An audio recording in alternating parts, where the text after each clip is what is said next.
I'll give you 30 seconds, I'll give him 30 seconds, and then I'll go across to Mumtaz ji as well, okay? You've made an allegation against Vinod Tawde. I want you to, one, show the proof of him distributing cash.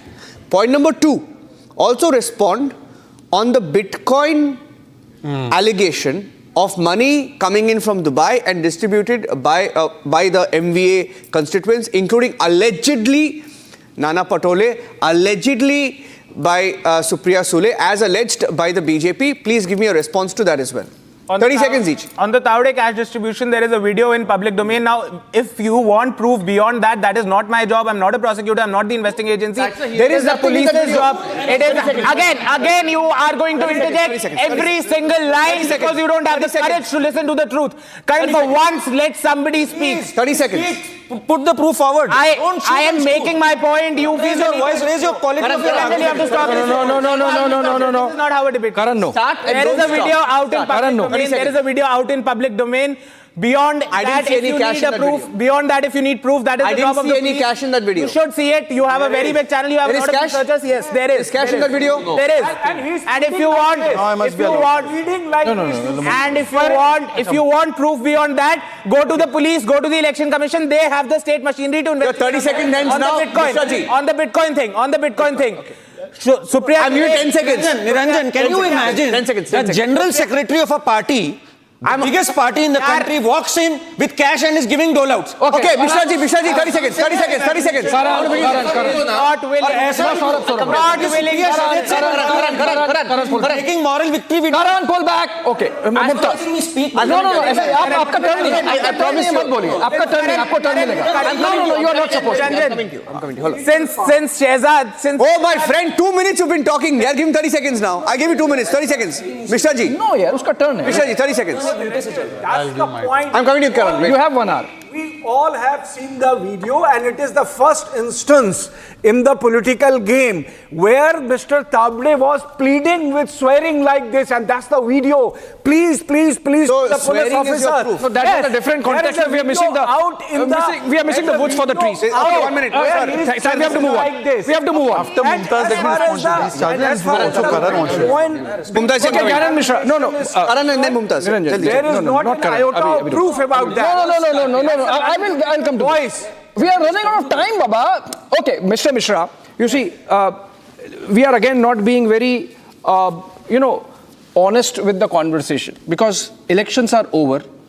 That Tawde episode now is not that important. What is important is that we are missing the opposition for the first time. As Niranjan mentioned, Maharashtra is not going to have a leader of opposition. It's a shame for democracy. We are talking for democracy. We are not being partisans.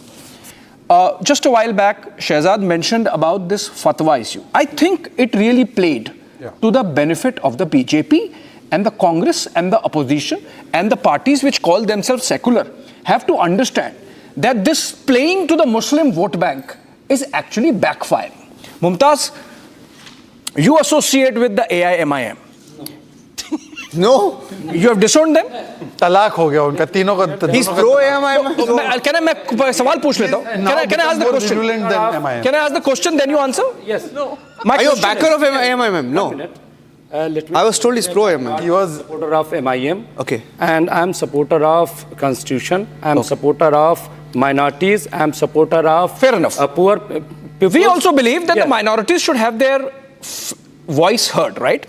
Now, the question is that all this narrative building around minorities being insecure, getting in the Maulanas, even the likes of Swara Bhaskar, who in her earlier avatar styled herself as a liberal, talking about the things that she did, getting them to issue a list of demands which almost resemble the 14-point Lahore resolution of Muslim League, which led to the partition of India. It perhaps, Mumtaz Rizvi, created a fear in the minds of the rest of the electorate that we are going in the wrong direction, and hence the polarization or counter-polarization happened. Yes. First of all, I clear that the Maulana Sajjad Nomani was playing from BJP. Oh, God. Not Congress. Okay. It helped the BJP, yes. Let him speak. I'll prove them wrong. No, 1 second. Yes. Karan Verma hasn't spoken. I'm going to him next. Yeah. Go ahead. Me too, but me too. Sure, I am fully confident because our constitution is not allow that you give statement that कि आप जो है वो किसी खास party को vote दो. It's not our constitution. Yeah, but the Maulanas did that. But Sajjad Nomani, Point him. Sajjad Nomani. The Ulema Association did that. Forget about one individual. No. The Ulema All board India did that. Muslim Personal Law Board. The Sajjad Nomani I'm going to. General Secretary of All India Muslim Personal Law Board. Yeah. But All India Personal Law Board have no the मतलब वो जो है अपने पास उसको एक सवाल आप hold on. सिर्फ जो नहीं एक मिनट उसको पॉलिटिक्स में इन्वॉल्व होने का कोई मतलब ही नहीं. Okay, एक मिनट. एक सवाल पूछना चाहता हूँ, एक सवाल आप. मैं सिर्फ कह रहा हूँ कि ये जो कुछ हुआ है देखने में कुछ है कि मैं शहजाद पूनावाला कहूँगा कि सितारों से आगे जहाँ देखते हो घरे बामे देखो कहाँ देखते हो, बिल्कुल चुराते हो नजरें हकीकत से तुम भी, कहाँ आईना है कहाँ देखते हो. और मैं इसका जवाब शेर से नहीं एक मिनट और इसीलिए मैं कह रहा हूँ कि सज्जाद नोमानी का जो बयान है जी, अगर आप पर्दे के पीछे जाओगे और ये पहली बार नहीं है, इट्स नॉट फर्स्ट टाइम. आप अगर पास्ट में जाओगे तो आपको मिलेगा कि सज्जाद नोमानी किसके लिए बैटिंग करते हैं, क्या उनका कैरेक्टर रहा है. तो इसलिए ये पूरा नैरेटिव आप 2 दिन पहले जिस तरह की it's a direct allegation. I'll respond in 20 seconds. 20 seconds. The debate will move on. Even I could not respond to Tavade also. So let me correct permission. जहाँ तक उस organisation 20 seconds. Just 20 seconds. Okay. 1 minute जहाँ तक आपका हो जाए तब बोलना. की बात है कि उन्होंने एक लिस्ट दी है तो ये भी कोई नई बात नहीं है. जब आप दरवाजा बंद कर लोगे तो किसी को तो लिस्ट दी जाएगी. समझ गया. अब मैं 20 seconds. Just Niranjan 20 seconds. Just 20 seconds. Niranjan just Quickly. 20 seconds. I'm coming to Karan. Mumtaz जी ने बोला कि हमारी सेटिंग है नोमानी के साथ. करेक्ट, ये आपका मेन एलिगेशन है. नोमानी के साथ ये स्वरा भास्कर एंड हस्बैंड गए थे, ये एनसीपी एसपी के कैंडिडेट. हमारे साथ सेटिंग है तो ये क्यों वहां पे भीख मांगने जा रहे हैं. दूसरी बात, नोमानी तो फिर भी एक विषय है, वोट जिहाद की बात किया. एक है सलमानी बोलता है कि वोट गजवा होना चाहिए और गजवा हिंद के करीब होने वाला और उसको कहा क्या जा रहा है गजवाए हिंद. अच्छा, ये गजवाए हिंद हीरो के साथ पता है कौन है? अबू आजमी. कौन सी अलायंस में अबू आजमी? एमवीए. और लास्ट पॉइंट, एमवीए का मतलब पता है क्या बन गया था? नॉट महाविकास आघाड़ी, नॉट महाविभाजन आघाड़ी, मुल्ला vote bank Aghadi. Okay, 1 minute. I want to ask. It became मुल्ला वोट बैंक. एक मिनट सर जी एक मिनट before you come. एक minute We'll come to you. Let's go to Shawan. We'll come to you. You agree Shawan मुल्ला vote bank आघाड़ी? I'm going to Karan. Shawan, I'm coming to you next. There's action behind Shawan. One question to Karan and then I'm going to Shawan. Karan, I want to ask you because yesterday I tried asking this question to all of the MVA backers. None of them had a response, right? You accused the BJP of being communal for the Hindu unity call. They did not say all Hindus must vote for us. They said Hindus must unite. एक है तो safe है. By the way, it was not just for Hindus. I understood. It could be anybody, right? Everybody. Yeah. So, is it secular to ask all Muslims to vote for the MVA openly? All India Muslim Personal Law Board, when it talks about Waqf, they clap for AIMPLP, right? But if All India Muslim Personal Law Board asks Muslims to vote for MVA, they try to distance themselves, right? And ulemas went to MVA with 17 demands, which were duly accepted, and a letter in acknowledgement signed by Sharad Pawar's party and given back to the ulemas. Yes. Right? They will not dare say a word about that in public. So, Nana Patole, खुद कांग्रेस का, writes a letter on 9th November saying we will consider these demands. And उनमें demands क्या है? 10% reservation for Muslims. और क्या demand है? हमारे एक बदमाश को छोड़ देना, वक्फ से जो हमने लैंड हथियाई है उसका संरक्षण कर देना. आज आप खुद वोट जिहाद की बात करते हो. Who started वोट जिहाद? It was Vivek ji party, जिन्होंने मोना आलम फरुखाबाद, जिसने वोट जिहाद की बात करी. सलमान अजरी से जब मिले ये अबू आजमी, उन्होंने कहा क्या कि जलगांव में जो 11 बदमाश थे जिन्होंने सरतन से जुदा की चैंट्स लगाई थी, उनको रिलीज करो. नोमानी कौन है? नोमानी ने मई 2023 में कहा था women should not go to school even if they wear a बुर्का. Somebody should accompany them. AIMPLB, what have they given on affidavit? औरतों का दिमाग आधा होता है मेन से, इसलिए 2 विटनेसेस की जरूरत है। ये लोग जब डिमांड्स ही रखते हैं, why did you not at the first sign से हमें इनसे कोई लेना देना नहीं है? Why did you entertain them? Why did you write a letter? अब कह रहे हो आप मुंह नहीं मोड़ सकते हो इनसे। मैं सवाल आपसे करना चाहता हूं कि सज्जाद नुमानी, मौलाना सज्जाद नुमानी का जो बयान है 10% मुस्लिम रिजर्वेशन, क्या उनको अरेस्ट करेंगे? क्या आप ब्लैंकेट रिजर्वेशन फॉर क्या उनको गिरफ्तार करवाएंगे? वो कॉन्स्टिट्यूशनल है। मौलाना सज्जाद नुमानी ने जो बात कही, उसका पानी बंद हो जाएगा अगर आप बीजेपी को वोट करोगे। तो ये कॉन्स्टिट्यूशन खिलाफ है। नहीं, क्या आप उनको अरेस्ट कराओगे? क्या उनको सर मुमताज जी मैं आपको I'm stopping you right now. I'm stopping right now. Mumtaz ji, एक minute. I'm stopping all of you right now because you know it's 12:52, 12:53 now, and then you will tell me why didn't you discuss Jharkhand at the beginning of the debate? I told you till 12:30 we'll discuss Maharashtra and then we'll go to Jharkhand. And later you're the same fellows who will tell me you did not discuss Jharkhand. You're hiding the BJP's loss in Jharkhand. One minute. No, 1 minute. Now I'm going to Shravan. Shravan is going to take a question with Ishkaran Mandari and then we're going to go to Jharkhand. Shravan, overall, how's it looking for everyone had this one question, right? What happens to Sharad Pawar? What happens to Uddhav Thackeray? Is there a comeback at all for the Congress party?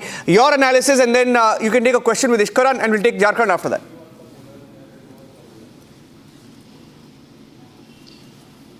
Well, if you go by the BJP's estimate, that perhaps Sharad Pawar as well as Uddhav Thackeray will have to find a career alternative because there's nothing really left for them. Because if you really look at their own bastions, they've completely lost it.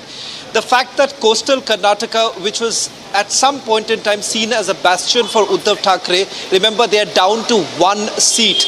That is where Uddhav Thackeray basically stands today. Same goes for Sharad Pawar too.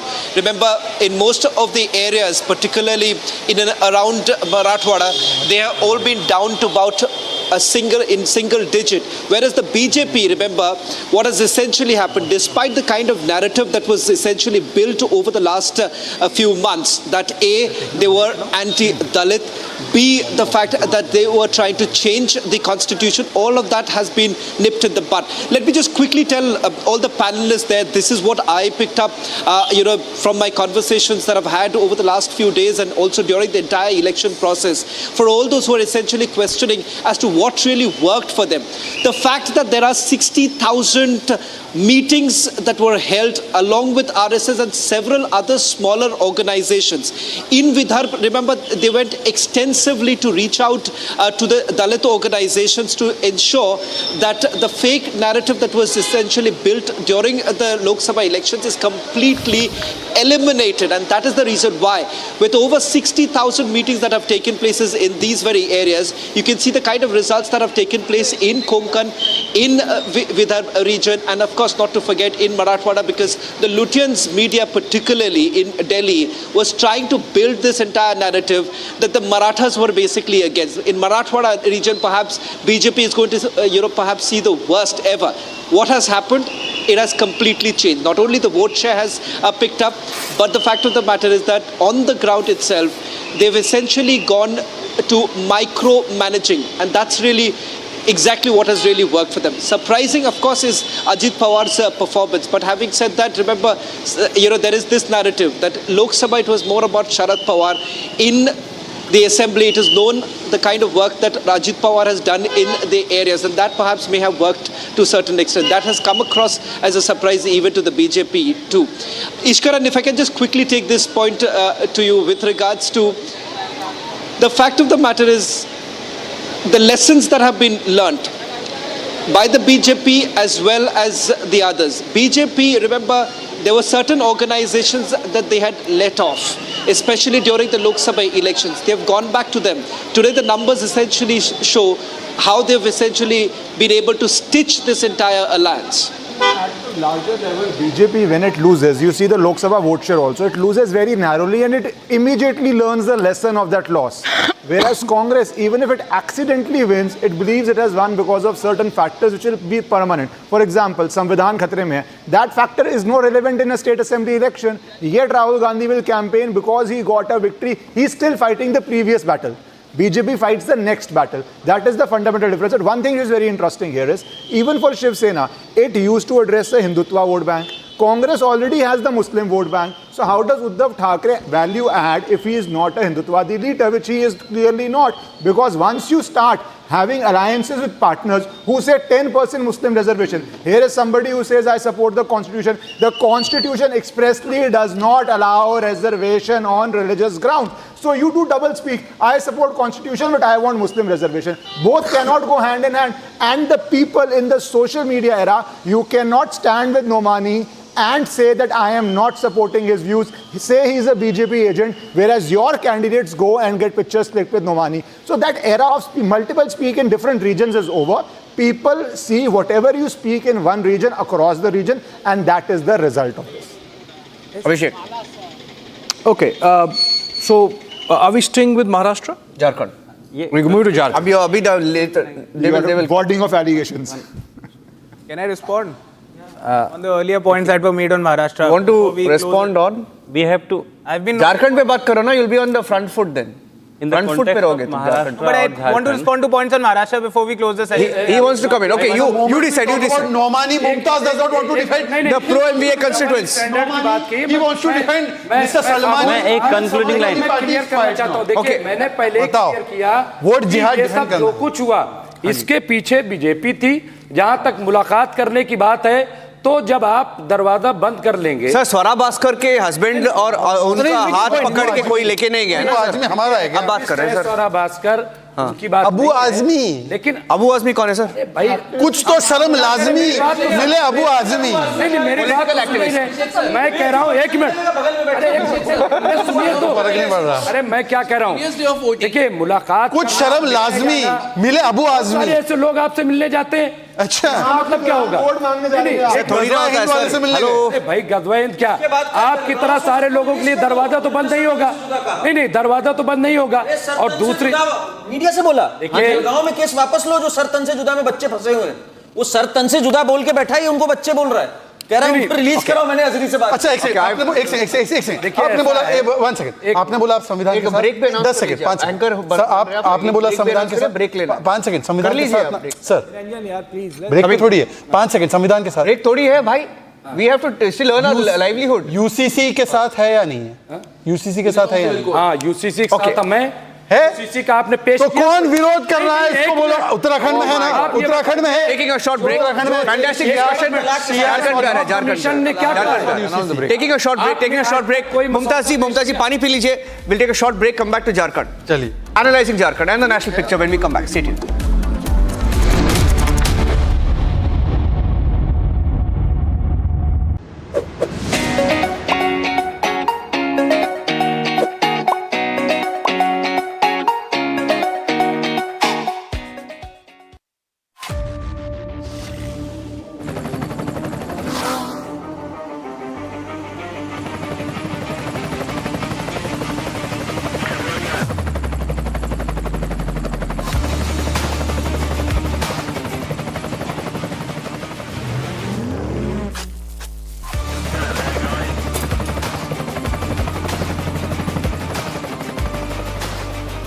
Director, the taste of success.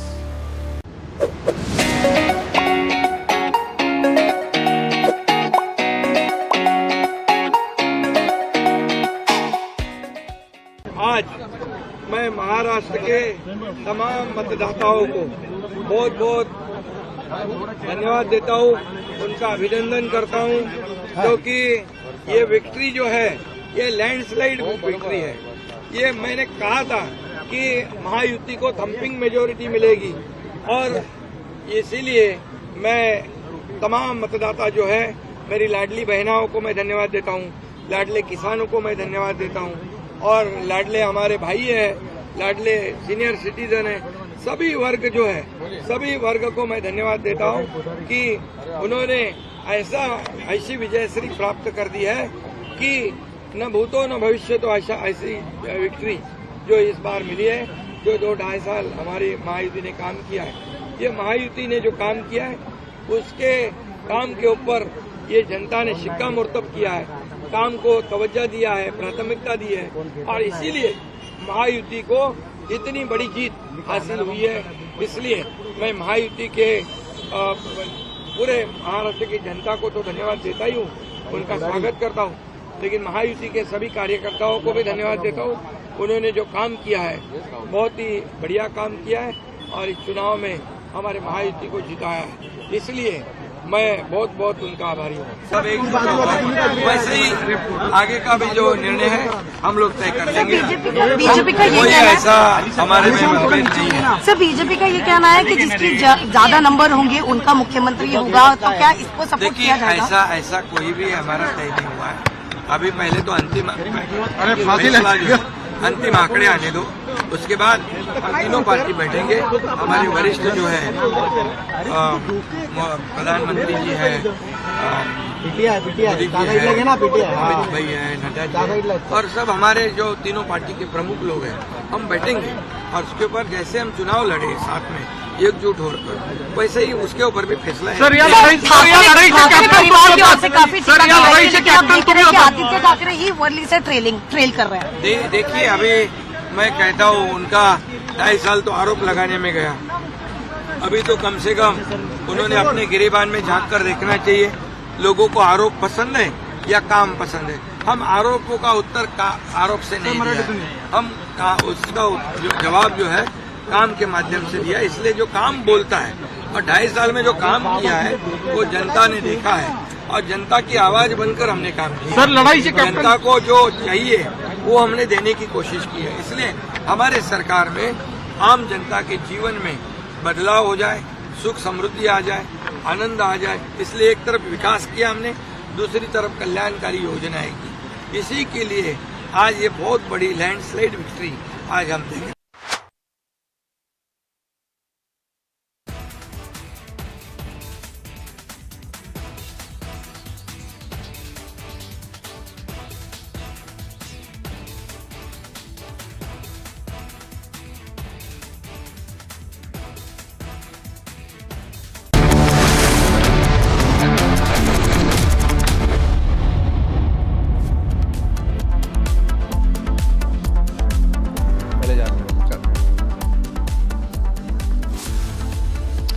All right, welcome back. In this segment of our conversation, we're going to focus on Jharkhand, the other state which went to polls and got results, which gives us hope that democracy is not just vibrant but really deep-rooted. Because remember, while the campaigns were similar for both the sides, the Congress and the BJP, or the left of center and the right of center, in both the states, the results have been absolutely divergent, and that's something which speaks volumes about the vibrancy and strength and resilience of India as a democratic nation and society. So first we'll discuss Jharkhand, and then of course after that, Niranjan, let's focus on a national picture also. Yeah, Abhishek, my sense is in Jharkhand, the BJP got a lot wrong. They probably overestimated the infiltrator issue, but also at the same time, they didn't have a very strong leadership in Jharkhand, and they couldn't make enough inroads into the tribal areas. And in the tribal areas especially, one got a sense that the infiltrator issue didn't really stick, right? So on that note, Vivek Silas, where did the BJP go wrong in your view? If you have a view. Is the EVM working in Jharkhand? ठीक है, गड़बड़ तो नहीं। EVM ठीक है, उन्होंने बोला है कि have I blamed the EVM? अच्छा, Shadad, have I blamed the EVM in Maharashtra? No, you blamed everything in Uttar Pradesh. Did I utter a word about Uttar Pradesh? We have not discussed Uttar Pradesh as yet. India Alliance. We have not discussed. India Alliance. Okay, Jharkhand plus Uttar Pradesh. Jharkhand actually, you know. Are you distancing yourself from Sanjay Raut? Are you distancing yourself from Sanjay Raut? As you said, it all went wrong for the Bharatiya Janata Party. Definitely what it was started by Mr. Hemant Biswa Sarma, who was the, the key campaigner in Jharkhand, the way he campaigned, and after that the Honorable Prime Minister came down and said that Adivasi and Muslims, the foreign infiltrators will take away your bahu beti ko utha ke leke chale jayenge, bhag jayenge. And Jharkhand is not even in the international border.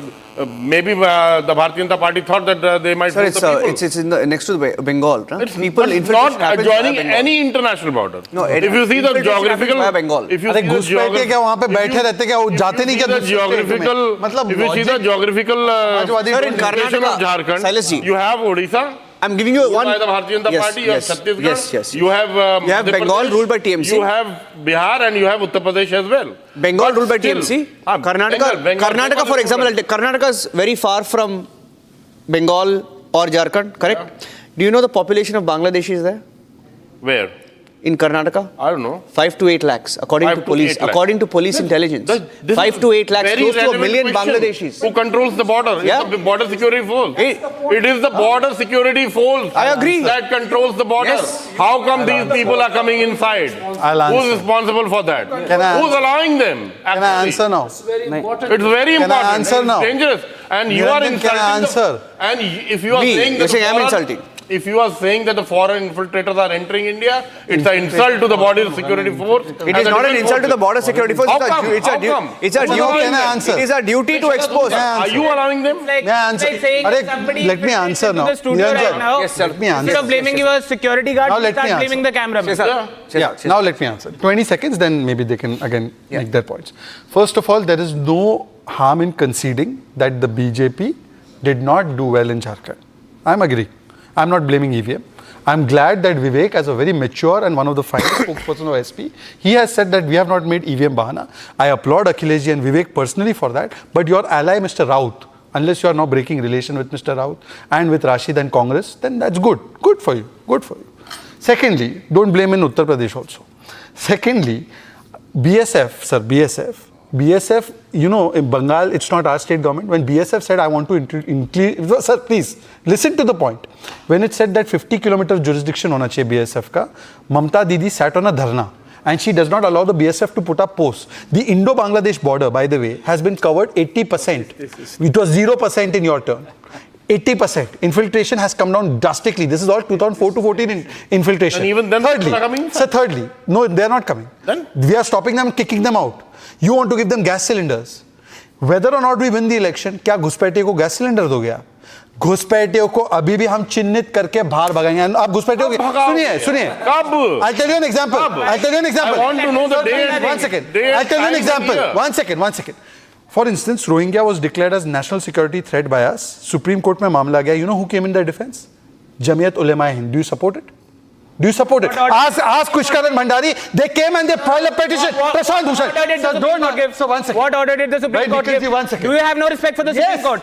What order did the Supreme Court give? You have no respect for the Supreme Court. I'll tell you the answer. That's a breaking news. अरे भाई Nikhil. BJP national spokesperson, no respect for the क्या है ये? Supreme Court gave. बेगानी शादी में अब्दुल्ला दीवाना. बेगानी शादी में निखिल दीवाना. What not going to evict them on humanitarian Do you want to use the throat voice? Then I can do that.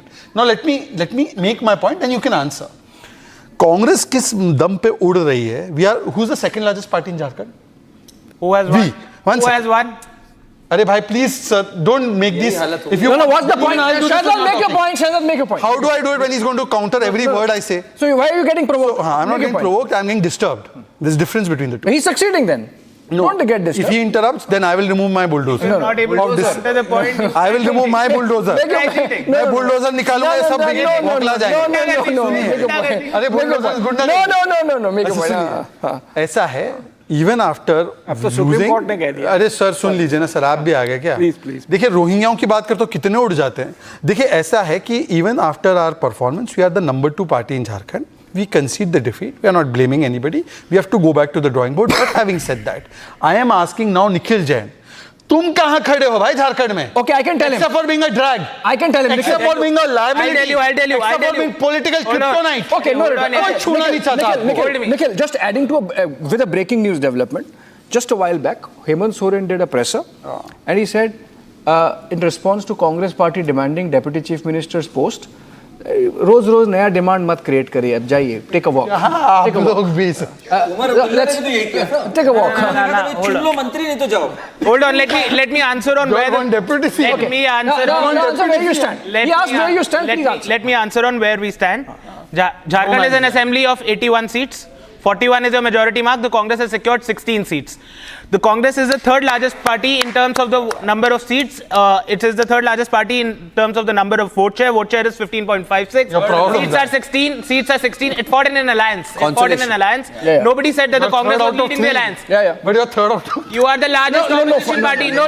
Hold on. You are the largest opposition. No, not allowed. He is the largest party in the opposition. The Congress party is the number 2 party in the alliance. But that is how we went into the elections. What are you talking about? In a Alliance is one. But Alliance has won. The Congress has won. The Congress has won. The Congress has won more than half the seats it has contested on. No, Karan. मेरे भाई तीसरे और एक ने साथ में लड़ा है ना एक सेकंड महाराष्ट्र में खुश हो रहे हैं मेजोरिटी नहीं आई लेकिन अरे नहीं हमारा अलायंस जीता है यहाँ अलायंस नहीं दिख रहे 90% strike rate 3 out of 3 strike rate क्या है यहाँ पे स्ट्राइक हो जाता है कभी कभार ये हो जाता है बड़ा अपलॉड दिखे I like his confidence. No, very convoluted way. No, we are having serious. needs him No, Karan, serious. Karan. This is a very convoluted way of looking at things. नहीं late Let's move to national. आपका जो आया आप महाराष्ट्र की बात कर रहे थे, you have gotten more seats in Jharkhand than Maharashtra. So that's not what I said. Karan, what are you hearing? That's not what I said. It's actually true. बहुत अच्छी बात है, achievement है, खुश होने दो उसको. Stop him, otherwise he will write up on the table and start dancing. देखो ज्ञानेंद्र मिश्रा ने बेचारा निखिल को छोड़ दिया बेचारा निखिल को अकेला छोड़ दिया mister Meena That is not what I said. Okay, 1 second. Mumtaz ji, I want to go across to I'll go to Advaita. I want to go to Advaita 1 minute. तोड़ करके उद्धव ठाकरे की शिंदे आए 1 मिनट जब शिंदे आए तो उद्धव से कितना प्रेम है इनको लेकिन इसके बावजूद उनकी सरकार बनाई और उनको सीएम बना दिया और जो भाजपा में सीएम थे उनको डिप्टी सीएम बनाया तो ये क्या था सैक्रिफाइस करा बीजेपी ने हमारा दिल बड़ा है ये बताता है दिल नहीं बड़ा ये नहीं तो इसीलिए दूसरों पे हंसना ये ठीक नहीं है आज की सिचुएशन क्या होगी आप बताइए आज आप क्या शिंदे को सीएम बनाएंगे नहीं बनाएंगे आपको यहाँ पे थोड़ी बताएंगे अरे शिंदे जी ही बता रहे हैं 1 minute दिल दिखाना चाहिए 1 minute मैं I want Mumtaz ji अरे don't respond then we'll get into this Maharashtra चले we'll go into 1 minute sir जी महाराष्ट्र को हो गया हम झारखंड पे है मैंने बोला ना झारखंड अरे ये हमेशा पीछे इतिहास में we can move to the national picture क्या बन रहा है Karan. The fact of the matter is, Karan, you and Shahzad have been monopolizing the conversation. Advaita is on your side. Hardly. No. He has been speaking the most. No. Advaita and Professor Meena. Advaita and Professor Meena. With these two, I will move on to the next segment, which is we are going to focus on the impact of these results on national politics. May I with the permission of the House move? Okay. Now, you see, the proposition that I have of the impact of these results on national politics is A.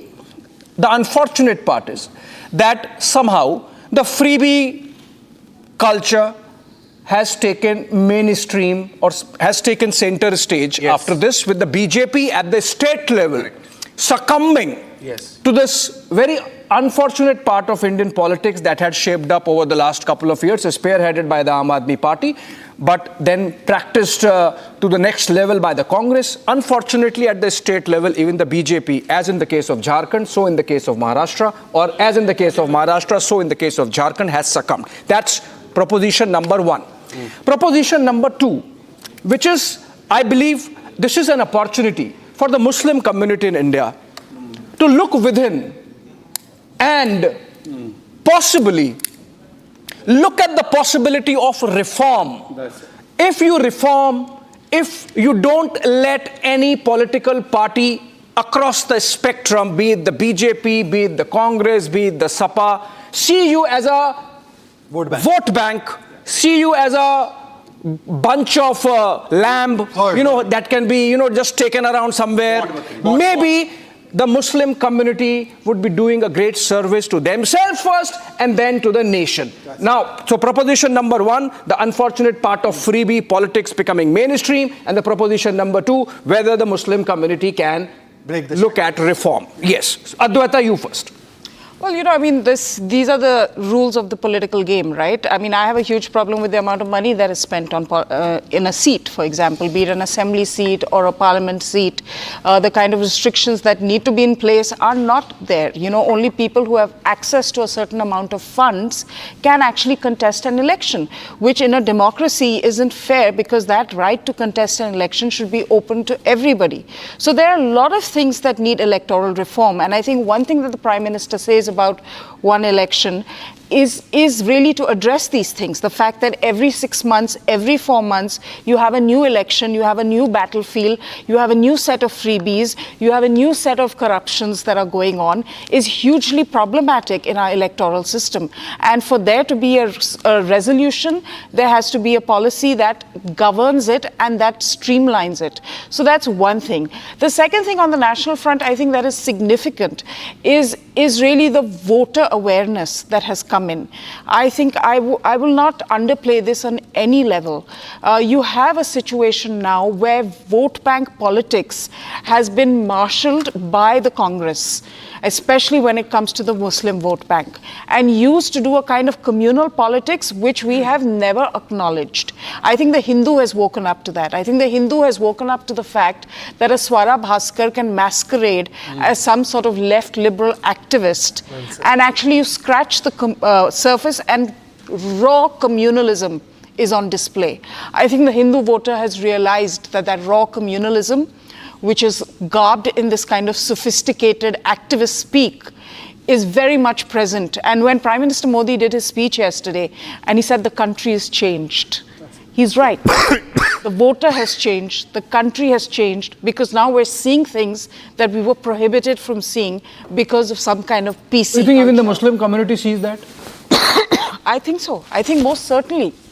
I think you're seeing a shift, because for how long will you be used by political elites on the basis of your caste or your religion to, build up their own personal wealth, to hold on to power?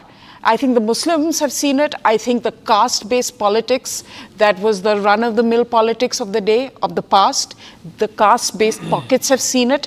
They've all seen it. And they're going to continue to open their eyes, because that's just the way we're headed. People are done with this. People want normal lives. They want safety. They want good law and order. Everybody is not obsessed with politics in the way that we are here. Yeah, I one point that I wanted to pick up, and I'll take it to Ishkaran, and we'll take it on the other side. Mumtaz. Okay. I'll come to you. Mumtaz. Yeah, you, everyone will. Mumtaz, everyone will.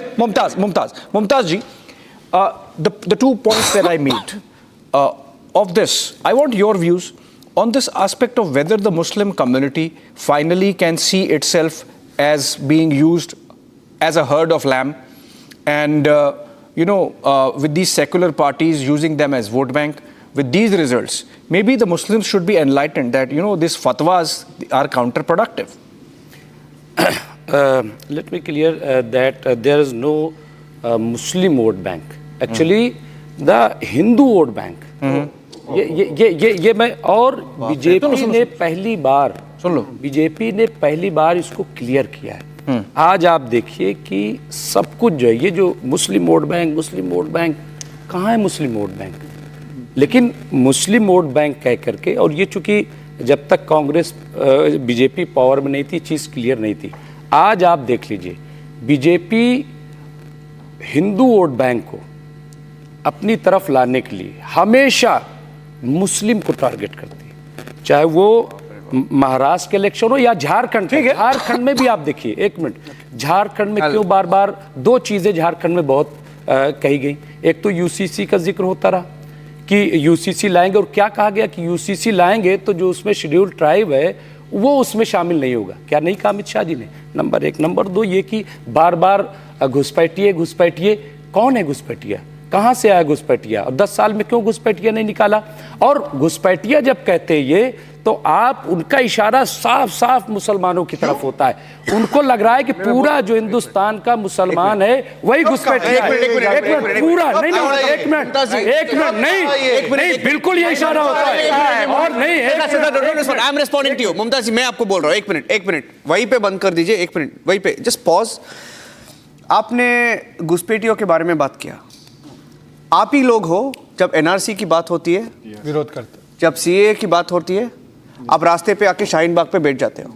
क्यों ना एक minute, मैं आप माने, I am not talking about you, नहीं, I am talking about एक minute. Okay, हमने एक स्टोरी किया था ऑपरेशन बांग्लादेश करके, हमने दिखाया कि कितने घुसपैठियां हैं। सिर्फ कर्नाटक में एक स्टोरी की थी हमने, और बांग्लादेश में भी किया, बंगाल में भी किया था हमने।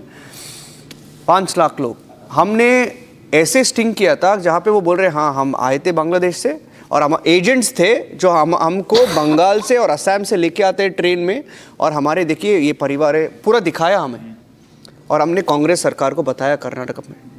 अगला दिन रेड हो गया, वो कैंप को बंद कर दिया, अभी आज वापस आ गए। कब पता है क्यों? वो वोट बैंक है, नहीं, कांग्रेस का वोट बैंक है। आप ही बोलते हो कुछ करते नहीं, हम नहीं बोलते। आप ही बोलते हो आपको एनआरसी नहीं चाहिए, आपको डिटेंशन कैंप नहीं चाहिए, आपको सीए नहीं चाहिए, आपको डिपोर्ट नहीं करना है, और आप ही बोलते हो घुसपैठियों पे क्या किया आपने। मैं आपको क्लियर कर, देखिए ऐसा है, सीए के खिलाफ क्यों मूवमेंट हुआ आप इसको समझिए। सीए देखिए, क्योंकि झूठ बोला गया कि सीए ये होगा ये होगा। आप आसाम उसको सामने, झारखंड का हो गया भाई, मुंबई में नेशनल पिक्चर, आप कहां पे हो?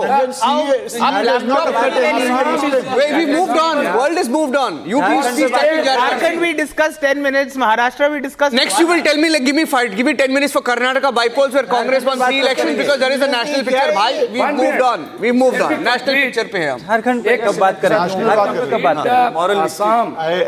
Assam is example for CA and NRC. What is the example? वो ये कि वहाँ पे NRC भी हुई है, और NRC में जिस तरह से वहाँ पे हिंदू मुस्लिम दोनों बड़ी तादाद थी जिन्होंने अपनी नेशनलिटी वहाँ पे। Assam, you cannot make that. You cannot. This is not a case study for CA NRC. लेकिन वहाँ पे ये इशारा दिया गया कि हम CA ला रहे हैं और उसमें मुसलमानों को तो बाहर किया जाएगा, लेकिन जो गैर मुस्लिम है उनको नेशनल। ये डिबेट खत्म हो चुकी है। यही चीज जो एक मिनट नहीं, इसी चीज को लेकर के प्रोटेस्ट था। आप जो है आप मुसलमानों को क्यों बाहर करोगे? आप इसलिए ये प्रोटेस्ट था। Give me my response. जल्दी give me my response. Now I hope Mumtaz ji will give me 30 seconds to answer. He said Muslims are targeted. Hashimpura, Bhagalpur, Meerut, Maliana, नेली, ये बड़े जलगांव, अहमदाबाद राइट्स कब हुए, मुजफ्फरनगर राइट्स कब हुए? सब यूपीए के ज़माने में। No targeting of Muslims. आज ऐसा कोई बड़ा राइट हुआ है? नहीं।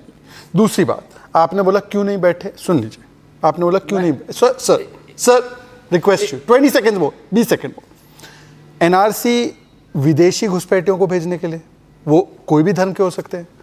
आपके दामाद है क्या कि आप शाहीन बाग में एनआरसी का विरोध करने बैठ गए और फिर बोलते हैं कि आप घुसपैठे मुस्लिम को चिन्हित कर, आप लिंक कर रहे हैं। तीसरी बात, I am finishing on this point, last, Mumtaz Rizvi, let me disclose to you, and I always disclose, he has been one of the stalwart journalists of Muslim community in Inqilab newspaper, which is one big paper.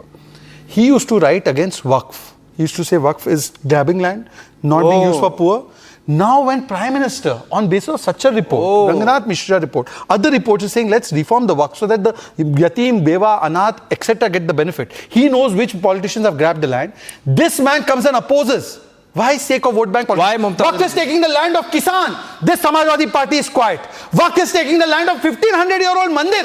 अरे 1400 साल पहले profit Mohammad सल्लल्लाहु अलैहि वसल्लम पे कुरान नाजिल हुई, 1500 साल पुराना मंदिर क्लेम कर लिया वक्त ने। वो कल आपका घर क्लेम करेगा, कल वो विवेक साइलस का घर क्लेम करेगा, उनका चर्च क्लेम कर दिया।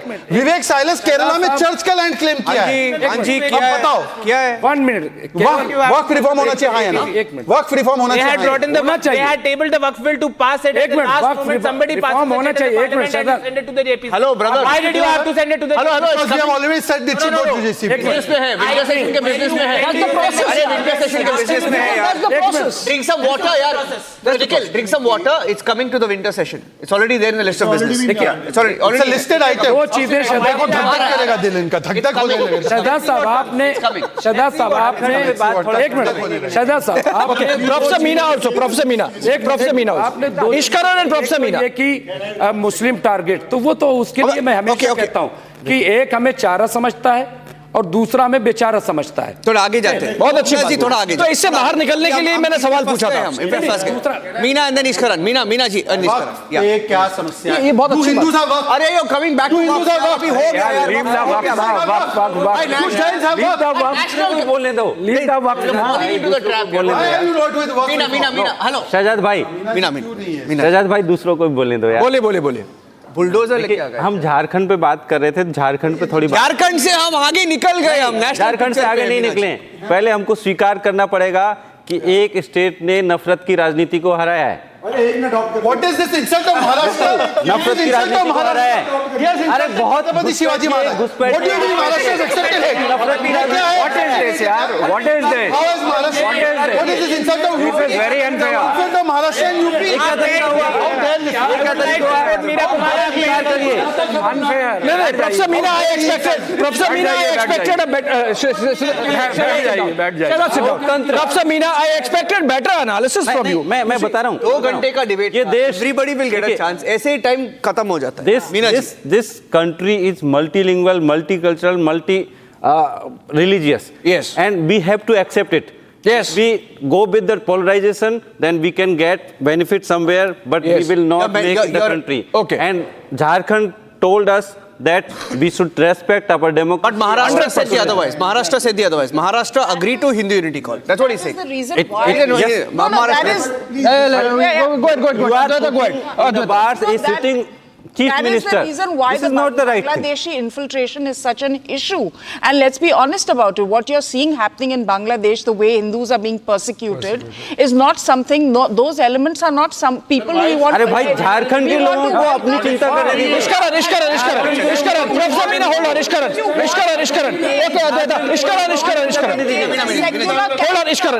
No, if you want to Jharkhand के maintain लोगों the को अपनी secular चिंता character करने of this दीजिए। country, you cannot open your Jharkhand में doors. खतरा बांग्लादेशियों से नहीं है। झारखंड में खतरा बांग्लादेशियों से नहीं है। एक मिनट जी शेख हसीना ने विवेक सालिस जी ऐसे मुमताज जी एक minute Mumtaz ji stuck on Bangladeshi ना एक मिनट हम आगे निकल गए। माय क्वेश्चन बिहार से लोग चले गए आदिवासियों को।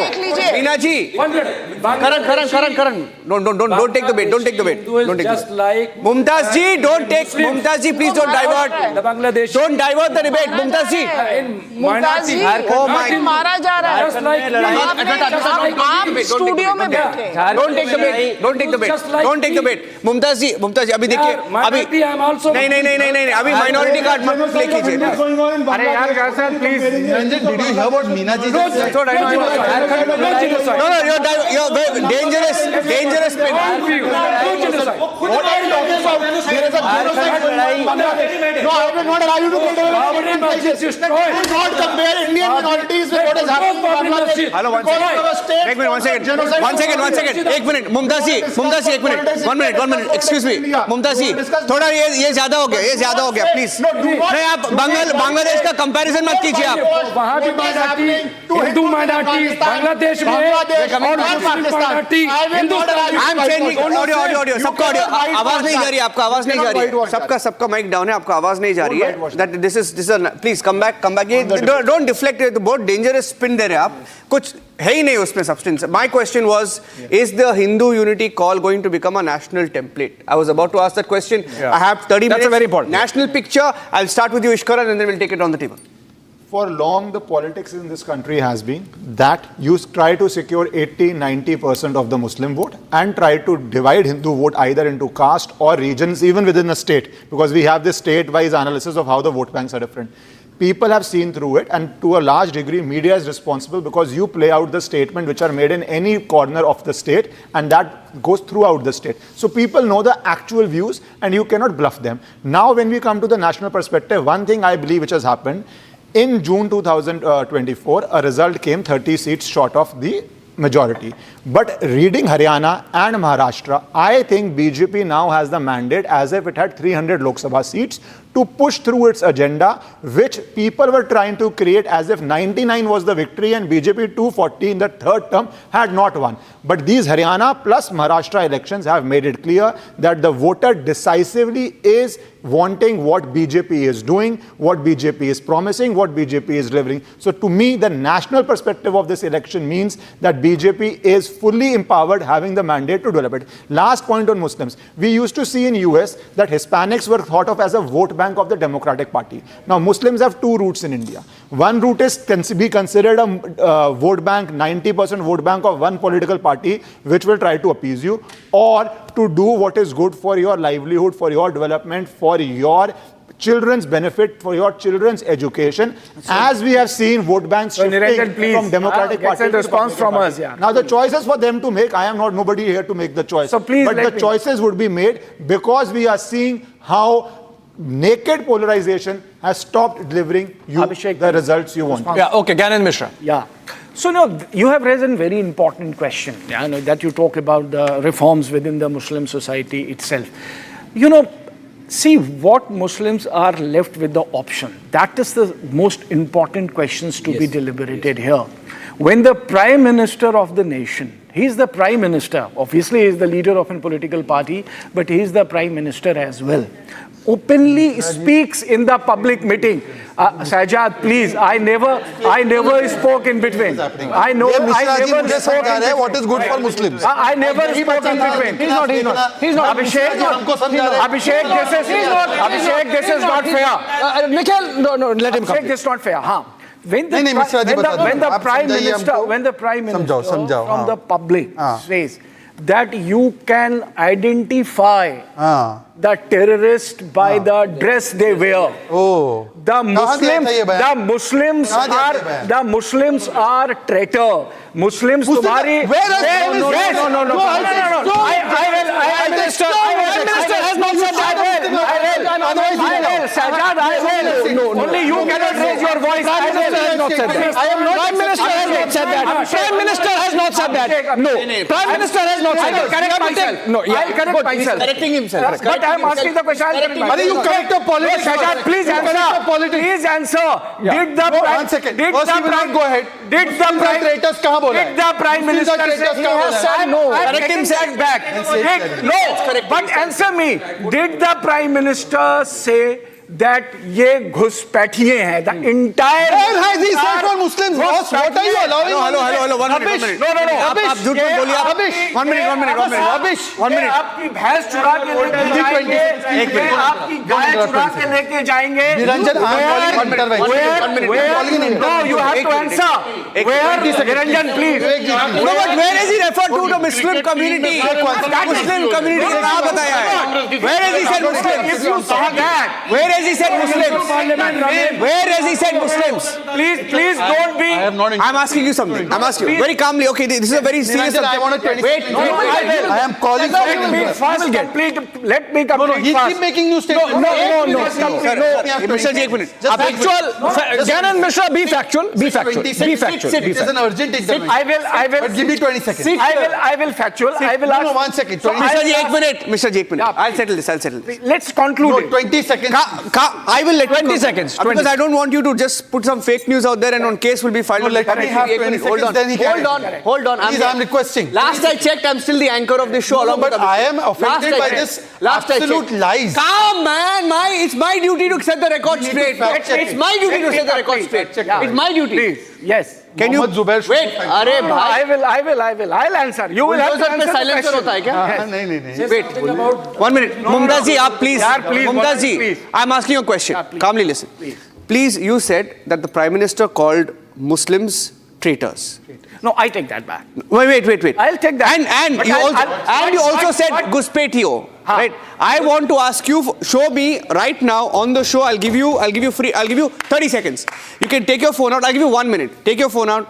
Show me proof on this channel right now on the show where the Prime Minister has called Muslims Guspetias, Muslims traitors. Please. Yes. I'll give you 1 minute. 60 seconds. Your Only time that starts. point. Only that Your time point. starts Till now. that time. Only that. Your time starts now. Let me answer. No, till he responds. Please. Till he responds. I'm giving him 1 minute. I'm giving him 1 minute. Okay. 1 minute. I have a Only on that I have a point. Only very on that, not on new point. No, please. You make a new point. Please, I have a very simple 135. I have a 135. very I'm simple going to give answer you to 1 minute. I'll take 20 seconds to answer that. I asked Sajad ji, tell me if the Prime Minister was not referring when he was telling कि ये घुसपैठिए हैं, ये आपकी भैंस चुरा के ले जाएंगे, गाय चुरा के ले जाएंगे, ये आतंकवादी हैं जिनको आप उनके ड्रेस और टोपी और कपड़े से पहचान सकते हो. Where has he said this, Niranjan? How are you allowing? 1 minute, yaar. 1 minute. 1 minute. I asked you for proof. No, I'm not stopping. No, I'm not stopping. No. Let me. That's on the public. We can play that. Niranjan, video. 1 second. No. Let me answer. Now, Niranjan, He's got 20 seconds more. Niranjan, please. Wait. Niranjan, please. You show me the proof, no? Show me the proof. There is. Show me the proof. He said in the I gave you 1 minute. Show the yes, proof. you can Show me the find proof. it out when he said, Why? tell me. You said it. Professor Meena. Okay. Shehzad. No, wait. Sir, okay, I'm coming down. Wait. Your time is done. I gave you 1 minute. Your time is done. I gave you 1 minute. 1.5 minutes is over. Let me ask one question. Done. I'm asking him. Just 10 seconds. I'm not going to I'm asking him. Just 10 seconds. No. Niranjan, call it out. Okay, after he finishes. After. Let him. Yes, correct. Let him finish and I must. Okay. Let him how speak. debate works. Yes. And I hope nobody will interrupt. Yes. You have this person Sit down. called... No, Sit down. I will not sit down. I will stand. I will say the terms of the debate. Yeah, but it is the urgent point. I'm on my feet because it's an urgent point. Like in Parliament, we get on our feet. Niranjan, as a young patriotic Muslim, please stop that and let me make my point. As a young patriotic Muslim whose family has a history of saying Jinnah to go to hell and we chose this country above everything else, I say, show me one statement of any Prime Minister, including the current Prime Minister, where he said the Muslims are traitors, topi pehne wale atankwadi hai. In fact, you know who said this? Let me tell you. There was a person called Rajiv Gandhi. No, let who went. now, 1 second, now don't interrupt. Don't interrupt. Wait. Do not interrupt. I told you I'm coming back to you.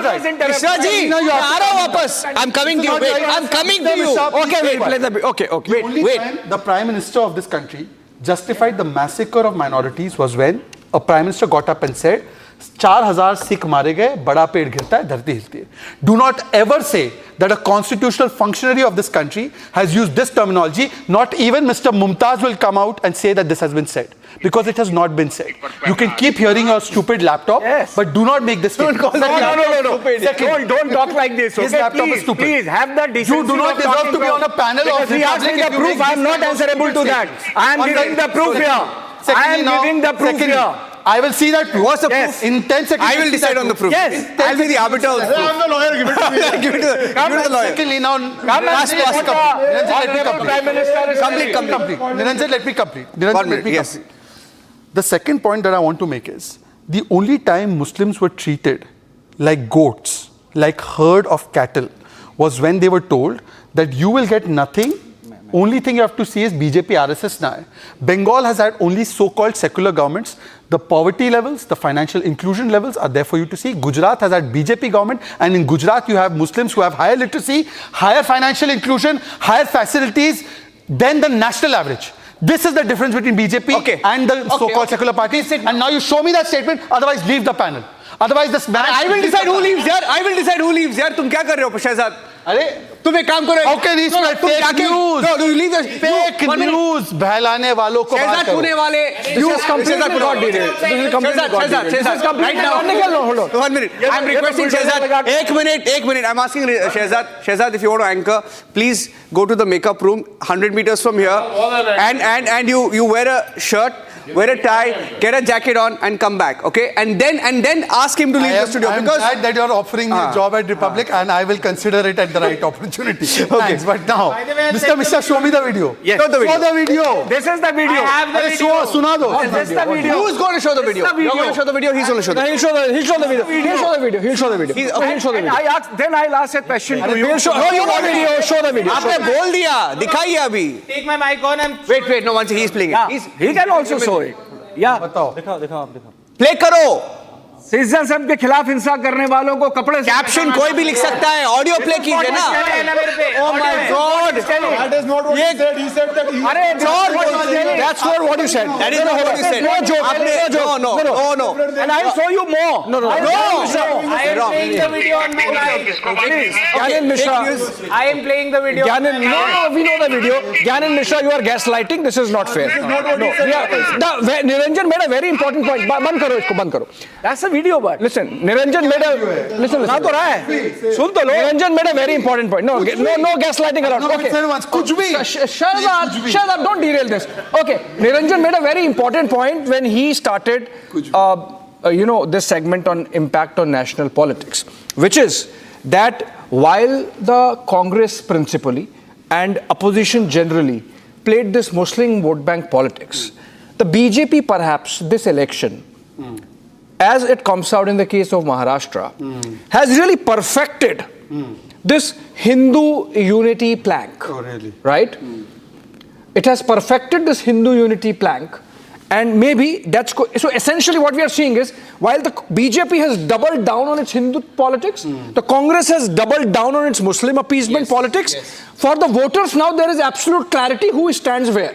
Let me answer this with an example. We have Sambhajinagar, right? Sambhajinagar for the first time has seen Imtiaz Jalil lose to Atul Save. Yes. Kundarki, which has 3.8 lakh voters, 2.2 lakh Muslim voters. The BJP candidate has got in excess of 1.5 lakh votes. Is it only Hindu votes that he has got? But Daud ke dost ki beti kiske alliance se jeeti hai? I request. Daud ke dost Why are you ki beti kiske alliance se jeeti hai? No, Nikhil. No. I'll come to you, Nikhil. No.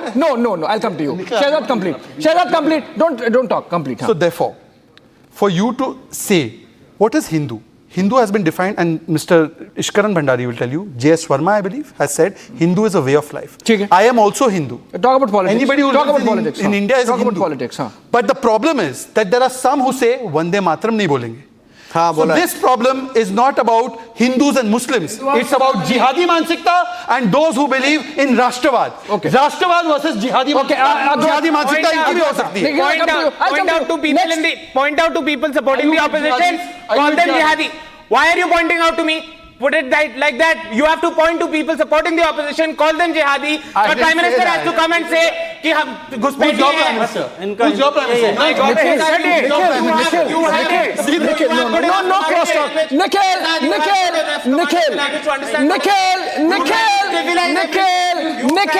Nikhil, no, this is not being heard. मेरे से बात करो यार, मेरे से बात करो. He asked for the video. I brought out the video. No, but that video does not say what you're saying. The video does No, the video does not say what he was saying. Why are you coming The video to this does not say rescue, what he was saying. No, Nikhil, now the point is, I made a proposition that maybe the politics is not clearly divided between the BJP, which has doubled down ideologically on its Hindutva politics, and the Congress, which has doubled down on Muslim vote bank politics. And if anyone plays both sides, for example, Uddhav Thackeray tried to swim in the same, what do you say? Tried to ride both the boats, right? And वो वही हुआ कि वो कहीं नहीं रहे. So essentially, even the electorate has a clear choice now, and they can give a clear mandate. That's the proposition. I'll tell you why I disagree. Dharmyudh over jihad. And now you're not interjecting. अरे धर्मयुद्ध के साथ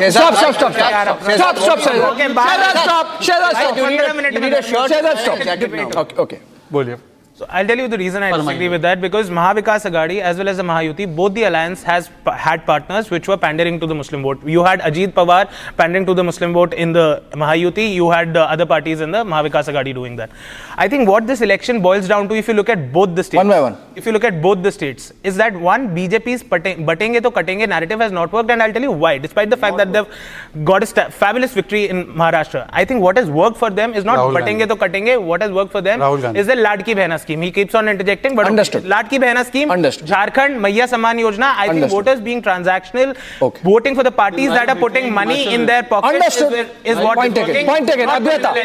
Adwaita. I'll come. I think everyone will get a chance. Again, going to go back to voter behavior. You know, this policy of guilt tripping the Hindu majority and virtue signaling and saying that if you speak for Muslim rights in a certain tone and in an accusatory way when it comes to the Hindu majority, then you're a social justice tag. champion. I think Hindus have woken up to that because the facts belie that kind of speak.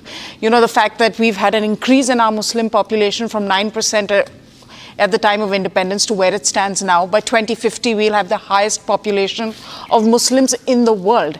I think it's very clear that Muslims are not under threat. You may pick up political speak and speeches here and there and make those your points of reference, but the fact of the matter is, on the ground, that is not the truth. Okay. And the last thing is, I think the choice really is very clearly for Muslims, and that is the path to assimilation. Yeah. Which means different laws, different schools, a Waqf board. Those are the kind of things that Muslims have to let go of and identify and self-identify as the second largest community in this country and not a minority, because in the true sense of minority, they aren't one. Fantastic, fantastic. Karan. जो लोग नसरल्ला से लेके फिलिस्तीन तक के लिए खड़े हो जाते हैं, Priyanka Gandhi tweets about what's happening in Hamas, but she doesn't talk about Hindus being slaughtered in Bangladesh. That tells you वहां तो इनको उम्मा के लिए बाहर तक यूनिटी चाहिए. But here if someone says एक रहेंगे तो सेफ रहेंगे, तो they have a problem. So they've perpetually divided people here. For years, Abhishek, it's been Hindus को कास्ट पे बांटो, मुस्लिम वोट को कंसोलिडेट करो और उसको भी कंसोलिडेट करो, पर उनके लिए कुछ मत करो. उनको ना स्कॉलरशिप्स दो, उनको ना घर दो. 402 मुस्लिम एमपीज जो आए, उसमें से 353 are from the Ashraf community. रिप्रेजेंटेशन के नाम पे केवल सलमान खुर्शीद. ये जब लोगों ने देखा, and Shehzad has done a stellar job in raising this issue. What did the Pasmandas get? 85% को आपने निग्लेक्ट किया, बस कहा बस आओ और हमारे लिए वोट दो. That is where people are wakening up. What happened in Gujarat? People are enterprising, people are earning far more than Bengal, जहां पे दीदी हर चीज करने आ जाती है कि एक मुस्लिम राज्य होगा, एक हिंदू एरिया होगा, वहां पर कुछ नहीं हो रहा उनका development. I think there is an unbelievable wakening up in the Muslim community. And when the Prime Minister said, एक रहेंगे तो सेफ रहेंगे, what did he say? Hind देश के निवासी हम सब एक हैं. And this message is not going to stay till Hindus. It's going to unite the nation. Right. That is where we are headed. Okay. Ishkaran. See, we have to be very clear what is the national perspective. We saw how violently people got agitated when it was being talked about Rohingyas or Gusbetiyas. If after a drubbing you have seen third consecutive election loss, you have seen Maharashtra loss, but you are still stuck up in having a globalistic perspective, talking about Hamas, as Karan said, or about what is happening in Gusbetiyas, and you do not have a Bharatiya perspective, then people of Bharat who live here, they are bothered about their development, their daily needs. As also they are bothered, what was your proposition? I completely agree with it. The difference is from being defensive, the new India, the Sanatan Dharam, the community here is not defensive because they know they are not anti anybody, but they are pro themselves. Okay. So the days you could guilt trip, I will end by saying this, the economic growth of India, as Hindu rate of growth, it was 2%, policies of Indira Gandhi, you call it Hindu rate of growth, a pejorative term to say Hindus do not know how to grow the economy. So those guilt tripping does not work anymore. Okay. Vivek sir. Partially, I agree with Ishkaran and Karan both, but we as you are partially right then. No, partially. No, that's okay. Partially, it's okay. If you talk about, especially about the Don't interrupt. how the Bharatiya Janata Party and the Honorable Prime Minister has gone by, his statement regarding the minority communities in India, especially Muslims. If you see what is in Uttar Pradesh, we saw in 2022, it was Eid Diwali, it was Shamshan Kabristan, it was 80 bees, and then in 2024 it started with Mangal Sutra, Mutton, Machli, Bhais, and now he came down, Bahu Beti ko utha ke le. These type of, statements, they raise a question against the Prime Minister. Mumtaz Rizvi. Cannot deny Mumtaz Rizvi. I think Sabka Saath, Sabka Vikas is a very good slogan. But BJP has been changed, has changed his slogan and बटेंगे तो कटेंगे. Why? क्यों इसकी जरूरत पड़ गई? मैं ये जानना चाहता हूँ. क्या सबका साथ, सबका विकास, सबका प्रयास, सबका विश्वास ये एक अच्छा स्लोगन है? क्योंकि ये जब 240 पे समझ एक मिनट मैं कह रहा हूँ, एक मिनट इसलिए कह रहा हूँ, सनातन और हिंदू क्या है पहले आप क्लियर कर लीजिए. अपना जवाब दीजिए. Let me complete. तो मैं ये कह रहा हूँ कि जब इतना अच्छा स्लोगन था और सब उसको एक्सेप्ट कर रहे थे, लेकिन 10 साल में इन्होंने देखा कि उस पर हम काम नहीं कर पाए, सबका साथ नहीं ले पाए, और यहां तक पहुंच गए कि जब कैबिनेट बनी 72 मिनिस्टर शामिल हुए, लेकिन उसमें एक भी मुस्लिम, क्या पार्टी में बीजेपी में एक भी मुस्लिम नहीं। दूसरी चीज़ अभी बार बार बात हो रही थी, मैं इनसे जानना चाहता हूँ शहजाद पूना वाले से, you know Kunwar Danish Ali, you know was the member of parliament and Ramesh Biduri also. क्या? नहीं, we are not discussing that. Professor Meena, no, we are not discussing. Professor Meena. मुझे लग रहा है Professor Meena, मुझे जवाब देने दीजिए, सारा क्लियर करना चाहिए। मैंने रोक दिया, एक्सप्लेनेशन रोक दिया। Professor Meena, हाँ। I think we should stand with the inclusive India. And inclusive. What inclusive India? If somebody makes policy for the Dalits, for Adivasis, or for minorities, you think, oh, they are doing vote bank politics. Some people are backward, and we should do something for them. And in Jharkhand, a clear mandate that, okay, this mandate is for inclusive India, not for some cutting-e, butting-e. We should stand with the inclusive. Gyanan Mishra. So Abhishek, you know, this is a very serious discussion, you know, and it is very important for our nation as well. And so when I say, and when we all are talking about कि Muslims ने फतवा दिया कि just vote in the favor, see, I ask a very simple question to you, and you are a rational person, you will answer to that, is that what options Muslims are left with the kind of policies, rhetorics and statements that's being made by the top echelon of BJP. When you openly and clearly abuse them as a community, when you kill them with impunity on the road, on the suspicion that you are carrying a particular food item. You again, sir. Please, no. I'm going to stop you. Niranjan, it is a very important question. You, sir. How can you question that? It is not a reality. No. There's a limit. There's a limit. It is not a reality. Sir, एक minute. Is it not a reality? एक minute. Gyanendra Mishra ji, देखिए. You started by 1 minute. You started by saying. You started. It is not a reality. Can I ask you a question? अरे भाई, उमेश कोले में reality है ना? Kanhaiya Lal Taylor में reality है ना? How many people died? How many people were killed? एक मिनट, उमेश कोले भी reality है ना? कन्हैया लाल टेलर भी reality है ना? क्यों आप एक ही तरफ की बात कर रहे हो? गलत बात है। Wrong. What are you saying, sir? Wrong. Please be real. How many people? Here I gave you opportunity to take to look at the larger picture. You are missing that. Now it's my chance to respond. That's the larger point. Okay, I'm not going to larger. Sir, आप fear mongering मत कीजिए. This is not the reality of India. Fear mongering मत कीजिए आप. नहीं. Sir, I'll tell you. Mishra ji. Not a reality. Mishra ji. There is a data. 1 minute. There is a data, yeah. It is not a fear mongering. Sir, can you please not divert the debate? I have 5 minutes on the debate. I have 5 minutes on the debate. Please don't divert the subject. You are telling that I'll beat you, but you are not supposed to. Sir, please, 1 minute. This is what you are okay, I will tell you. You want to hear? 1 minute. Don't respond. I will tell you. Yeah. Okay. I'll beat you, but you don't. Calling Hindu, Sanatan Dharma, dengue, malaria, and raiding. Who said that? Who said that? Who said that? Let me please respond. Okay, let me respond. Niranjan, let me respond. The Deputy Chief Minister of Tamil Nadu, who is not even regretting. Who is not even regretting. 1 minute. And then 1 minute. And then sending. Wait. And then sending. And then tell me one political. Sir, you should have the courage. You should have the courage to please hear. let me respond. 1 minute. Boss, I'm the. No, we are asking a question to you. Let me ask you a question. I'm coming to you. 7 people are making. I'm coming to you. Yeah, last word I'll give it to you. Yes. Okay. But they'll interrupt me. And then you will send 150 policemen into an ashram in Tamil Nadu to raid a Hindu guru. Yes.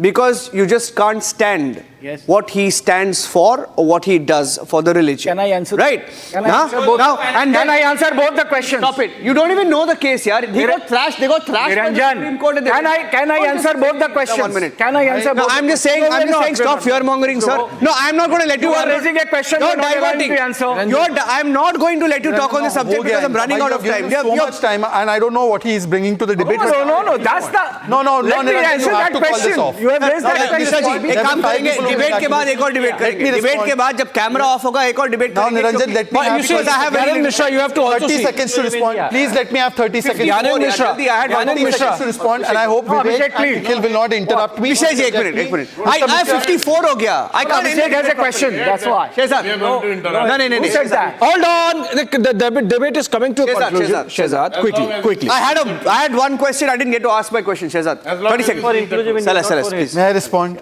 Thank you. Inclusive India Is it inclusive to say Ram Mandir Pran Pratishtha Naach Gana? Is it inclusive to say Hindu terror? Is it inclusive to say Hindutva as ISIS? Is it inclusive to say Sanatan Samap? Is it inclusive to say Sanatan Bimari? Is it inclusive to say Mathadish? मठाधीश और mafia में कोई ज्यादा फर्क नहीं है. Can you say this about Maulvi? Please, Niranjan, let me complete. Let me complete. Come on, yaar. What is this nonsense? I don't know what Mr. Mishra brings to the table except for his fake allegations. No. Secondly, please. Complete. Mr. Meena said कि दलित backwards को right मिलना चाहिए. Mr. Meena, I'm with you. Jamia MU में SC ST आरक्षण होना चाहिए. बिल्कुल होना चाहिए. हाँ बिल्कुल. तो हटाया किसने? आपकी फेवरेट कांग्रेस ने. Reservation please sir let me complete. Reservation and promotion हटाया किसने? समाजवादी पार्टी ने. Let me complete. 1961 में पत्र किसने लिखा रिजर्वेशन के खिलाफ? नेहरू जी ने. 80s 90s मंडल किसने विरोध किया? इंदिरा राजीव ने. अभी किसने बोला आरक्षण समाप्त कर देंगे? राहुल जी ने. And lastly Muslims are abuse. Rahul ने नहीं कहा आरक्षण समाप्त कर देंगे. कहाँ बोला है भाई? समाप्त बोला उसने. अरे कहाँ बोला है? कहाँ बोला है? कहाँ बोला है? आप दिखा दो कहाँ बोला है. आप कहाँ दो दिखा दो. अरे यार ये झूठ की फैक्ट्री मत चलाओ. दिखाओ. One second. Increase reservation. झूठ की फैक्ट्री. Again, भाई अभिषेक, you have allowed everyone to interrupt. I did not interrupt anybody. The way you didn't allow that. No interruption. But he was not speaking. I was speaking. Hold on. Hold on. Anyway, conclude your point. Let me conclude my point and I will substantiate what I am saying. He has said Congress will consider ending reservations when India becomes equitable. Rahul. Yes. One second. That's the point. One second. Let me make my point. Let me make my point. So, is Samajwadi Party saying that reservation should come to an end? After India is fully developed. After India is fully developed. Yes. You are saying this on record. Everybody has a right. Why not? Why not? Okay. Yes, you have a big right. I am very happy. I am very happy. Can I please complete? चार लोग नहीं. The official spokesperson of Samajwadi Party has just now said that reservation must come to an end. There has to be a When India? I am very happy. Yes. Now let me make my last point. Now let me make my last point. Become a tag team. Now let me make my last point. Now let me make my last point. This is what Constitution says. I know how much you all respect Baba Saheb Ambedkar. 2 times Congress defeated him. Congress defeated him twice. Now last point. And Congress made it. Please do not interrupt me. Please do not interrupt me. Dr. Ambedkar said that. Otherwise, I'll get Please do not interrupt me. Nikhil. Okay. Are we coming to an end of our conversation? Now last point. You said Muslims are abused. Muslims are abused by you know who? By those people who killed them in tens of riots and did not give them justice. On the floor of the parliament. 1 second. Yes. No. No, 1 second. 1 second. You are constantly bringing in, changing the goalposts. That's not a valid argument. Mr. Mishra, please. I need to start. You made that's not the valid argument. Two sides. I am ending the show. You know, if you are so concerned about Ramesh Biduri, Nikhil Jain, if you are so concerned, you know, on this show's panel, in this channel, Priyanka Kakkad called me a jihadi and an atankwadi. On this show and in this panel. What did you do? I did not call you a jihadi. Okay, 1 minute. I'm ending the show. We have to. The news has to go on. The show has to go on. The debate has ended, but the show has to go on. I thank all our panelists for being with us today on the debate. At least one thing has ended, Abhishek, because after the 2024 Lok Sabha elections, one of the favorite comments of the opposition that they repeated in almost every news conference saying that RSS, dekha how RSS has taught, BJP a lesson. They've stopped saying that after Haryana. They've stopped saying that after the Maharashtra election. And you saw that in the voter turnout, 5%. Ek hai, to safe hai. Thank you for joining us on the weekend edition of the election debate. News continues. Thank you.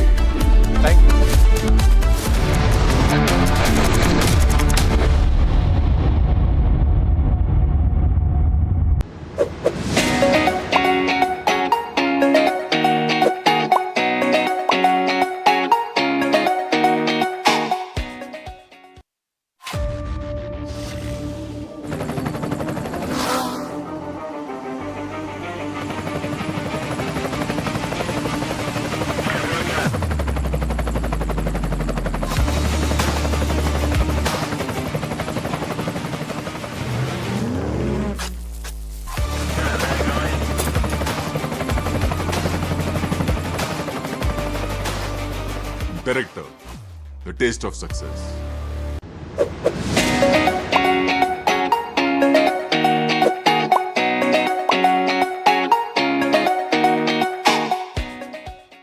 इस ऐतिहासिक विजय के लिए इसका श्रेय देश के यशस्वी प्रधानमंत्री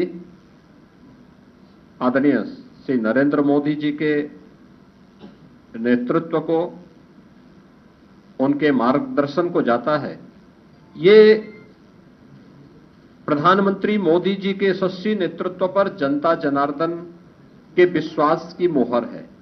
सुरक्षा का, सुशासन का एक बेहतरीन समन्वय और देश की आर्थिक समृद्धि को हम सब अपनी आंखों से देख पा रहे हैं। आज उत्तर प्रदेश की विजय जो 7 विधानसभा सीटों पर उपचुनाव में भारतीय जनता पार्टी गठबंधन को प्राप्त हुई है, ये उत्तर प्रदेश की ओर से प्रधानमंत्री मोदी जी के अभियान को, इस 7 कमल भी उस पूरे अभियान के प्रति समर्पित है।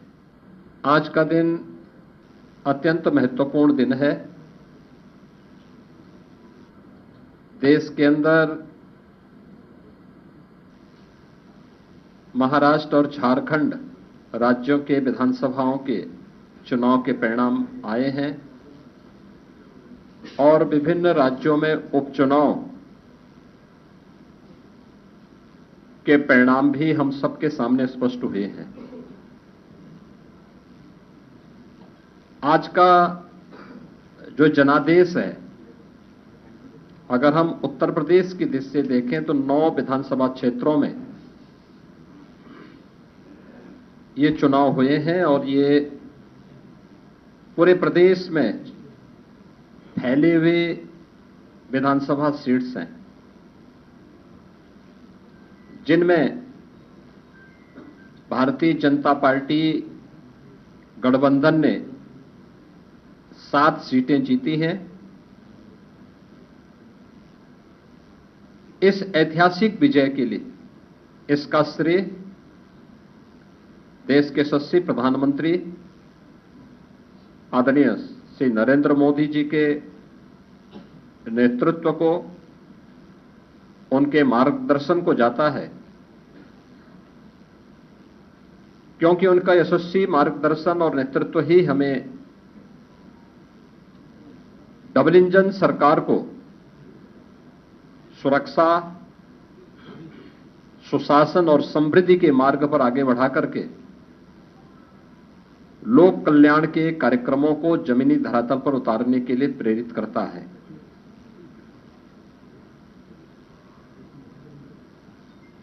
ये प्रधानमंत्री मोदी जी के यशस्वी नेतृत्व पर जनता जनार्दन के विश्वास की मोहर है। जनता जनार्दन को अटूट विश्वास है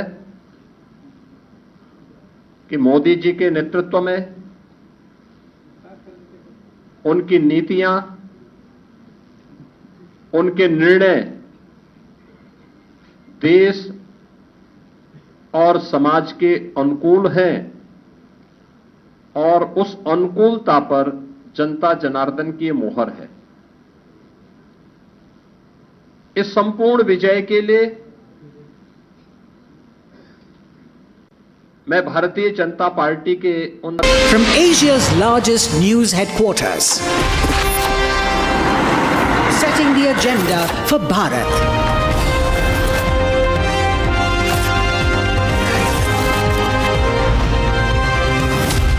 You're watching Republic.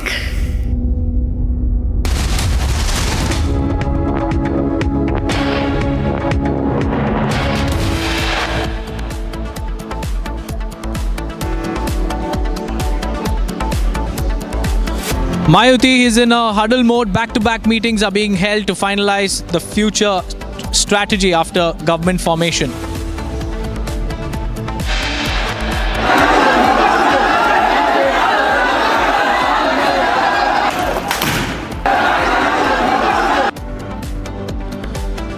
Stone pelting reported in Sambhal after a survey team arrives at Shahi Jama Masjid for a survey.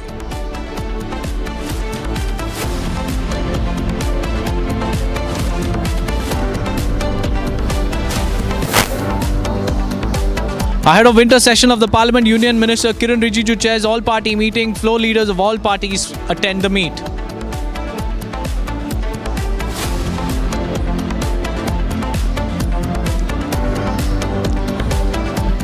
ने धोखा करके अस्थिरता पैदा करने की कोशिश की, लेकिन महाराष्ट्र ने उनको नकार दिया है और उस पाप की सजा मौका मिलते ही दे दी है।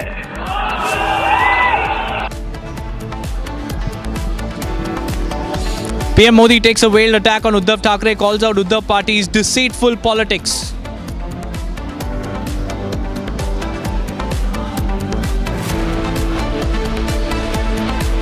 At least 37 killed in sectarian violence in Pakistan's Khyber Pakhtunkhwa province. Government holds deliberations with warring groups.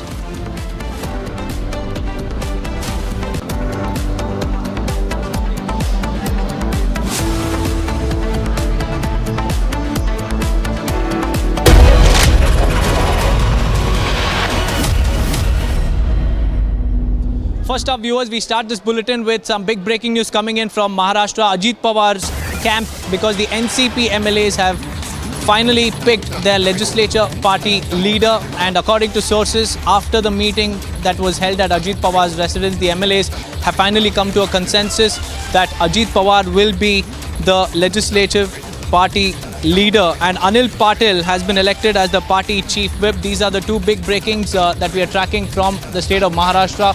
Yesterday, the Mahayuti alliance secured a historic mammoth mandate in the assembly elections, and today there are hectic meetings in the Mahayuti camp. NCP has held a meeting. Shinde is all set to hold a meeting. The BJP is also in huddle mode. There's a lot of buzz in Maharashtra, and the first breaking news that we are tracking for you is that the NCP has now selected Ajit Pawar as the legislative party leader, and Anil Patel has been elected as the party chief whip. And this is according to our credible sources who are close to the development, who are very privy to the meeting that has happened at Ajit Pawar's residence earlier today. And the two leaders have now been elected as the legislative party leader as well as the chief whip respectively. The official announcement is awaited, but right now this is the big breaking news that we are currently tracking.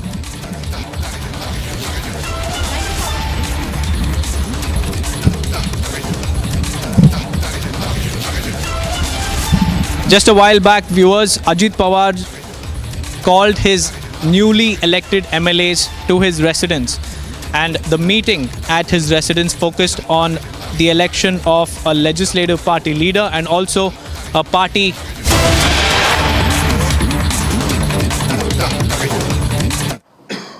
सोबतच आमचे सर्व महामंत्री मुंबईमध्ये सुनील राणे, पश्चिम महाराष्ट्रामध्ये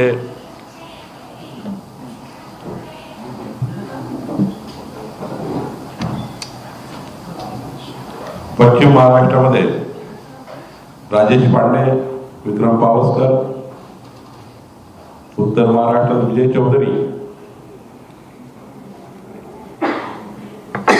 मराठवाड्यामध्ये संजय केनेकर, किरण पाटील, विदर्भात अनिल सोले, नितीन पुतळा आणि कोकणामध्ये माधवीताई आणि माधवी नाईक आणि श्री काडसेकर, कुल काडसेकर यांना आम्ही जबाबदारी दिली आहे. आणि मला विश्वास आहे की ज्या पद्धतीने भारतीय जनता पक्षाला आणि महायुतीला जनादेश मिळाला आणि भारतीय जनता पक्ष हा मोठा पक्ष म्हणून या ठिकाणी निवडणुकीमध्ये उदयास आला, आतापर्यंत इतिहासामधला सर्वात मोठा विजय आम्हाला मिळाला. संघटन कार्यातही आम्हाला संपूर्ण जे आमचं लक्ष आहे 1,51,00,000 प्राथमिक सदस्यता पक्षाची व्हावी, ही सदस्यता पूर्ण होईल. महाराष्ट्रामध्ये 1,51,00,000 सदस्य नवीन सदस्य भारतीय जनता पार्टीचे होतील याकरता आजपासून आम्ही सुरुवात केली आहे. उद्या Well, that is the Maharashtra BJP unit addressing a press conference, but let's shift our focus back on what happened at Ajit Pawar's residence. Akhil is joining me from right outside the NCP leader's house. Akhil, there was a meeting held at Ajit Pawar's residence, and it seems like the party MLAs have selected Ajit Pawar as the legislative party leader and Anil as the chief whip. Give us more details on what's happening. Well, Deepak, if you see right now, I'm just standing at Devgiri. Devgiri is the official residence of Mr. Ajit Pawar, who is NCP chief. And here you can see just a few moments back, 15 to 20 minutes back, what you have seen, that a poster has been erected over here. And on that poster, if you see, it's clearly written, Dada Sirf Naam Hi Kafi Hai. And then you see in Marathi, it has been written over here. So there was a meeting which went for almost 2 hours inside this very residence at Devgiri. And in that meeting, Mr. Ajit Pawar has been selected as the leader, group leader of the NCP, and we have been speaking to several leaders who have come over here at that point in time in that meeting, and they have been part of that meeting. And while we have been speaking to them, they have said that unanimously they have chosen Mr. Ajit Pawar as their leader. And if you see, when we asked about the oath-taking ceremony and who is going to be the chief ministerial face on that part, they have basically said that right now we cannot comment on that because we have fought this election on the basis of alliance. So we need to keep that alliance dharma. This is what most of the NCP leaders have told. But if you see if you talk about the numbers, the NCP, Ajit Pawar led NCP has got 41 seats. And apart from that, if you talk about Shiv Sena, which is led by Eknath Shinde, has got 57 seats. And if you talk about the BJP has got 132 seats. That is massive. So at this point in time, just few moments back, I just interviewed Shinde camp leader Deepak Kesarkar, who's a minister in this cabinet also. And while I was speaking to him, I asked him this question, that would you like to see Mr. Eknath Shinde as chief minister? He said that all of us in the Shiv Sena want basically Eknath Shinde as the chief minister. So it is a high command that will decide that who will be the next chief minister. For that, we will have to wait and watch. Yes, Deepak. Right, Akhil, we have that reaction lined up of Deepak Kesarkar, but it's time for us to shift our focus on what's happening in Shinde Sena's camp, because Eknath Shinde is all set to hold a meeting with his newly elected MLAs this evening after 4 p.m.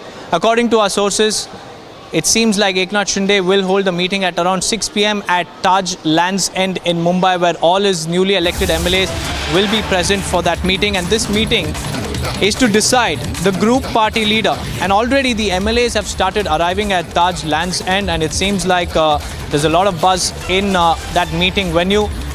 Shinde Sena's newly elected MLAs have already started arriving, and the chief minister is yet to arrive for the crucial meeting, but all eyes will be on that meeting because a lot of key decisions will be taken in this particular meeting, which also includes the decision on the group party leader, and the MLA's consensus will be very, very, very important on deciding the group party leader.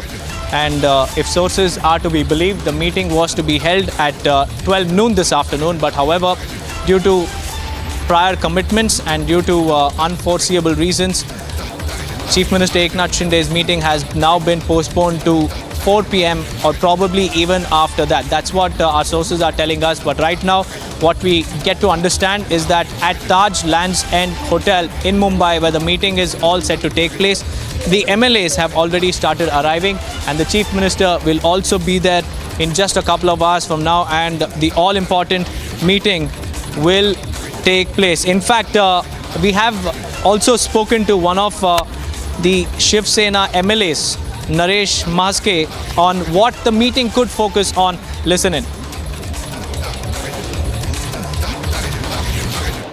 हमारे साथ शिवसेना के MP Naresh Maske हैं। शिवसेना की meeting थोड़ी देर बाद शुरू होने वाली है, 4 बजे के बाद ये बताया जा रहा है। सर, क्या प्लान है? विधिमंडल जो हमारा गुट है, उसका नेता का चयन आज होने वाला है। प्रोसीजर है, प्रोसीजर पे आज जो चुने हुए आमदार इकट्ठे आएंगे वो अपना नेता चुनेंगे। कल भी मीटिंग हुआ था, क्या डिसीजन लिया गया और आज क्या? कल नहीं मीटिंग हुई, कल हमारी पार्टी की मीटिंग हुई, उसमें सब अधिकार हम लोगों ने एकनाथ शिंदे साहब को दिए हैं। जो आगे का जो प्रोसीजर करने का वो पार्टी ने एकनाथ शिंदे साहब को अधिकार दिए, हमारे वो मुख्य नेता हैं। जिस तरह से महाराष्ट्र में महायुति का सुनामी आया, क्या कहते हैं? माननीय मुख्यमंत्री एकनाथ शिंदे साहब, मुख्यमंत्री देवेंद्र फडणवीस, अजीत दादा, उन्होंने जो काम किया है, हर एक स्तर के लिए काम किए हैं, बहनों के लिए, ज्येष्ठ नागरिकों के लिए, कामगार लोगों के लिए, यूथ के लिए, किसानों के लिए, हर एक स्तर के लिए काम किया है। उसका जो नतीजा है वो कल वोटों से आया। क्या आज राउंड के पास जाने वाले ऐसा कुछ प्लानिंग? महायुति के नेता लोग जल्दी एक साथ मीटिंग लेंगे और डिसीजन लेंगे। क्या सीएम को लेकर चर्चाएं हो रही है, क्या बातचीत हो रही है, कब तक ये डिसीजन? नहीं, ऐसा कुछ चर्चा वर्चा नहीं हो रही है। महायुति के नेता सब लोग इकट्ठे बैठेंगे और डिसीजन लेंगे। कब तक? जल्दी लेंगे, सोमवार तक। जल्दी महायुति के नेता का बैठक होगी और वो निर्णय लेंगे। कोई भी बात नहीं। Well, I have Executive Editor Shravan Sen joining me live from outside the BJP headquarters. Shravan, there's a lot of buzz in Maharashtra in all the three camps, the NCP, the Shinde Sena camp as well as the BJP. Now what we get to understand is that Shinde Sena has called for a meeting. In fact, Eknath Shinde has called for a meeting with all his newly elected MLAs to select the group party leader. Tell us more about what's happening in Mahayuti. Well, in fact, since morning, two sets of meetings were to take place. One within the NCP camp, which has already happened. In fact, Ajit Pawar has been elected as the legislative party head, which is effectively means it paves the way for Ajit Pawar to take forward the party in whichever formula that is basically arranged, if at all. As far as the Deputy Chief Minister's position goes from the NCP, it would be Ajit Pawar. Now, here comes the twist right now that is pertaining to Eknath Shinde. His meeting was supposed to start sometime this afternoon around 2 o'clock once the legislators were coming in. We are given to understand that the legislators have already arrived at Taj Land's End in Mumbai. Eknath Shinde is yet to come in for that meeting.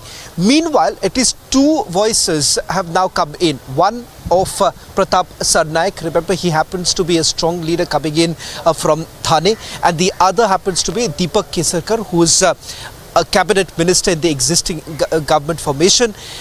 Both of them have now essentially indicated that the party wants to see Eknath Shinde continue as the chief minister and the face of the Mahayuti. Now this comes at a time when, remember, for the Bharatiya Janata Party, with the kind of mandate that they have received, with over crossing the mark that they had even when during the Modi wave back in 2014, this has been the best performance ever. You've had a section within the BJP making it very clear that this time it should be Devendra Fadnavis. So he is certainly the favourite as far as the chief minister's contenders are concerned. Having said that, what has happened within the BJP camp? As we speak, Devendra Fadnavis is still at his residence. He's met several of his leaders who are now coming in. Most of these newly elected legislators would be arriving in Mumbai by the later half of the day. We're being told that the legislative party meeting could happen late in the evening or by tomorrow. There is also a possibility that the three leaders, Eknath Shinde, Devendra Fadnavis as well as Ajit Pawar, may leave for the national capital sometime later in the evening, and there could be a meeting with JP Nadda and Amit Shah. However, we haven't got a confirmation as yet. The observers are yet to come in, so the legislative party meeting is only going to happen when the observers actually land in Mumbai, meet the party legislators, and then also name who is going to be the head of the legislative party. So all of that expected to happen later in the evening or perhaps by tomorrow. Right, Shravan, stay on with us because we have Chandrasekhar Bawankule also addressing the media. Let's cut across to the BJP briefing.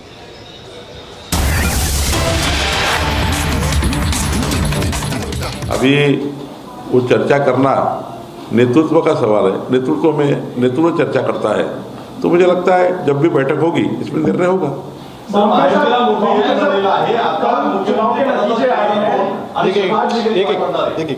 मुख्यमंत्री पदाचा चेहरा कोण आणि शपथविधी कधी पार पडणार आहे?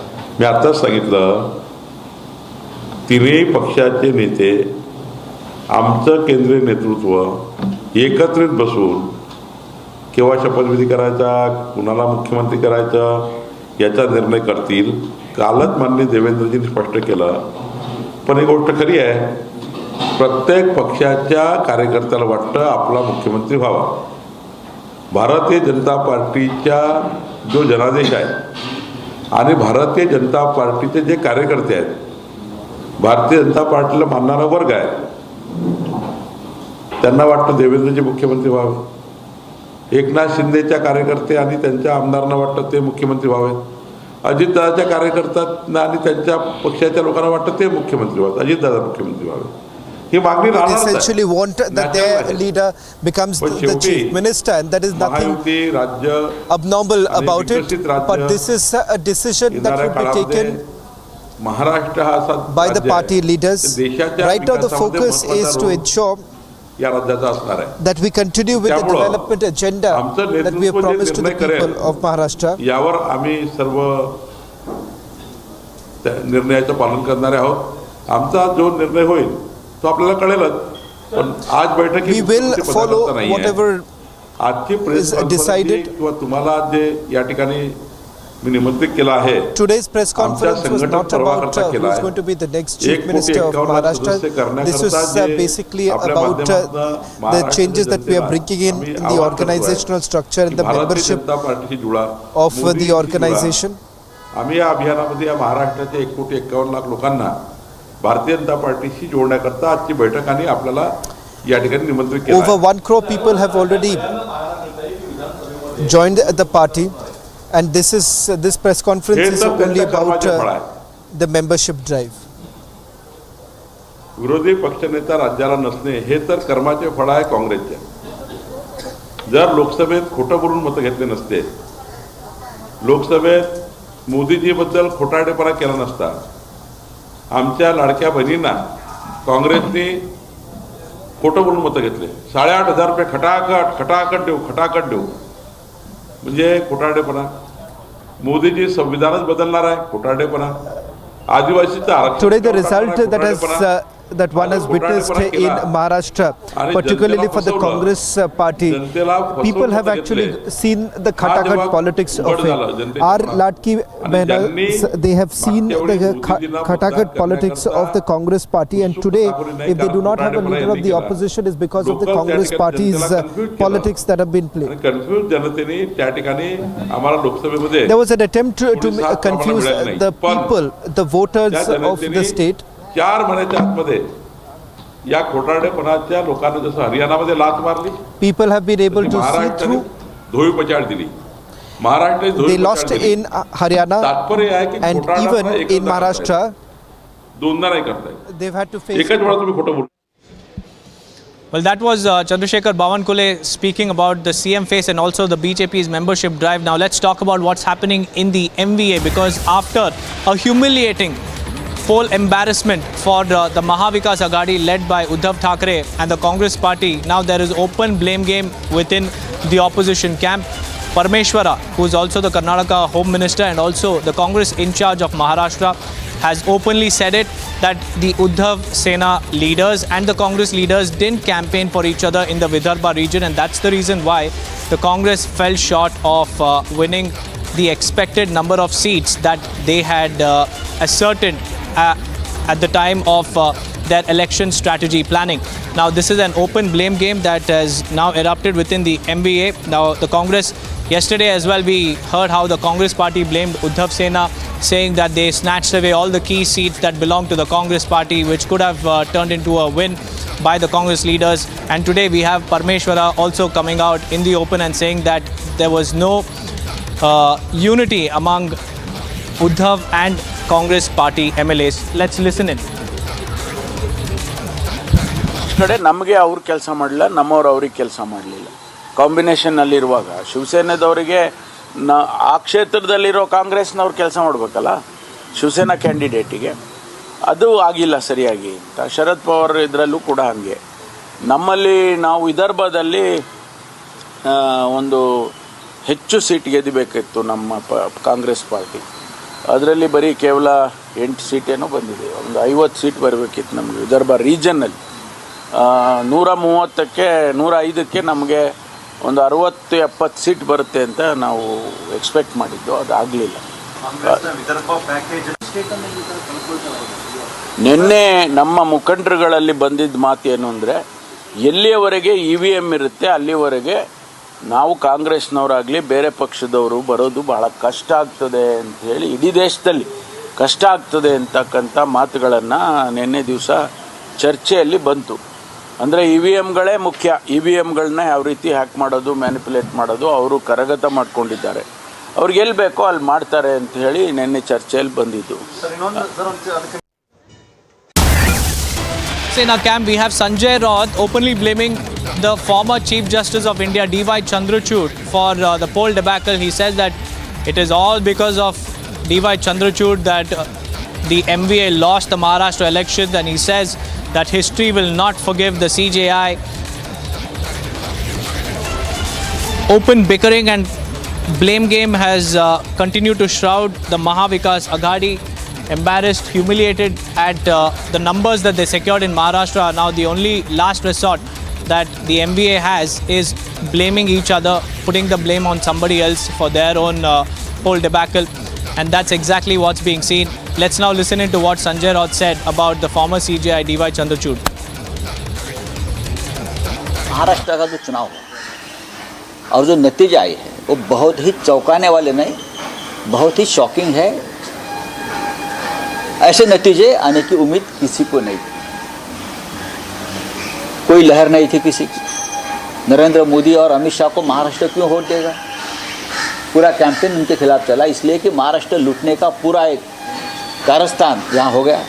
यहाँ से पूरे उद्योग गुजरात में लेके हुए, इसलिए वोट दिया लोगों ने कि हमारा रोजगार गुजरात में मोदी जी लेके जा रहे हैं, चलो हम मोदी जी को वोट दे देंगे, इसलिए खुश है। महाराष्ट्र में किसानों की आत्महत्या चल रही है, महाराष्ट्र में बेईमानी हो गई। ये जो नतीजे आए हैं उसके लिए जिम्मेदार अगर कोई होगा महाराष्ट्र की जो नुकसान हुआ है वो जस्टिस चंद्रचूड़ है। चीफ जस्टिस ऑफ इंडिया के पद पर बैठे व्यक्ति जिसने समय पर अपना निर्णय नहीं दिया, अपनी जजमेंट नहीं दी डिस्क्वालिफिकेशन के बारे में। 40 लोगों ने बेईमानी की, जिस पार्टी से चुनकर आए थे वो पार्टी को छोड़कर दूसरे पार्टी में जाकर सत्ता में बैठते हैं। आपकी जिम्मेदारी है संविधान के रक्षक, आपने अगर निर्णय दिया होता तो ये हिम्मत आगे कोई नहीं करता। अपने वो आज भी वो खिड़की दरवाजे खुले रखकर आप वहाँ से रिटायर हो गए। आप कोई भी किसी तरह से पार्टी बदल सकता है या सरकार बना सकता है दूसरी पार्टी, अपनी पार्टी को छोड़कर, तो इतिहास चंद्रचूड़ साहब को कभी माफ़ नहीं करेगा। Well, this clearly exposes the desperation of the Mahavikas Aghadi. In fact, earlier we told you how the Congress party continues to blame Uddhav Sena, saying that it was Uddhav Thackeray's leaders that snatched away some of the crucial seats, some of the important Congress bastions. In fact, Shravan Sen is also back with us. Shravan, in the aftermath of the humiliating poll debacle, we have MVA openly blaming each other, we have Congress blaming Uddhav Sena, and then we have Sanjay Raut going on to blame CJI, former CJI Chandrachud.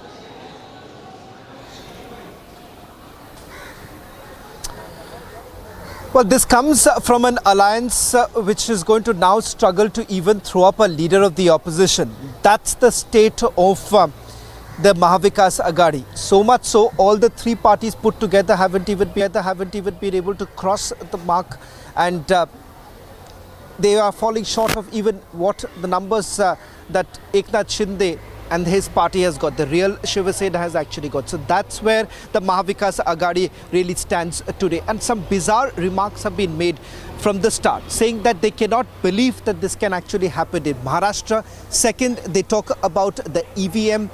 They do not have a problem with Jharkhand, but they certainly have a problem with the EVMs in Maharashtra. And the third is heaping insult on the people of Maharashtra, when they say that this is a verdict for Gautam Adani. That's the kind of response that has come in. In fact, the BJP today, remember, says that if at all one of the primary reasons why the Mahavikas Aghadi has lost is because of Sanjay Raut and the kind of bizarre remarks that he has made over the last several months. Just to quote one of the BJP leaders who says that starting from 9 o'clock in the morning from Bhandup. That's the place where he lives. That's in suburban Mumbai. He starts at 9 o'clock till about the time that he reaches the Sabna office. The only job that he has been given is to insult the people of Maharashtra. That's to quote one of the BJP leaders. That's where they really stand today. And perhaps they're going to find it even more difficult when they do not have a voice in the Maharashtra Assembly. Right, Shavan, stay on with us because we have more breaking news coming in from the MVA, because Uddhav Thackeray is all set to hold another crucial meeting at Matoshri tomorrow. That's the big breaking news that we are currently tracking.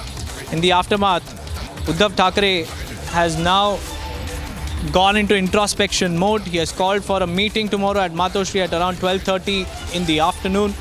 And this could be to probably assimilate what exactly went wrong in Maharashtra Assembly elections. It's a clear-cut sign that the Mahavikas Aghadi must hit the drawing room and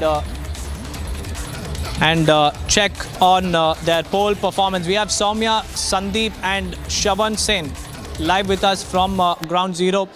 Let me go across to my colleague Soumya, who's joining me live from Mumbai. Soumya, tomorrow Uddhav Thackeray has called for a crucial meeting at Matoshri. What's on agenda? Will their poll performance be discussed, or will their future course of action and strategy will be discussed? What's on the table? Yes, well, Deepak, see, if we talk about what's an agenda as far as this meeting is concerned at Matoshri, remember, this is a party that we are talking about that has over the years has had a huge support from the people of Maharashtra.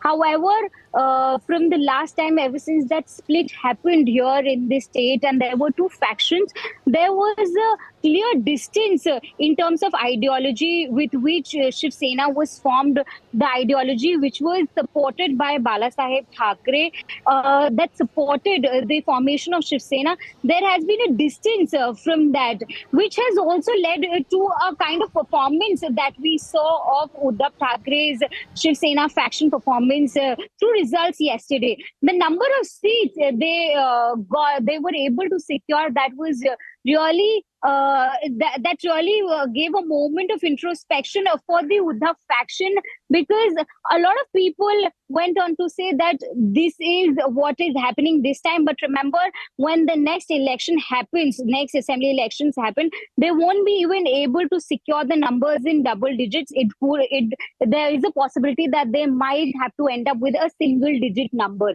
So this is high time that there is a meeting wherein their introspection happens as to what went wrong, which led to a kind of performance that took place yesterday. Back to you.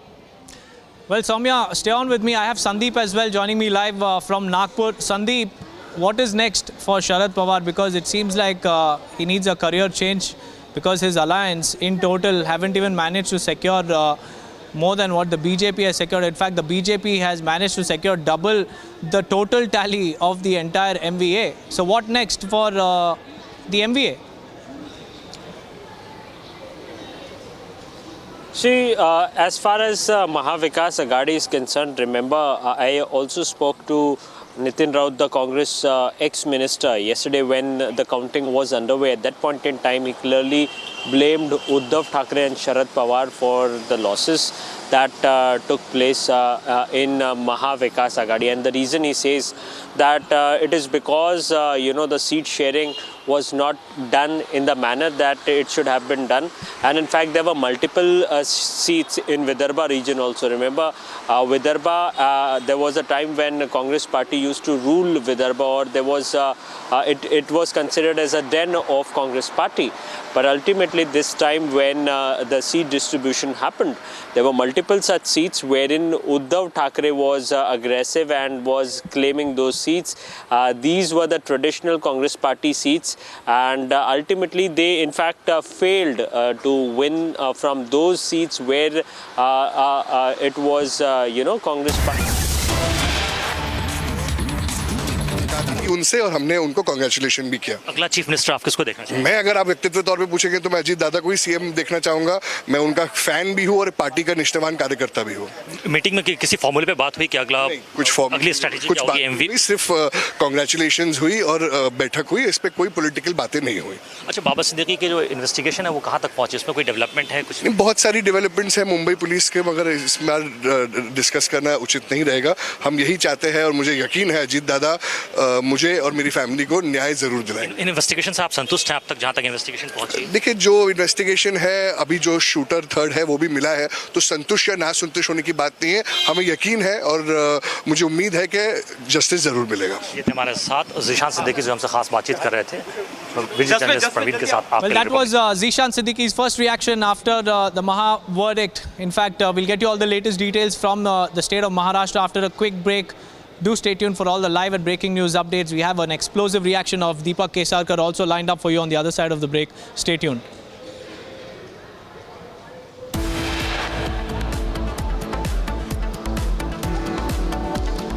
And as we speak, viewers, there's hectic parleys in the Mahayuti camp. We'll get you a 360-degree view of what's happening in each party after a quick break. Stay tuned.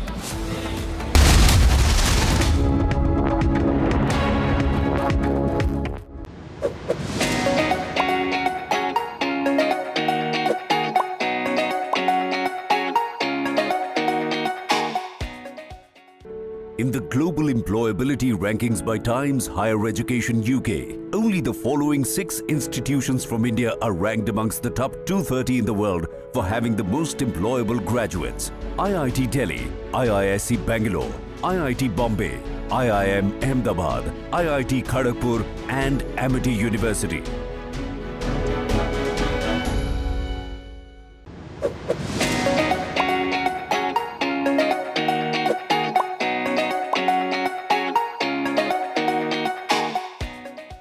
अरे चुनाव आएंगे जाएंगे, लोकतंत्र में जय पराजय भी चलती रहेगी, लेकिन भाजपा का एनडीए का ध्येय सिर्फ चुनाव जीतने तक सीमित नहीं है। हमारा ध्येय सिर्फ सरकार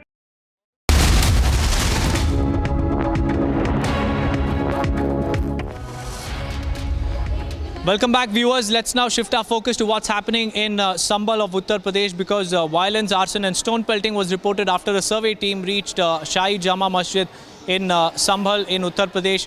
And following the arrival of the survey team, there was massive violence that was reported. Stone pelting was also reported on the police that accompanied this particular survey team. And following that, there was Section 144 imposed in this particular region to avoid further escalation. But however, in the aftermath, you can see charred vehicles, tear gases being hurled by the police personnel who were deployed there. Stone pelting was also witnessed. A particular community, hundreds of people mobilizing into a mob, pelted stones at the security personnel who accompanied the survey team.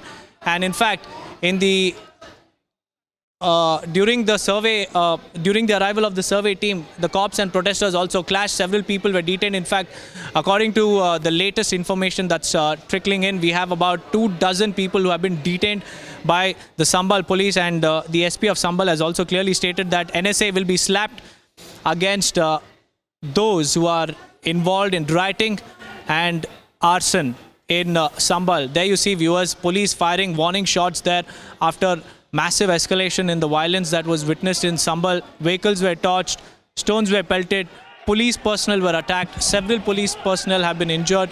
And in fact, Akhilesh Yadav has also claimed that one person has been killed in the violence.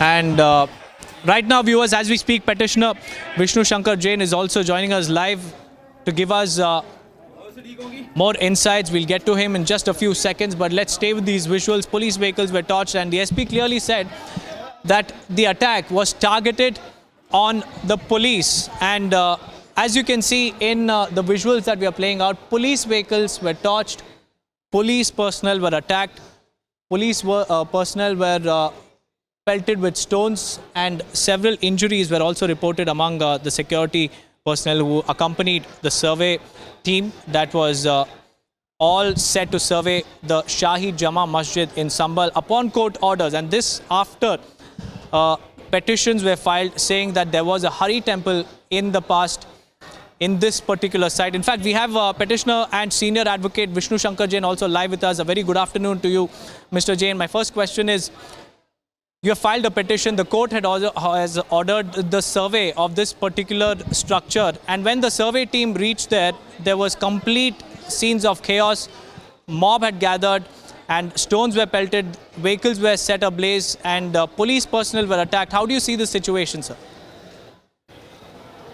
We had started this survey and the Advocate Commissioner had informed us that the survey will start today from 7 a.m. in the morning till 11 a.m.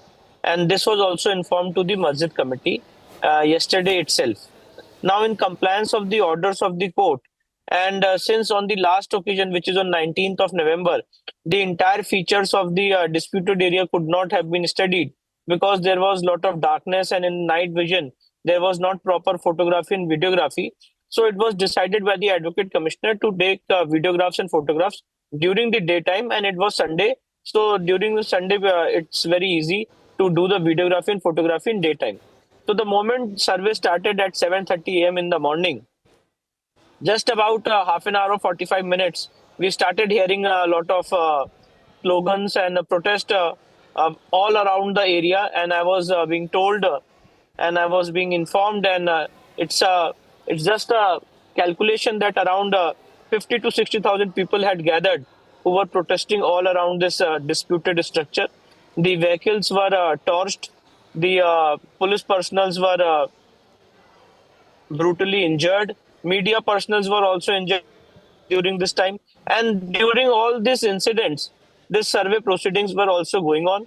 As of now, the survey proceedings are over, and most of the area of the disputed structure has been covered and videographed and photographed. And I think that there is a conspiracy behind all these things, and which needs to be investigated by the agencies.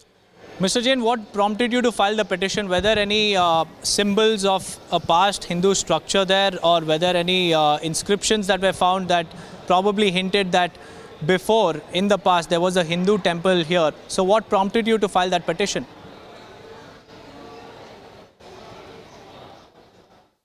Yeah, it's a issue with people of Sambhal believe and feel, and there are strong evidences to prove it, that this temple was of Sri Vishnu Hariya temple, which was built during the era of Prithviraj Chauhan, and it so happened in time that it was taken over by the members of other side, and Babar Nama clearly mentions that there was a temple existing at this spot which was demolished. Aine Akbari also mentions the same thing. Apart from that, the report of Director General of the ASI, Alexander Cunningham, also mentions that this was a place of Hindu religious worship. And apart from that, it's a ASI protected monument. In 1920, ASI protected this monument, and this falls at serial number 250 of the said list. So it's a protected monument, and all these evidences were gathered, and then the petition was filed before the Civil Judge Senior Division Chandosi. And after hearing the parties, the Honorable Court had issued notice in the matter, and had also directed appointment of an Advocate Commission, and directed the Advocate Commission to submit a report before 29th of November. Now, on 19th November, the survey had happened, but on that day, because it was the sun had set and it was there was a lot of darkness, so clear photographs and videographs could not have been taken. And at that point of time, also there were a lot of these kind of disruptions. So it couldn't happen, survey couldn't happen properly on 19th of November, and that's why the London Advocate Commissioner had fixed today's date to conduct the survey. And when the survey started, this kind of violent protest and this kind of violence which you are showing on your screen started happening there, and it's very unfortunate, and I think it needs a thorough investigation. Well, Mr. Jain, it's not just about this single property. There are several such cases, be it the Gyanvapi or the Krishna Janmabhoomi, or even this one, for example.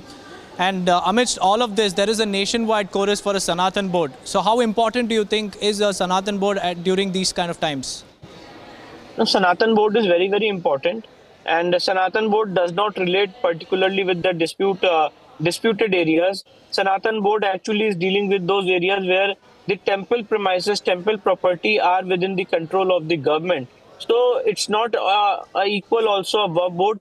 We are saying that all the temple properties which are within the control of the government must be governed by the members of the believers of the same faith, and it cannot be governed by the government or the administration. And there are a lot of evidences to show and establish that the money of temple which is being donated by the devotees is siphoned off by the government for secular activities. So for all these purposes, we are asking for a board which is known as Sanatan board, and legislative drafting has been done by me, and let's see how it progresses in the future.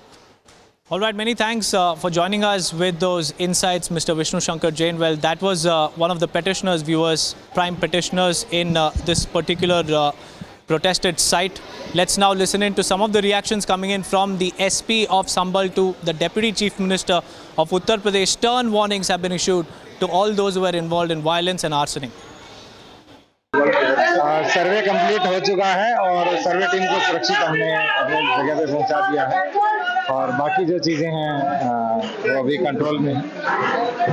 जो भी दंगाई हैं या जो भी शरारती तत्व हैं उन पर कठोर कार्रवाई की जाएगी और किसी को भी बख्शा नहीं जाएगा। देखिए, माननीय न्यायालय के आदेश का पालन कराना ये सरकार की जिम्मेदारी है, पुलिस प्रशासन की जिम्मेदारी, उसे कराया जाएगा। जो माननीय न्यायालय के आदेश के अनुपालन में बाधा डालेंगे उनके खिलाफ कानून अपना काम करेगा। देश में ये जिहादी आंदोलन, जिहादी वाले लोग जो शरिया कानून स्थापित करना चाहते हैं भारत के लोकतंत्र को खत्म करके, ये संभल की घटना उसी मानसिकता का द्योतक है कि वो लोकतंत्र को खत्म करके शरिया कानून स्थापित करना चाहते हैं। अगर कानून से कोई कानून के तहत सर्वे की टीम थी, अगर कानून पर ये हमला है, ये लोकतंत्र पे हमला है, ये भारत पर हमला है, ये देश बर्दाश्त नहीं करेगा, उत्तर प्रदेश बर्दाश्त नहीं करेगा। ये चेतावनी दे रहे हैं गृह युद्ध कराने।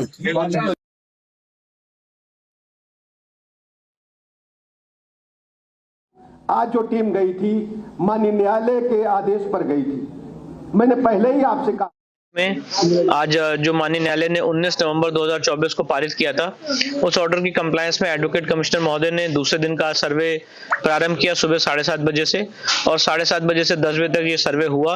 इस सर्वे के दौरान सारे फीचर्स की स्टडी की गई, सारे परिसर में वीडियोग्राफी और फोटोग्राफी का काम जो माननीय न्यायालय का डायरेक्शन था उसकी कंप्लायंस की गई, और अब ये सर्वे पूर्ण हो चुका है। और अब माननीय एडवोकेट कमिश्नर महोदय अपनी रिपोर्ट कोर्ट के समक्ष 29 नवंबर से पहले या 29 नवंबर के दिन पेश करेंगे, और अगर नहीं पेश कर पाएंगे तो माननीय न्यायालय से टाइम लेंगे। देखिए, संभल में आज जो टीम गई थी माननीय न्यायालय के आदेश पर गई थी। मैंने पहले ही आपसे कहा है, समाजवादी पार्टी को लोकतांत्रिक व्यवस्था में न्यायपालिका पर कोई भरोसा नहीं है। देखिए, आप भी सोचिए, समाजवादी पार्टी के कारनामे आप जानते, पूरी फहरिस्त अगर निकालेंगे हम, अखबार की कटिंग आप 12 से 17 तक की निकाल दीजिए, आए दिन प्लाट, मकान, दुकान कब्जा करना। और सुनिए, हमें अच्छी तरह याद है, लोहिया वानी खबर तो लखनऊ की है, विश्वकर्मा जी आपको याद होगा। लोहिया वानी के गुंडों ने सीओ हजरतगंज को बोनट पे टांग करके एसएसपी के बंगले में घुसा दिया था। पूछो क्या हुआ, एफआईआर हुई थी क्या? फर्रुखाबाद में समाजवादी पार्टी के एमपी थे, कप्तान को एक कंटाप जड़े थे, खूब वीडियो वायरल हुआ था। क्या हुआ था अखबार में पूछिए जरा। 1 दर्जन घटनाएं हम याद दिला देंगे। आए दिन यही सुर्खियां थी कि सपा के गुंडों ने, एक दिन तो हद हो गई, 12 में अखिलेश जी की सरकार बनने वाली थी, इधर सपा चल रही थी, उधर झांसी में समाजवादी पार्टी के गुंडों ने पत्रकारों को बंद कर लिया था किसी होटल में, याद है आपको? देखिए, हम तो गरीब जनता के साथ हैं, पीड़ित जनता के साथ हैं, और आम जनमानस की भलाई के लिए माननीय प्रधानमंत्री नरेंद्र मोदी जी के मार्गदर्शन में, उनकी अगुवाई में, माननीय योगी जी के नेतृत्व में उत्तर प्रदेश के चतुर्मुखी विकास के लिए कृत संकल्प हैं। आज उत्तर प्रदेश में प्रति व्यक्ति आय बढ़ी।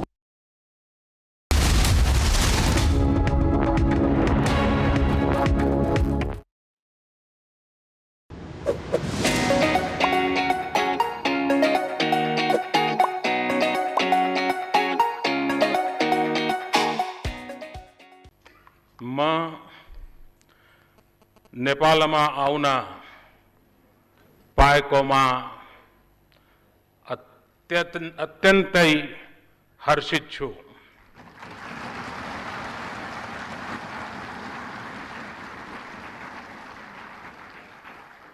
We are located in a different oceans, but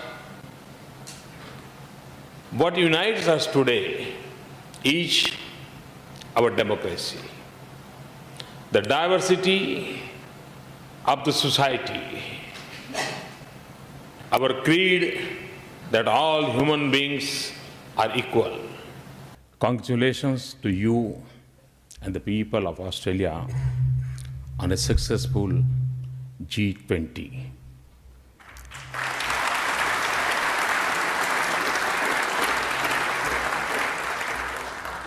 I'm the third head of the government you are listening to this week. I do not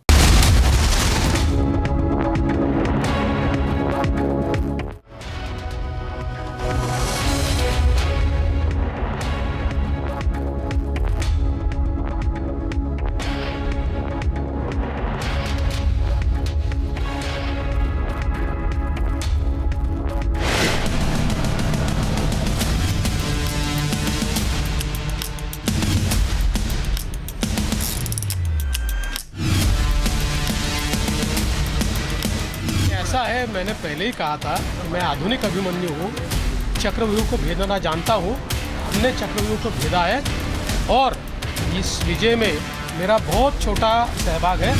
एक ये हमारी जो पूरी टीम है, इस टीम ने इस विजय को लाया।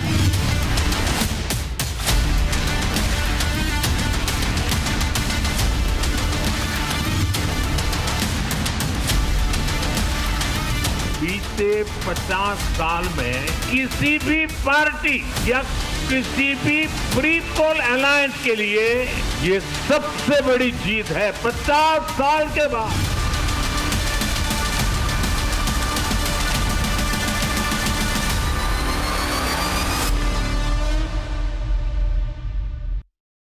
इस वक्त हम मौजूद हैं संभल में। तस्वीरों के माध्यम से मैं दिखाना चाहूँगा, इसी जगह पे उपद्रवियों ने जम के पथराव किया, क्योंकि जो पूरा इलाका हिंदूपुरा खेड़ा इलाका कहलाया जाता है। और इस जगह पे सुबह के समय तमाम जो उपद्रवी यहाँ पर मौजूद थे वो पुलिस टीम पे पथराव करते हैं, जिसमें कई पुलिसकर्मी जो है वो घायल हो जाते हैं। इसके अलावा अभी हमने पुलिस कमिश्नर जो है मुरादाबाद, उनसे बातचीत करी तो उन्होंने यही जानकारी दी और यही बताया कि इस इलाके में छत से भी जो थे कुछ लोगों ने जमकर पथराव किया है, जिस मामले में इस इलाके से 2 महिलाओं को हिरासत में लिया गया है। तो उसके अलावा साथ वाले इलाके में भी कुछ उपद्रवियों ने पुलिस पे अटैक किया, पथराव किया, आगजनी की, कई गाड़ियों को आग के हवाले किया। कई जो लोग थे उनको पुलिस ने हिरासत में लिया गया है। लेकिन ये आप तस्वीर देखिए, कितने बड़े बड़े जो पत्थर हैं वो यहाँ पर रखे गए हैं और इन्हीं पत्थरों से जो है वो हमला किया गया। ये आप तस्वीर देखिए, पूरी रोड पे जो है वो यहाँ पर पत्थर बिखरे हुए नजर आ रहे हैं।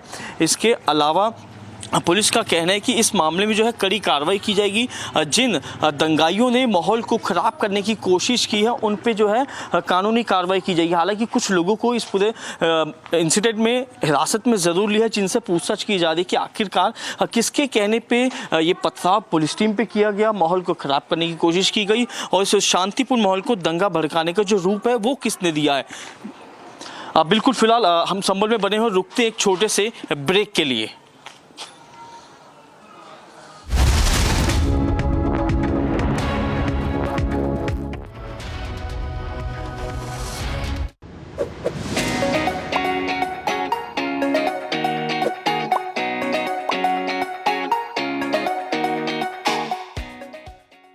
Amity has been ranked India's #1 not-for-profit private university for 11th year, with top 10 ranked institutions in management, engineering, biotech, law, mass comm, telecom, hospitality, fashion and more.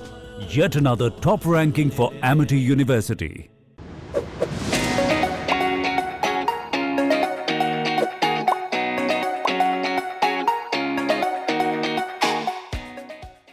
ईव्हीएमचा निर्णय मान्य आहे, मान्य आहे, मान्य आहे।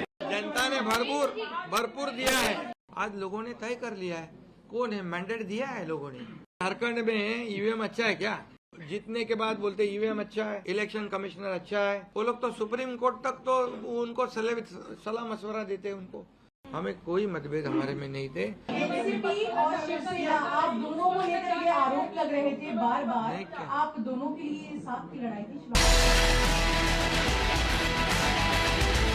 देखिए, जो कल चुनाव के परिणाम आए उसमें हमारी प्रचंड जीत हुई महाराष्ट्र और तमाम जो उपचुनाव हुए पूरे देश में, लेकिन ये विजय का पहिया जो है वो झारखंड आकर थम गया और इसका हमें बहुत अफसोस है, क्योंकि हमारे सभी घटक दलों ने पूरा प्रयास किया था।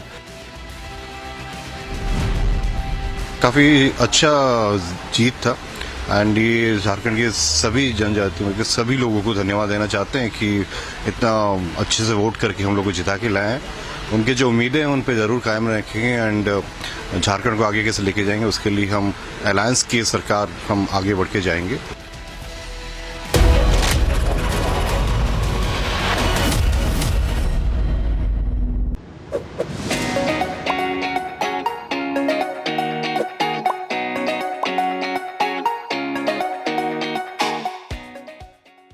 In the global employability rankings by Times Higher Education UK, only the following 6 institutions from India are ranked amongst the top 230 in the world for having the most employable graduates. IIT Delhi, IISc Bangalore, IIT Bombay, IIM Ahmedabad, IIT Kharagpur and Amity University.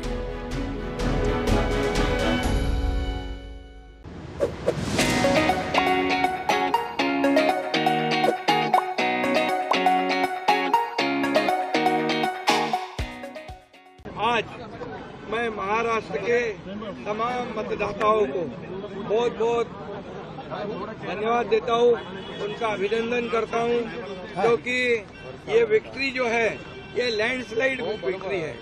ये मैंने कहा था कि महायुति को thumping majority मिलेगी और इसीलिए मैं तमाम मतदाता जो है, मेरी लाडली बहनाओं को मैं धन्यवाद देता हूँ, लाडले किसानों को मैं धन्यवाद देता हूँ और लाडले हमारे भाई है, लाडले सीनियर सिटीजन है, सभी वर्ग जो है, सभी वर्ग को मैं धन्यवाद देता हूँ कि उन्होंने ऐसी विजय। लोकतंत्र में जनता सर्वोपरि होती है, जनता जनार्दन होती है। जनता का जनादेश हमें मिला है।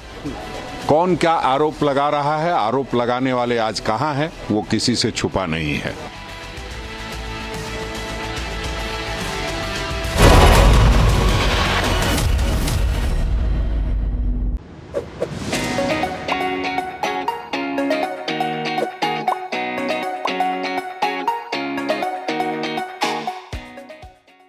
Amity has been ranked India's #1 not-for-profit private university for 11th year, with top 10 ranked institutions in management, engineering, biotech, law, masscom, telecom, hospitality, fashion and more.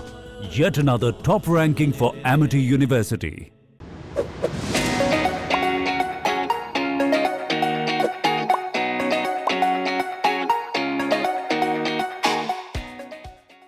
इस ऐतिहासिक विजय के लिए इसका श्रेय देश के यशस्वी प्रधानमंत्री आदरणीय श्री नरेंद्र मोदी जी के नेतृत्व को, उनके मार्गदर्शन को जाता है। ये प्रधानमंत्री मोदी जी के यशस्वी नेतृत्व पर जनता जनार्दन के विश्वास की मोहर है। तो अनएक्सपेक्टेड रिजल्ट्स हैं। पुलिस पूरी तरह से इन्वॉल्व रही पूरे इलेक्शन में। सारे आश्वासन जो इलेक्शन कमीशन की पर्यवेक्षक आई थी मुरादाबाद के अंदर, उन्होंने भी दिए थे, लेकिन वो फॉलो नहीं हो सके।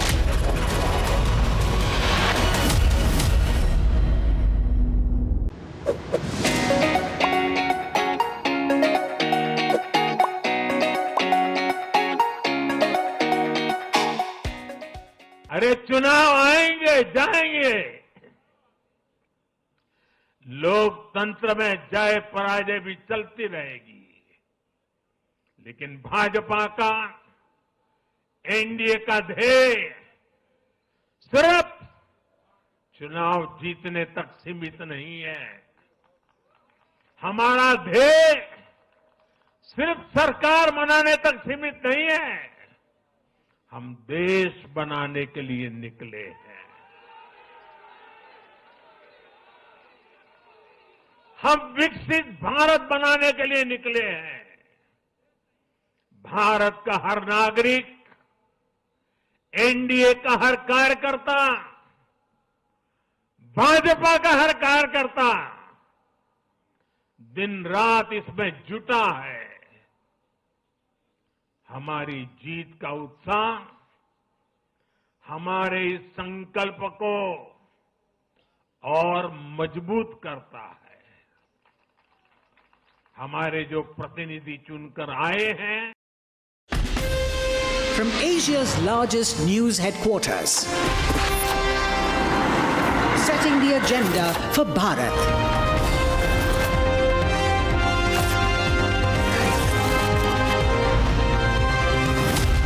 You're watching Republic.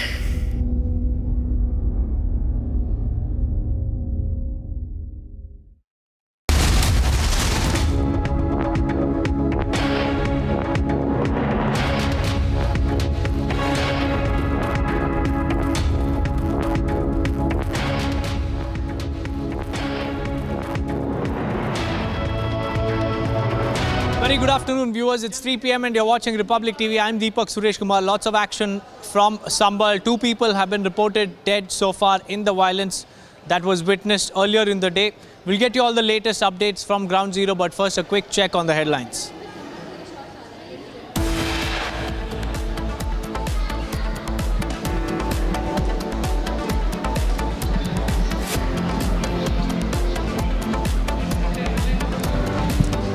Amid hectic parleys and key hurdles, Ajit Pawar elected as Legislative Party Leader of the NCP.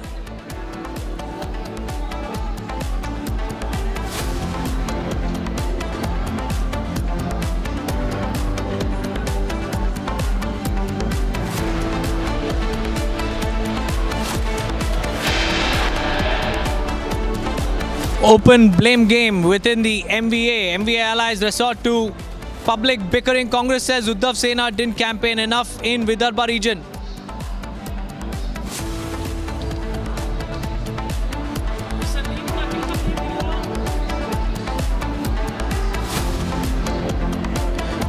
Facing Maha embarrassment after election results, Uddhav Thackeray calls for a meeting at Matoshri tomorrow.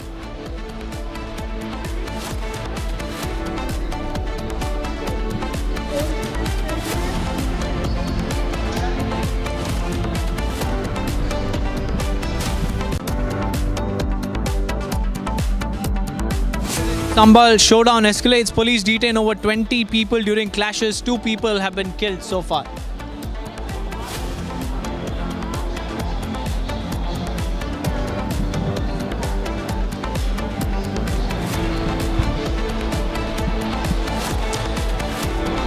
At least 37 people have been killed in sectarian violence in Pakistan's Khyber Pakhtunkhwa province. Government holds deliberations with warring factions.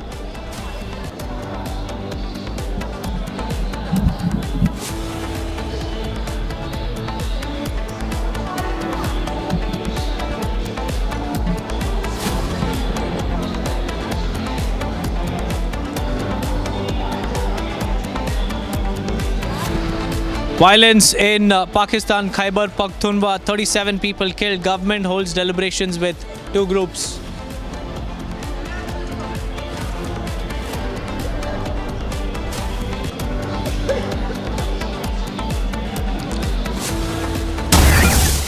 Well, lots of developments in the state of Maharashtra. First up, we have sources indicating that discussions among the key members of the Mahayuti alliance regarding the seat sharing formula and the cabinet berth distribution have taken place, with another meeting planned to finalize the details. The allocation is likely to be based on the number of MLAs, with the proposed formula of 1 cabinet berth for every 6 to 7 MLAs. And if implemented, the BJP is expected to secure 22 to 24 berths. Eknath Shinde's faction may receive 10 to 11. And Ajit Pawar's group could get 6 to 8 berths. That's the latest inside scoop that Republic is tracking for all our viewers. Now the discussions are on internally within the Mahayuti on the cabinet berth allocation. And according to sources, the formula that could be used is that one cabinet berth for every 6 to 7 MLAs of each party. And if it is implemented, the BJP is expected to secure anywhere between 22 to 24 cabinet berths. Eknath Shinde's faction may get 10 to 11. And Ajit Pawar's group could get 6 to 8 berths. We have Akhil joining us live from Ajit Pawar's residence. Akhil, there's a lot of buzz within the Mahayuti. It seems like there is a formula that has been agreed upon. The sources are telling us that every 6 to 7 MLAs will mean that that party will get one cabinet berth. So give us the latest coming in. Well, Deepak, if you see, this is the formula which has been put forward. And while we have been speaking to our sources in the Mahayuti camp, and if you see what happened earlier, that if you talk about the BJP, it has got 132 seats, and if you talk about Shiv Sena, which is led by Eknath Shinde, has got 57 seats, and if you talk about the NCP, which is led by Ajit Pawar, has got 41 seats. And since the morning, we have been witnessing that several key leaders of NCP has come forward, and there was a meeting at Ajit Pawar's residence, and the meeting went on for almost 2 hours, and that meeting has just got ended, and some of the senior leaders have just come out. If you talk about Praful Patel, Chhagan Bhujbal, and senior other leaders have just come out, and while we have been speaking to those leaders that what all things were discussed in that meeting, so they have simply said that ye ek shishachar bhet thi. But apart from that, they have hinted that several deliberations have been going on regarding that what could be the next formula for the government formation. But they were tight-lipped on that part, that what actually had happened in that meeting. But if you see, at this point in time, what we are getting from our sources, that for every 6 to 7 seats, that means for every 6 to 7 MLAs, one cabinet berth could be given to the alliance partners. Yes, Deepak. Right, Akhil, stay on with me because I have Meenakshi also joining us live from outside Sharad Pawar's residence. Meenakshi, a very good afternoon to you. Yesterday we saw there was completely a deserted look at Sharad Pawar's residence, at Uddhav Thackeray's residence, at the Maharashtra Congress office. So what's next for Sharad Pawar?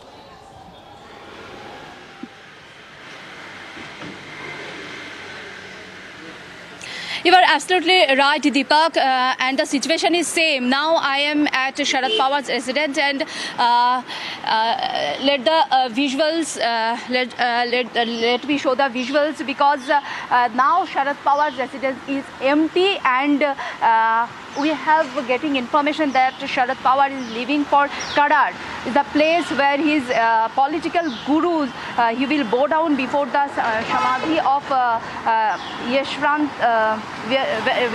Rao Chauhan. And the situation is, opposition is now that they failed to secure the required 29 seats to claim the leader of opposition. Congress won just 16 seats, and Uddhav Thackeray Sena managed 20, and Sharad Pawar's NCP own 10 seats. The situation is that they have no face, and they are not in this situation to claim the leader of opposition seat.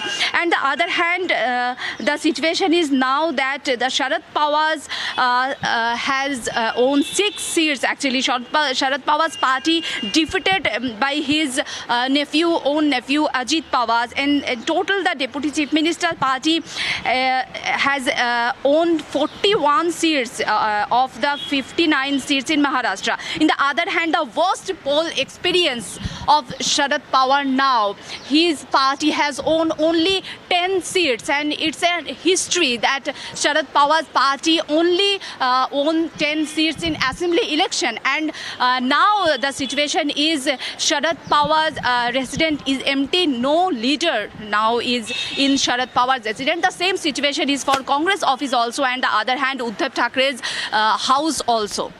Deepak. Right, Meenakshi, I have Sandeep also joining me live from Nagpur. Sandeep, how is the atmosphere in Nagpur? Because the BJP strike rate has improved, better. It's become better than last time. This time around, their tally collectively, in fact, is more than the collective tally of the MVA. It's not even comparable. Deepak, Okay, you have to first understand that the place where I'm standing, how significant this place is. Nagpur is the place where there is RSS headquarters. As far as this election is concerned, you have to understand that how crucial the role of RSS has been in this very numbers. What I've been told by my sources in Bharatiya Janata Party is that the RSS party workers or the RSS workers in fact marked people door to door, and in fact everyone was brought out, which did not happen during the Lok Sabha election. And that is the reason that Bharatiya Janata Party or the NDA alliance had to face a huge dropout in numbers when we talk about Lok Sabha election.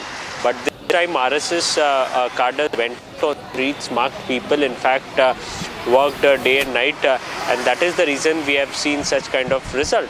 As far as Vidarbha region is concerned, remember Vidarbha has 62 such seats in which Bharatiya Janata Party was able to get more than around 40 seats Bharatiya Janata Party was able to get.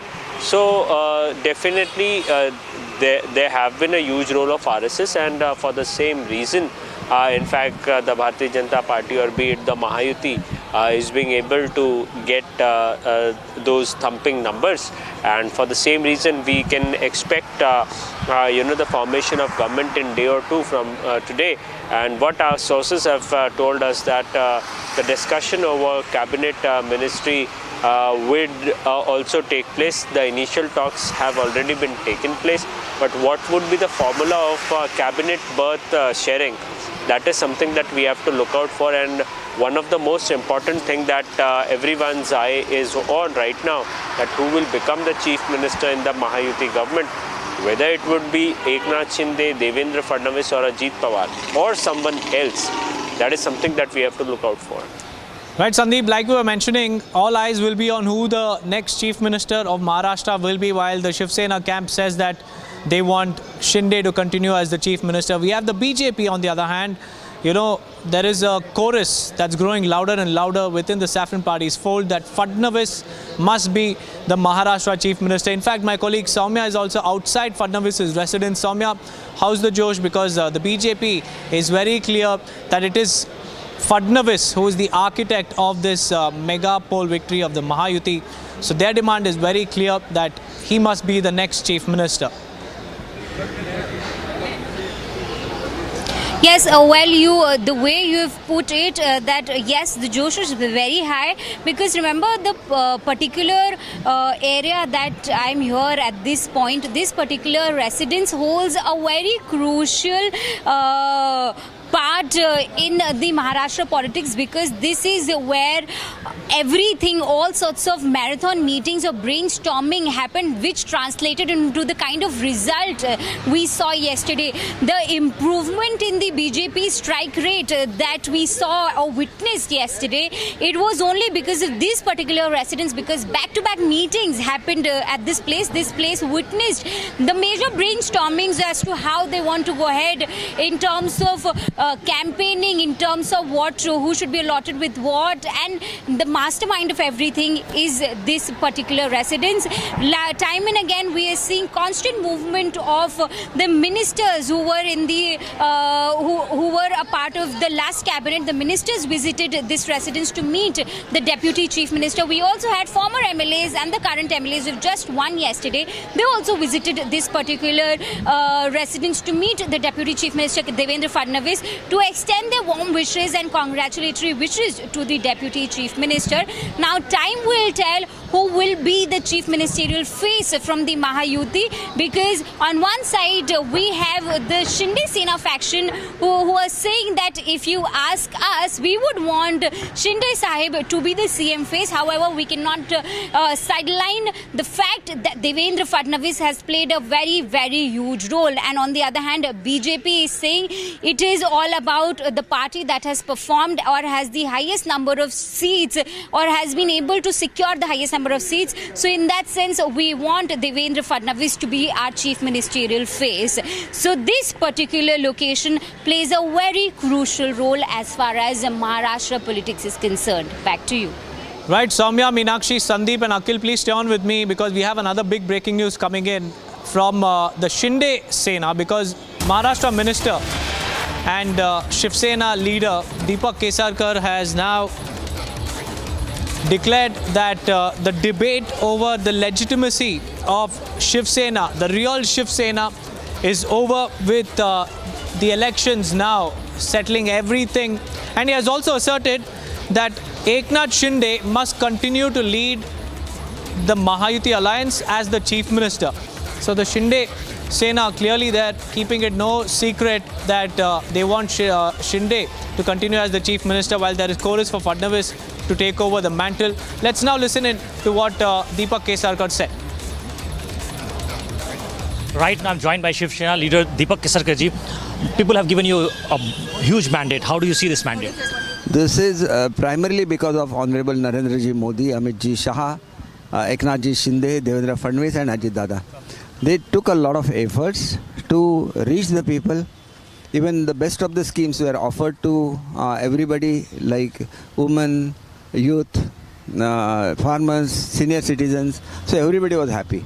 And they could reach each corner of Maharashtra. The wrong perception that was created, wrong narrative that was created by Congress, they themselves made it clear. Rahul Gandhi made it clear that he wanted to change the constitution and not NDA. So who do you think is going to be the next chief minister? Of course, three of them will sit together, and whatever Delhi decides, he will be the chief minister. Do you think that Eknath Shinde is going to be the chief minister? We, at least being a Shiv Sena, we always feel that he has performed well. He has taken a lot of efforts and made an image of true CM who is from the ordinary community. So that helped the result also. So we always feel and we will always pray that he should become the first CM. Shiv Sena is the part of the alliance. Do you think that any formula which has been worked out so far yet? No, nothing formula. We are together closely, and whosoever may be the CM will stay together, will work for the state, and we'll see that Maharashtra reaches another height. The past glory of Maharashtra would be restored. Do you think that the debate of real Sena is over now? Has it been settled? Of course. It is settled by the people of Maharashtra. The real Shiv Sena belongs to Balasaheb. Balasaheb's true Shiv Sainik is Eknath Shinde. He performed well. He worked as per Balasaheb's ideology. And that is how Balasaheb Shiv Sena have a leader like Eknath Shinde, who is a true Shiv Sainik.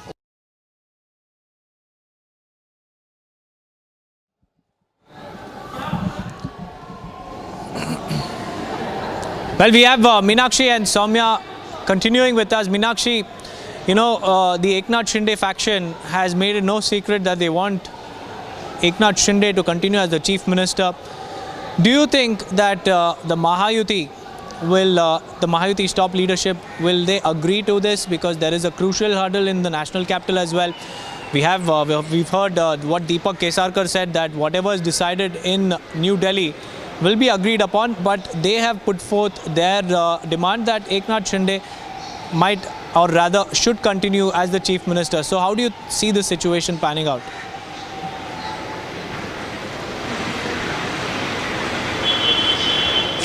Deepak, I have spoken several leaders of Mahayuti yesterday, and the situation is that when I have spoken with Shinde Sena's Karyakarta, like workers and leaders and senior leaders, they are saying we want obviously Eknath Shinde, who is the face of Shiv Sena Shinde faction, and he has done lots of work for Maharashtra in these 2.5 years, and he will be the face of CM. We want him because he has done lots of work, lots of development of Maharashtra, and people want him, they are saying. And the other hand, when I have spoken with some leaders of BJP, they are saying Mahayuti alliance will discuss on it, and they will after discussion we have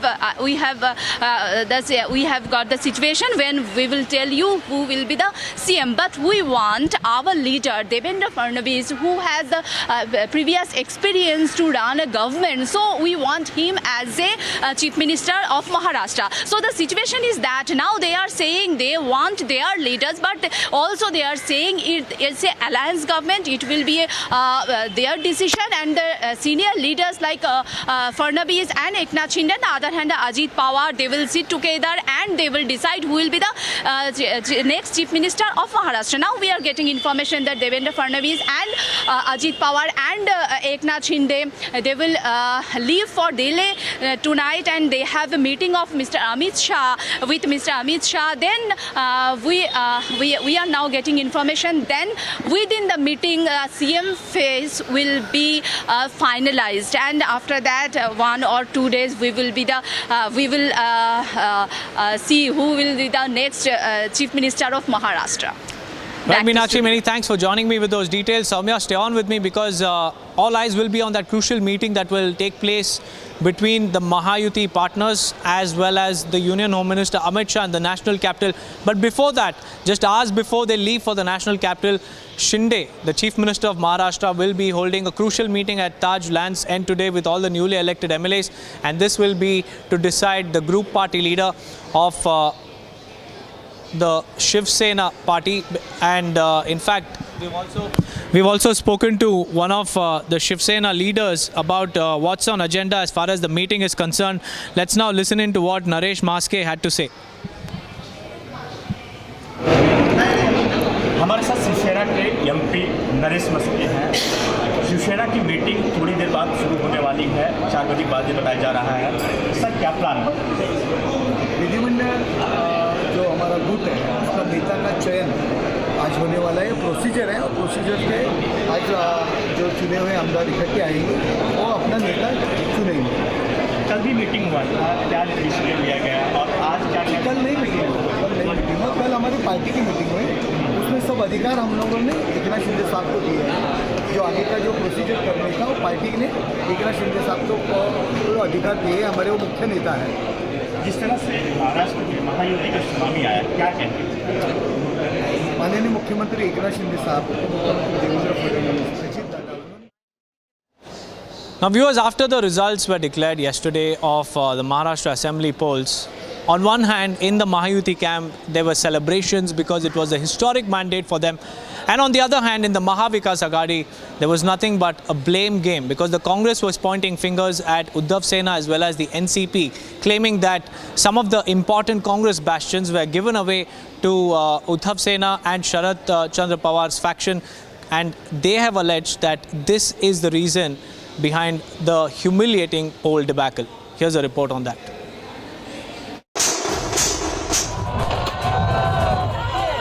As D-Day wore on and the Mahayuti raced past the halfway mark in the counting trends for Maharashtra, the nines were out in the Mahavikas Aghadi. With the key battleground state headed for a saffron sweep and the Mahayuti streaking past the halfway mark of 144 seats, the Congress turned against its own partners. Hitting out at its own allies, the Congress blamed the rout on the Shiv Sena UBT and the Sharad Pawar-led NCP-SCP. The Congress claimed that the seats where it was on a strong footing and fancied winning were given to allies Sena UBT and the NCP-SCP. The differences over seat sharing, which threatened to split the Aghadi down the middle in the run-up to the assembly elections, came to the fore yet again as the numbers trickled in. With the allies going at each other as the trends point to a saffron tsunami, the big question is the MVA headed for a split?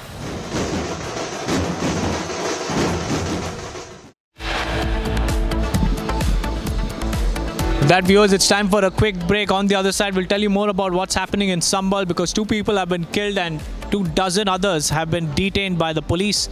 Stay tuned for all the live and breaking news updates.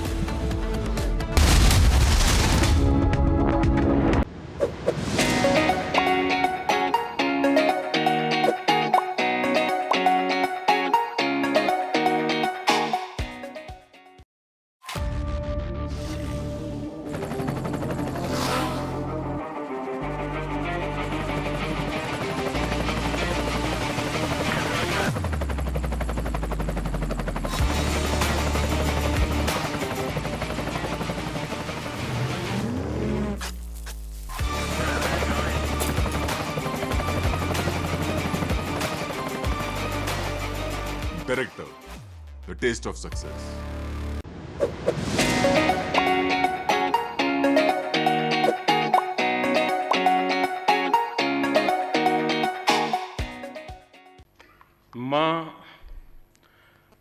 नेपालમાં આવના પાયકોમાં અત્યંતય હર્ષિત છું.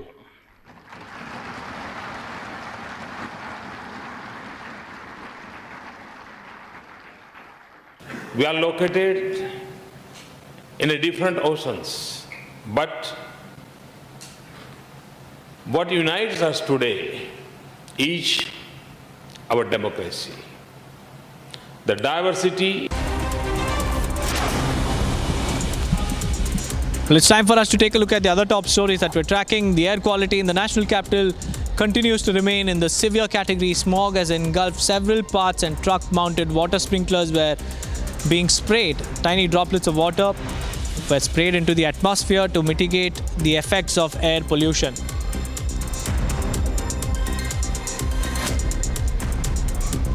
Two more infants have been rescued from a fire that broke out in the neonatal intensive care unit of a hospital in Jhansi, and these two infants that were rescued have now succumbed to injuries, taking the total toll in the blaze to 17.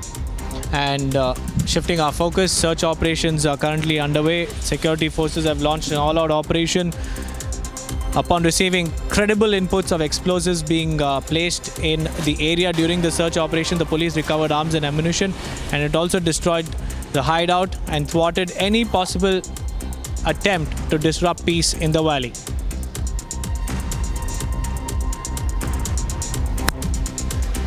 External Affairs Minister S. Jaishankar will embark on an official visit to Italy today. He will participate in the outreach session of the G7 Foreign Ministers meeting, where India has been invited as a guest country. He is also expected to meet his foreign counterparts from Italy and other participating nations. So all eyes will be on EAM's visit to Italy.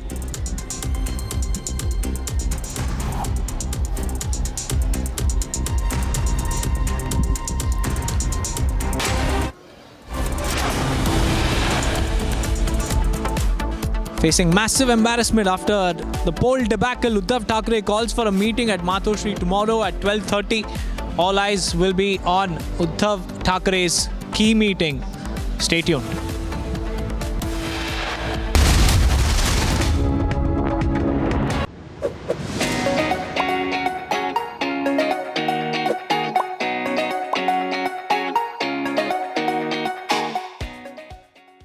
Amity has been ranked India's #1 not-for-profit private university for 11th year, with top 10 ranked institutions in management, engineering, biotech, law, masscom, telecom, hospitality, fashion and more. Yet another top ranking for Amity University.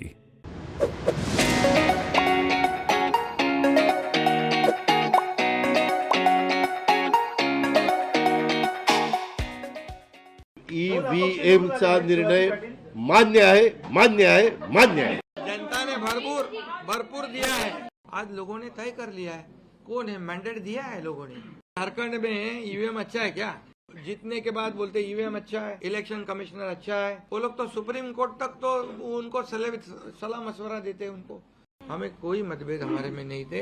NCP और शिवसेना आप दोनों को लेकर ये आरोप लग रहे थे बार बार. आप दोनों के लिए साथ की लड़ाई थी. Shivangi Thakur from ji News, Eknath ji और अजीत पवार जी की नकली है. क्या आपको लगता है आज के बाद ये आरोप अब जनता ने जवाब दे दिया है? आपकी ओर से क्या जवाब दिया जाएगा? क्योंकि असली और नकली का फैसला जनता ने दिखाया ना. अभी आपने पहले ही बोल दिया ना. नहीं, आपकी ओर से जानना चाहते हैं क्योंकि देखिए बार नहीं देखिए.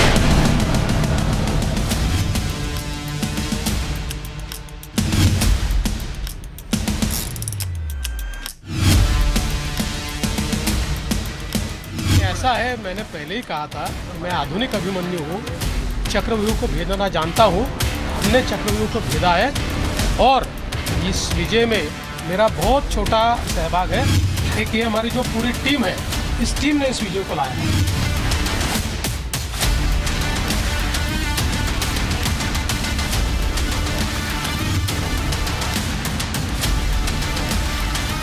बीते 50 साल में किसी भी पार्टी या किसी भी फ्री पोल अलायंस के लिए ये सबसे बड़ी जीत है 50 साल के बाद.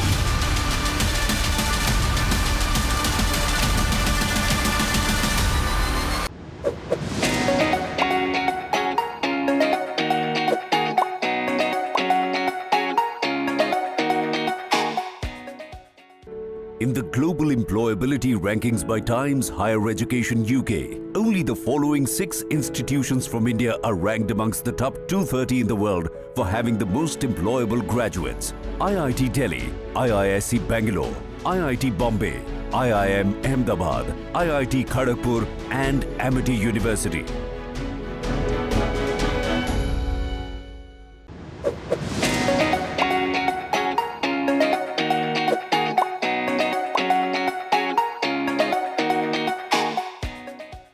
आज मैं महाराष्ट्र के तमाम मतदाताओं को बहुत बहुत धन्यवाद देता हूँ, उनका अभिनंदन करता हूँ, क्योंकि ये विक्ट्री जो है ये लैंडस्लाइड विक्ट्री है।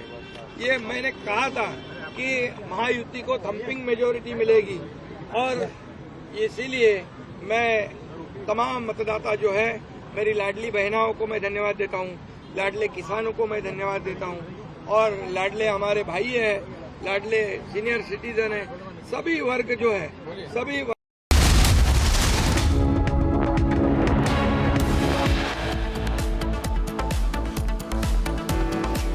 Amid hectic parleys and key hurdles, Ajit Pawar elected as legislative leader of the NCP. After poll debacle, MVA allies resort to blame game. Congress says Shinde Sena didn't campaign enough in the Vidarbha region. Facing massive embarrassment after election results, Uddhav Thackeray calls for meeting at Matoshri on Monday.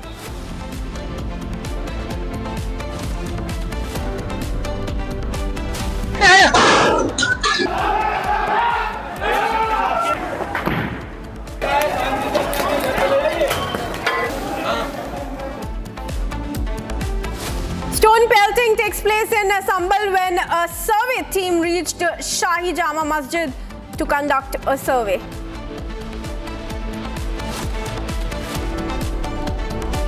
Sambhal showdown escalates. Police detain over 20 people during clashes.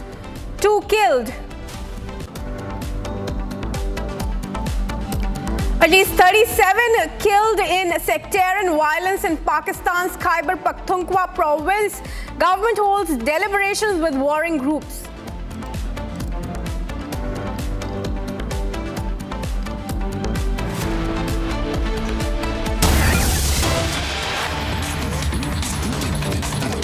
And viewers, the UP police on Sunday morning used tear gas and lathi charge to disperse a mob that threw stones at officers conducting the second survey of the Mughal-era Shahi Jama Masjid Mosque in Sambhal. The survey was conducted on the order of a local court in connection with a petition which claimed that the mosque was built on the ruins of Harihar temple. Now, amid the clashes, we have learnt that at least 2 people have lost their lives and 20 others have been detained by the police. First, take a look at this report filed by my colleague Sahil and listen into an official reaction.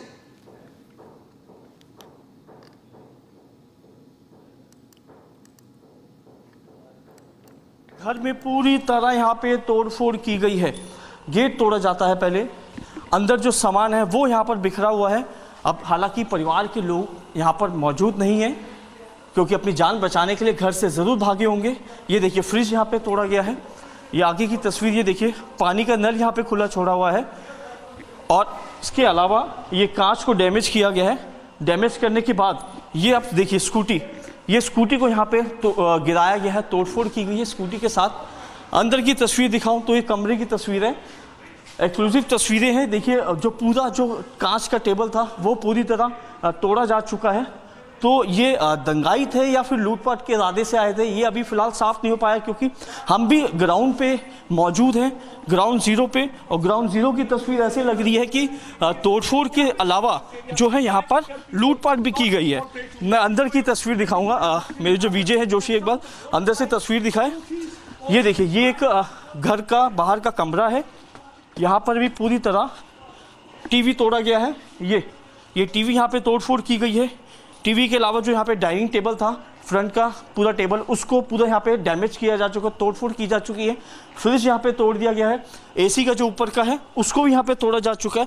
तो ये police पे हमला करने आए थे या फिर लोगों पे इन्होंने अटैक किया, वो ऐसा लग रहा है कि जो स्थानीय लोग यहाँ पे रहते हैं कहीं ना कहीं उनको हार्म करने की कोशिश की गई है, डैमेज करने की कोशिश की गई है, क्योंकि ये घर के अंदर की तस्वीर दिखा रहे हैं और पूरी तरह घर का जो सामान है, कीमती सामान, वो तोड़ा जा चुका है। ये देखिए, पहले तो उपद्रवी, ऐसा हम अनुमान लगा रहे हैं कि उपद्रवी यहाँ से गेट को जबरन तोड़ते हैं, जाली काटते हैं, और जाली काटने के बाद जो है घर में दाखिल होते हैं, और घर में दाखिल होने के बाद जो है पूरे जो सामान, कीमती सामान था, इलेक्ट्रॉनिक आइटम, उनके साथ तोड़ फोड़ करते हैं। और फिलहाल इस घर में कोई जो लोग हैं वो यहाँ पर नज़र नहीं आ रहे हैं।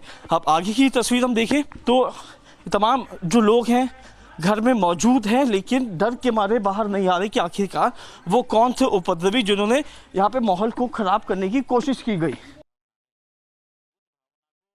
देखिए, आज सुबह जो स्ट्रक्चर है जिसके बारे में एक वर्ग ने अदालत में क्लेम किया है कि वह मंदिर होने का दावा किया, जिसको जामा मस्जिद के रूप में जानते हैं, वहाँ पे सर्वे का काम होना था 7 से 11 और टीम नियत समय पे पहुँच भी गई थी। सर्वे ठीक चल भी रहा था।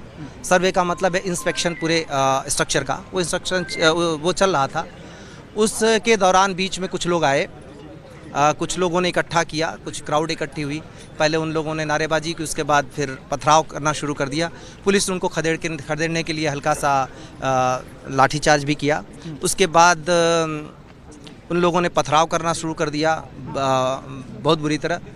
तो आंसू गैस के गोले भी दाग के उनको बाहर करने की कोशिश की गई, लेकिन उसी बीच में उन लोगों ने किसी न किसी हथियार से फायरिंग भी की, जिसमें छर्रे आए, सीओ को छर्रे लगे, एक एसआई को भी छर्रे लगे हैं, इंस्पेक्टर को भी छर्रे लगे हैं, और कई सारे लोग जो वहाँ पे इकट्ठे थे उनमें से लगे हैं। अभी उनकी स्थिति पता नहीं है, लोगों को हॉस्पिटल भेजा गया है। और इस बीच में वहाँ पर पुलिस ने बल प्रयोग करके सारी चीज़ें ख़त्म की। तो फिर ये दूसरी तरफ दीपासराय का जो दूसरा एरिया है, उसी एरिया में फिर यहाँ पे पथराव होने लगा।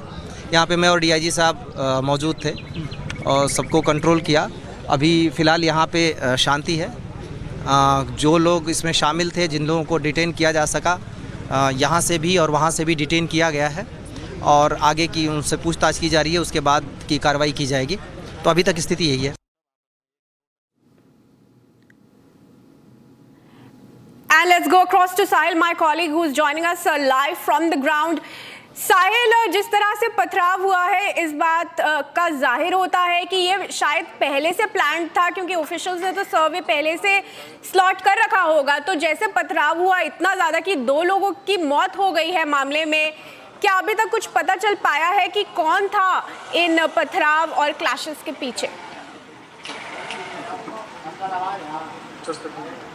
देखिए, फिलहाल जिन लोगों को डिटेन किया गया है उनसे पूछताछ की जा रही है, क्योंकि इनमें 2 महिलाएं भी शामिल हैं जो कि जिन्होंने पुलिस पार्टी में पथराव किया। इस वक्त मैं मौजूद हूँ संभल के जामा मस्जिद रोड पे, और तस्वीरों में पहले तो मैं ताज़ा दिखाना चाहूँगा कि फिलहाल इलाके में माहौल शांतिपूर्ण बना हुआ है, लेकिन पुलिस की डिप्लॉयमेंट काफ़ी ज़्यादा है। जिन गाड़ियों को नुकसान पहुँचाया था उपद्रवियों ने, इस गाड़ी को पूरी तरह तोड़फोड़ की गई। अब यहाँ से जो है यहाँ हटाया जा रहा है इस गाड़ी को। इसके अलावा और ऐसी और भी कई गाड़ियाँ हैं जिनको उपद्रवियों ने जमकर उत्पात मचाया और उसको आग के हवाले कर दिया गया। पुलिस ऑफिसर्स जो है वो स्पॉट पे है, पूरी तरह पेट्रोलिंग कर रहे हैं इलाके में। और इस और भी एक रोड पे जो कालक है वो ये दर्शाती है कि इस जगह पे गाड़ी खड़ी थी, उसको भी आग के हवाले किया गया। फिलहाल इलाके में जो माहौल है वो शांतिपूर्ण बना हुआ है। पूरे इलाके में यूपी पुलिस की डिप्लॉयमेंट की गई है। इसके अलावा जो सेंटर की जो फोर्स है उसकी भी जो डिप्लॉयमेंट है वो यहाँ पर की गई है। इलाके में माहौल जरूर शांतिपूर्ण बना हुआ है, लेकिन सवाल वही बना कि आखिरकार किसके कहने पे दंगाइयों ने माहौल को खराब करने की कोशिश करी, क्योंकि जिस समय सर्वे की टीम अंदर दाखिल होती है उस पर कोई एक्टिविटी नहीं होती है, लेकिन जब वो बाहर निकलती है, वो अंदर मौजूद रहती है सर्वे की टीम, तब जो है पथराव शुरू किया जाता है। ये लाइन से 3 से 4 गाड़ियां, एक बार दर्शकों को दिखाना चाहूँगा, ये गाड़ियाँ यहाँ पे पार्किंग में खड़ी हुई थी। दंगाइयों ने इस गाड़ियों को भी पूरी तरह डैमेज कर दिया। आगे के जो शीशे हैं वो यहाँ पे तोड़े गए हैं। इसके अलावा जो पीछे के जो शीशे हैं गाड़ी, उसको यहाँ पे डैमेज किया गया है। तो इसके अलावा पुलिस टीम जो थी वो यहाँ पे डिप्लॉय जरूर की गई थी, लेकिन पुलिस टीम पर भी जो है जमकर पथराव किया गया, जिसमें सीओ संभल समेत कई जो पुलिसकर्मी और अधिकारी थे वो यहाँ पर घायल हुए। ये पूरा जो इलाका है ये शाही जामा मस्जिद का इलाका कहलाया जाता है, और इसी जगह से जो दंगाइयों ने उत्पात था वो मचाना शुरू किया। अब मैं इस और की तस्वीर दिखाना चाहूँ तो यहाँ पर भी दंगाइयों ने छत के ऊपर से पुलिस टीम पे जमकर पथराव किया, लेकिन पुलिस ने रोकने के लिए उनको आगाह किया, लेकिन उन्हें पुलिस टीम पे पथराव कर दिया और उसके बाद पुलिस द्वारा जो है यहाँ पे उनको खदेड़ा जाता है। ये तस्वीर देखिए, ये यहाँ पे पूरा एक बोरा यहाँ पे रखा हुआ है, बोरे के अंदर यहाँ पे ईंटें रखे हुए हैं। तो ये तस्वीर तो यही दर्शाती है कि प्लानिंग के साथ इस पूरे दंगा को भड़काने की कोशिश की गई, क्योंकि इस बोरे को यहाँ पे कौन लाया, किसके कहने यहाँ पे लाया गया, इतने सारे पत्थर एक साथ यहाँ पे क्या कर रहे हैं। आगे की तस्वीर दिखाना चाहूँ तो आगे भी पूरी सड़क पे जो है पत्थर यहाँ पे बिखरे हुए हैं, लेकिन सवाल यही कि आखिरकार इस दंगाई के पीछे का मेन मास्टरमाइंड कौन था और किसके कहने पे इसको यहाँ पे अंजाम दिया गया। क्योंकि सर्वे की टीम पहले भी आई थी, लेकिन पहले इतना बवाल नहीं देखने को मिला, लेकिन आज सुबह के समय जब सर्वे की टीम यहाँ पर पहुंचती है तो उस समय दंगाई घात लगाए बैठे थे कि आखिर कब वो बाहर आएंगे, उसके बाद ही सर्वे की टीम पे पथराव किया जाए। लगता है ऐसे ही कि मंशा यही थी कि सर्वे जो है पूरी तरह सफल ना हो पाए, इसीलिए दंगाइयों ने यहाँ पे उत्पात मचाया। क्योंकि अभी हमने कमिश्नर मुरादाबाद से बातचीत करी तो उन्होंने कहा जिन लोगों को डिटेन किया गया है उसमें जो है लगभग 24 साल 23 साल 25 साल के जो लड़के हैं वो मौजूद हैं, और इसके अलावा एक 17 साल का नाबालिग लड़का भी हिरासत में लिया गया। तो ये बात जाहिर हो सकती है कहीं ना कहीं नाबालिग लड़कों को इसमें टारगेट किया हो और नाबालिग लड़कों द्वारा ही इस पूरा दंगा भड़काने की जो कोशिश है वो यहाँ पर की गई है। और देखिए पूरा इलाका है, जामा मस्जिद की बैक साइड का पूरा इलाका है और पुलिसकर्मी पूरी तरह यहाँ पे उनको डिप्लॉय किया गया। फिलहाल माहौल शांतिपूर्ण जरूर बना हुआ है, लेकिन इलाके में रहने वाले लोगों में डर का माहौल बना हुआ है। जी साहिल, धन्यवाद आपका वो ग्राउंड रिपोर्ट देने के लिए। अभी viewers, let's move on and show you a conversation that my colleague Deepak has had with advocate Vishnu Shankar Jain, who's also a petitioner in the case. Listen in. You have filed a petition. The court has ordered the survey of this particular structure, and when the survey team reached there, there was complete scenes of chaos. Mob had gathered and stones were pelted, vehicles were set ablaze, and police personnel were attacked. How do you see the situation, sir? We had started this survey and the Advocate Commissioner had informed us that the survey will start today from 7 a.m. in the morning till 11 a.m. And this was also informed to the Masjid Committee yesterday itself. Now, in compliance of the orders of the court, and since on the last occasion, which is on 19th of November, the entire features of the disputed area could not have been studied because there was a lot of darkness, and in night vision, there was not proper photography and videography. So it was decided by the Advocate Commissioner to take videographs and photographs during the daytime, and it was Sunday. So during the Sunday, it's very easy to do the videography and photography in daytime. So the moment survey started at 7:30 a.m. in the morning, just about half an hour or 45 minutes, we started hearing a lot of slogans and protest all around the area, and I was being told and I was being informed, and it's just a calculation that around 50 to 60,000 people had gathered who were protesting all around this disputed structure. The vehicles were torched, the police personnel were brutally injured, media personnel were also injured during this time, and during all these incidents, this survey proceedings were also going on.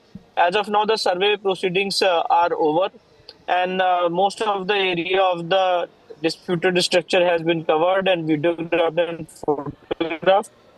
And I think that there is a conspiracy behind all these things, and which needs to be investigated by the agencies. Mr. Jain, what prompted you to file the petition? Were there any symbols of a past Hindu structure there, or were there any inscriptions that were found that probably hinted that before, in the past, there was a Hindu temple here? So what prompted you to file that petition?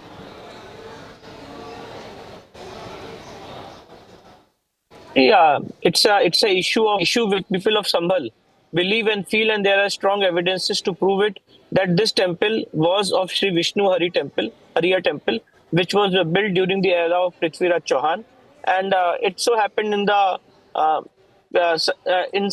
in time that it was taken over by the members of other side, and Babar Nama clearly mentions that there was a temple existing at this spot which was demolished.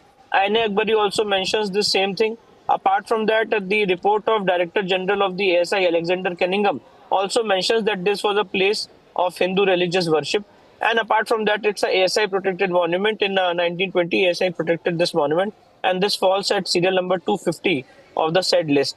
So it's a protected monument, and all these evidences were gathered, and then the petition was filed before the Civil Judge Senior Division Chandosi. And after hearing the parties, the Honorable Court had issued notice in the matter, and it also directed appointment of an advocate commission and directed the advocate commission to submit a report before 29th of November. Now, on 19 November, the survey had happened, but on that day, because it was the sun had set and it was there was a lot of darkness, so clear photographs and videographs could not have been taken. And at that point of time, also there were a lot of these kind of disruptions. So it couldn't happen. Survey couldn't happen properly on 19th of November, and that's why the London Advocate Commissioner had fixed today's date to conduct the survey. And when the survey started, this kind of violent protest and this kind of violence which you are showing on your screen started happening there, and it's very unfortunate. And I think it needs a thorough investigation. Well, Mr. Jain, it's not just about this single property. There are several such cases, be it the Gyanvapi or the Krishna Janmabhoomi or even this one, for example. And amidst all of this, there is a nationwide chorus for a Sanatan board. So how important do you think is a Sanatan board during these kind of times? The Sanatan board is very, very important. And the Sanatan board does not relate particularly with the disputed areas. Sanatan board actually is dealing with those areas where the temple premises, temple property are within the control of the government. So it's not equal also a board. We are saying that all the temple properties which are within the control of the government must be governed by the members of the believers of the same faith, and it cannot be governed by the government or the administration. And there are a lot of evidences to show and establish that the money of temple which is being donated by the devotees is siphoned off by the government for secular activities. So for all these purposes, we are asking for a board which is known as Sanatan board, and legislative drafting has been done by me. And let's see how it progresses in the future. All right, many thanks for joining us with those insights, Mr. Vishnu Shankar Jain. And we're also getting in some political reactions on the matter.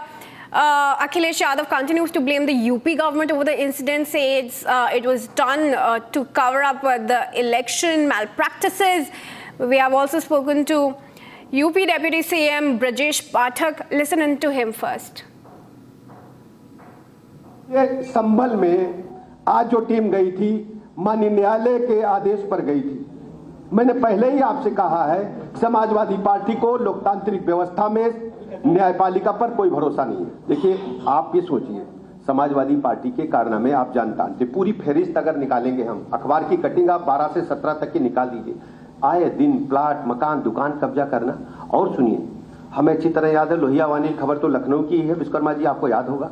Lohia वानी के गुंडों ने CEO Hazratganj को bonnet पे टांग करके SSP के बंगले में घुसा दिया था। पूछो क्या हुआ, एफआईआर हुई थी क्या? फर्रुखाबाद में समाजवादी पार्टी के एमपी थे, कप्तान को एक कंटाप जड़े थे, खूब वीडियो वायरल हुआ था। क्या हुआ था अखबार में पूछिए जरा। 1 दर्जन घटनाएं हम याद दिला देंगे। आए दिन यही सुर्खियां थी कि सपा के गुंडों ने, एक दिन तो हद हो गई, 12 में अखिलेश जी की सरकार बनने वाली थी, इधर सपा चल रही थी, उधर झांसी में समाजवादी पार्टी के गुंडों ने पत्रकारों को बंद कर लिया था किसी होटल में, याद है आपको? देखिए, हम तो गरीब जनता के साथ हैं, पीड़ित जनता के साथ हैं, और आम जनमानस की भलाई के लिए माननीय प्रधानमंत्री नरेंद्र मोदी जी के मार्गदर्शन में, उनकी अगुवाई में, माननीय योगी जी के नेतृत्व में उत्तर प्रदेश के चतुर्मुखी विकास के लिए कृत संकल्प हैं। आज उत्तर प्रदेश में प्रति व्यक्ति आय बढ़ी।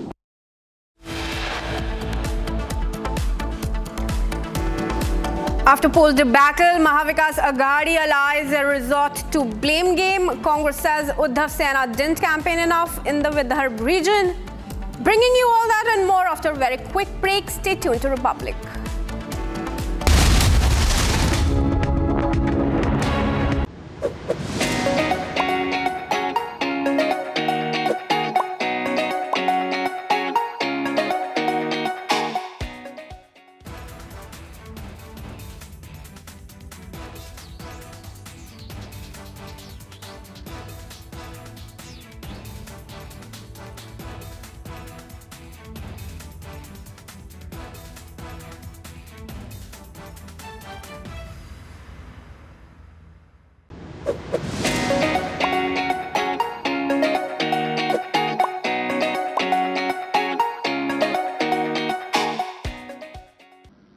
ऐतिहासिक विजय के लिए इसका श्रेय देश के यशस्वी प्रधानमंत्री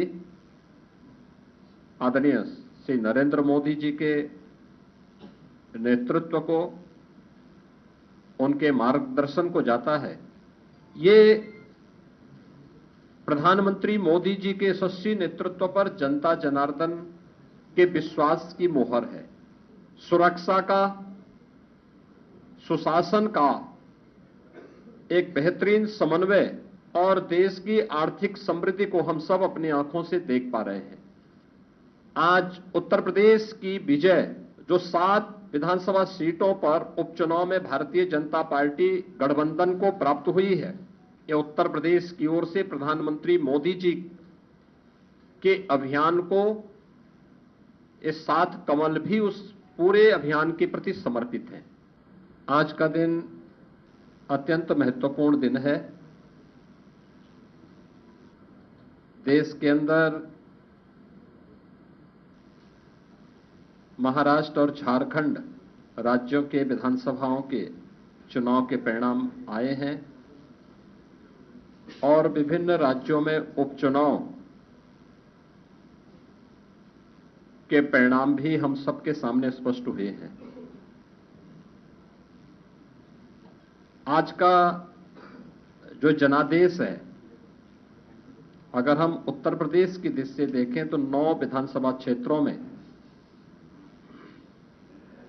ये चुनाव हुए हैं और ये पूरे प्रदेश में फैले हुए विधानसभा सीट्स हैं, जिनमें भारतीय जनता पार्टी गठबंधन ने 7 सीटें जीती हैं। इस ऐतिहासिक विजय के लिए इसका श्रेय देश के यशस्वी प्रधानमंत्री आदरणीय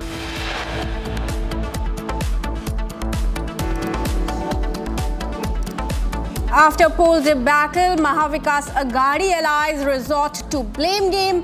Congress says Shinde Sena didn't campaign enough in Vidarbha. Stay tuned to Republic as we bring you more on the election results.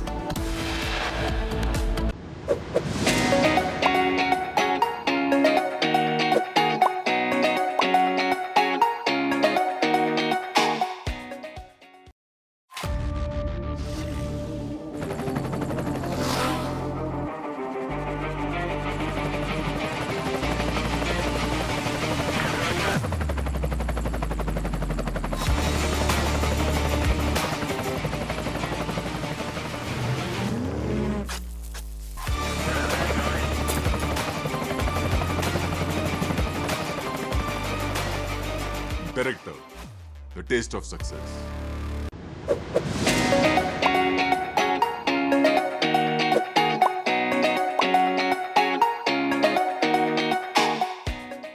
अरे चुनाव आएंगे जाएंगे, लोकतंत्र में जय पराजय भी चलती रहेगी, लेकिन भाजपा का, एनडीए का ध्येय सिर्फ चुनाव जीतने तक सीमित नहीं है। हमारा ध्येय सिर्फ सरकार बनाने तक सीमित नहीं है, हम देश बनाने के लिए।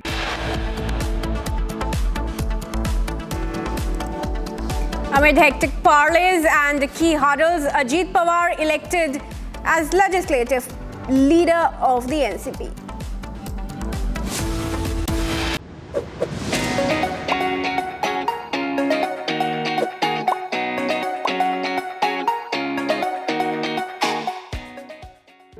In the global employability rankings by Times Higher Education UK, only the following 6 institutions from India are ranked amongst the top 230 in the world for having the most employable graduates. IIT Delhi, IISc Bangalore, IIT Bombay, IIM Ahmedabad, IIT Kharagpur and Amity University.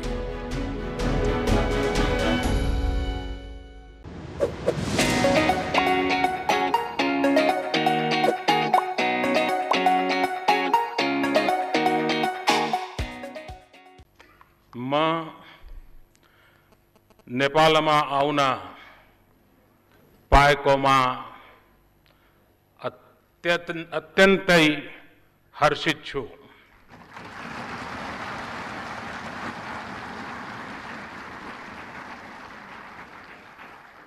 We are located in a different oceans, but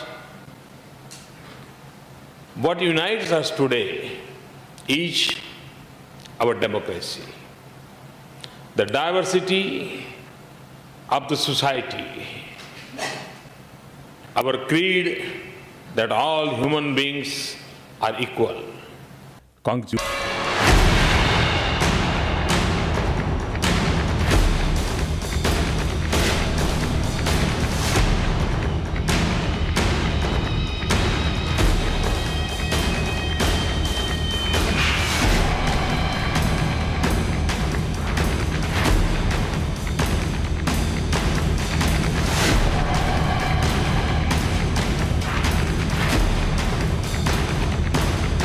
इन लोगों ने clearly एक dedicated तरीके से सर्वे ना conduct कर पाए, उसके लिए इन्होंने प्रयास किया है।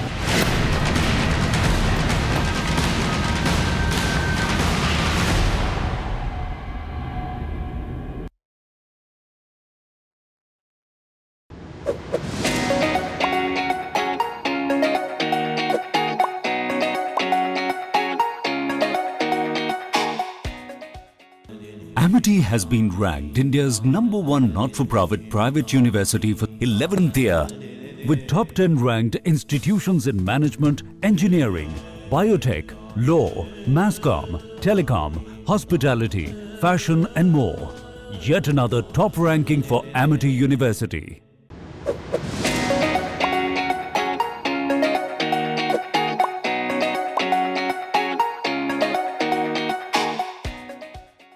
ईव्हीएमचा निर्णय मान्य आहे, मान्य आहे, मान्य आहे। जनता ने भरपूर दिया है। आज लोगों ने तय कर लिया है कौन है, मैंडेट दिया है लोगों ने। झारखंड में ईवीएम अच्छा है क्या? जीतने के बाद बोलते ईवीएम अच्छा है, इलेक्शन कमिश्नर अच्छा है। वो लोग तो सुप्रीम कोर्ट तक तो उनको सलाह मशवरा देते हैं उनको। हमें कोई मतभेद हमारे में नहीं थे। एनसीपी और शिवसेना आप दोनों को लेकर ये आरोप लग रहे थे बार बार, आप दोनों के लिए साथ की लड़ाई थी Shivangi Thakur from ji news, Eka ji और अजीत पवार जी की नकली है। क्या आपको लगता है आज के बाद ये आरोप अब जनता ने जवाब दे दिया है, आपकी ओर से क्या जवाब दिया जाएगा? क्योंकि असली और नकली का फैसला जनता ने दिखाया ना। अभी आपने पहले ही बोल दिया ना। नहीं, आपकी ओर से जाना चाहते क्योंकि देखिए बार-बार नहीं, देखिए जनता ने आज बता दिया है। असली नकली में मैं जाऊंगा नहीं, लेकिन बाबा साहब ठाकरे जी की विचारधारा वाली जो शिवसेना है, शिवसेना भाजपा की गठबंधन वाली जो शिवसेना है, एक विचारधारा वाली शिवसेना, आज लोगों ने तय कर लिया है कौन है, मैंडेट दिया है लोगों ने। आज अभी तो मुझे लगता है वो तो अभी उनको तो हम कैसे रोकेंगे, वो तो और कुछ ना कुछ बोलते रहेंगे, लेकिन जनता की अदालत में जाने के बाद उनको भी दिखाया है और हमें भी दिखाया है।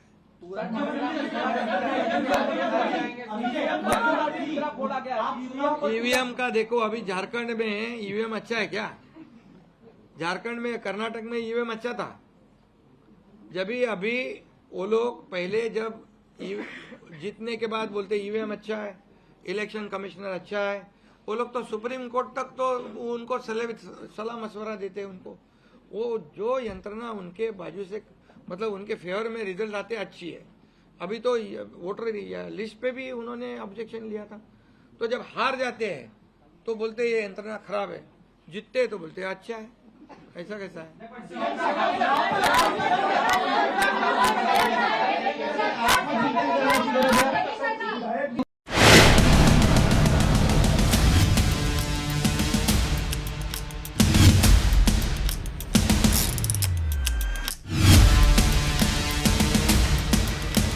ऐसा है, मैंने पहले ही कहा था कि मैं आधुनिक अभिमन्यु हूँ, चक्रव्यूह को भेदना जानता हूँ। हमने चक्रव्यूह को भेदा है और इस विजय में मेरा बहुत छोटा सहभाग है।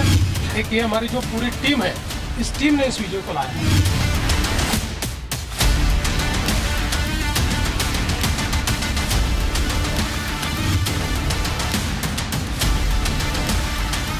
बीते बीते 50 साल में किसी भी पार्टी या किसी भी फ्री पोल अलायंस के लिए ये सबसे बड़ी जीत है 50 साल के बाद।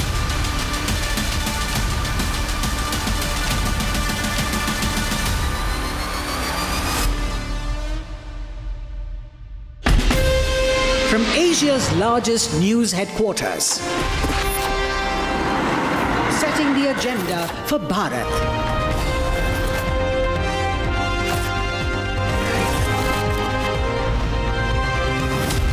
You're watching Republic.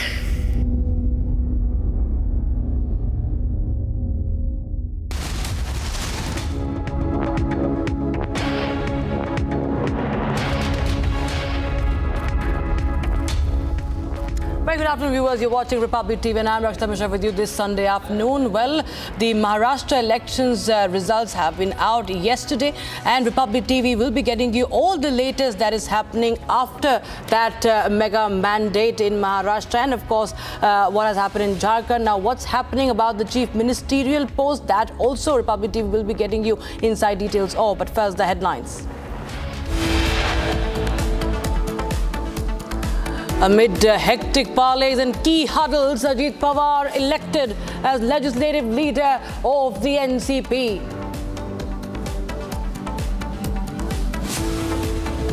After poll debacle, PMVA allies resort to blame game. Congress says Uddhav Sena did not campaign enough in the Vidarbha region.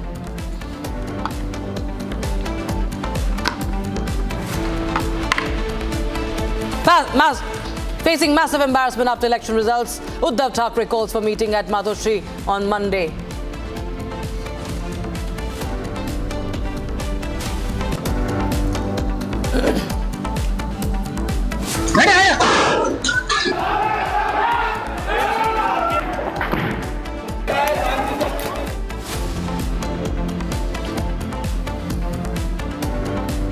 Stone pelting took place in Sambhal when a survey team reached the Shahi Jama Masjid to conduct a survey.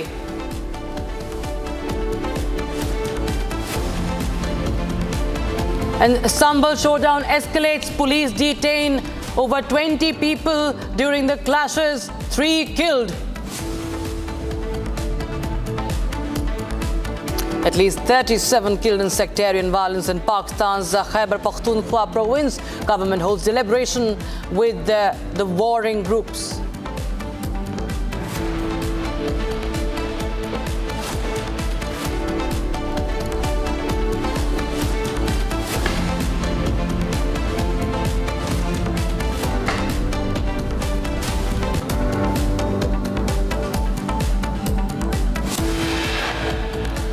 Well, ladies and gentlemen, Mahayuti has recorded a historic victory in Maharashtra. And in case you missed the election coverage yesterday on Republic, watch this report to see how Jharkhand and Maharashtra voted.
बहुत खुशी हो गई है। ये तो मालूम था मुझे कि वो जीतने वाला है, जो कि पूरे 5 साल उसने जो मेहनत की, कभी घर नहीं, दार नहीं, बच्चे नहीं, बीवी नहीं, कुछ नहीं, सब पूरा घूमता था, पूरे महाराष्ट्र में उसका काम चल रहा था।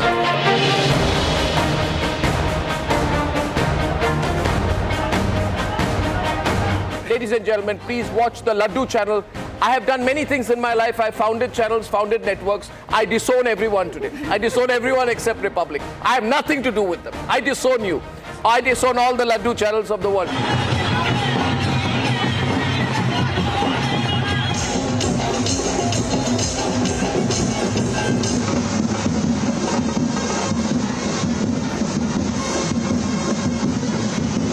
Congress, if you include Maharashtra, right, you have 288 seats. And you include Jharkhand. Jharkhand has how many seats? 81 seats, right?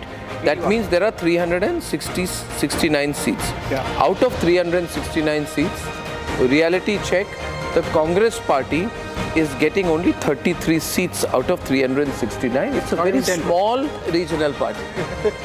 Congress is a small regional party. Not a small national party, but a small regional party.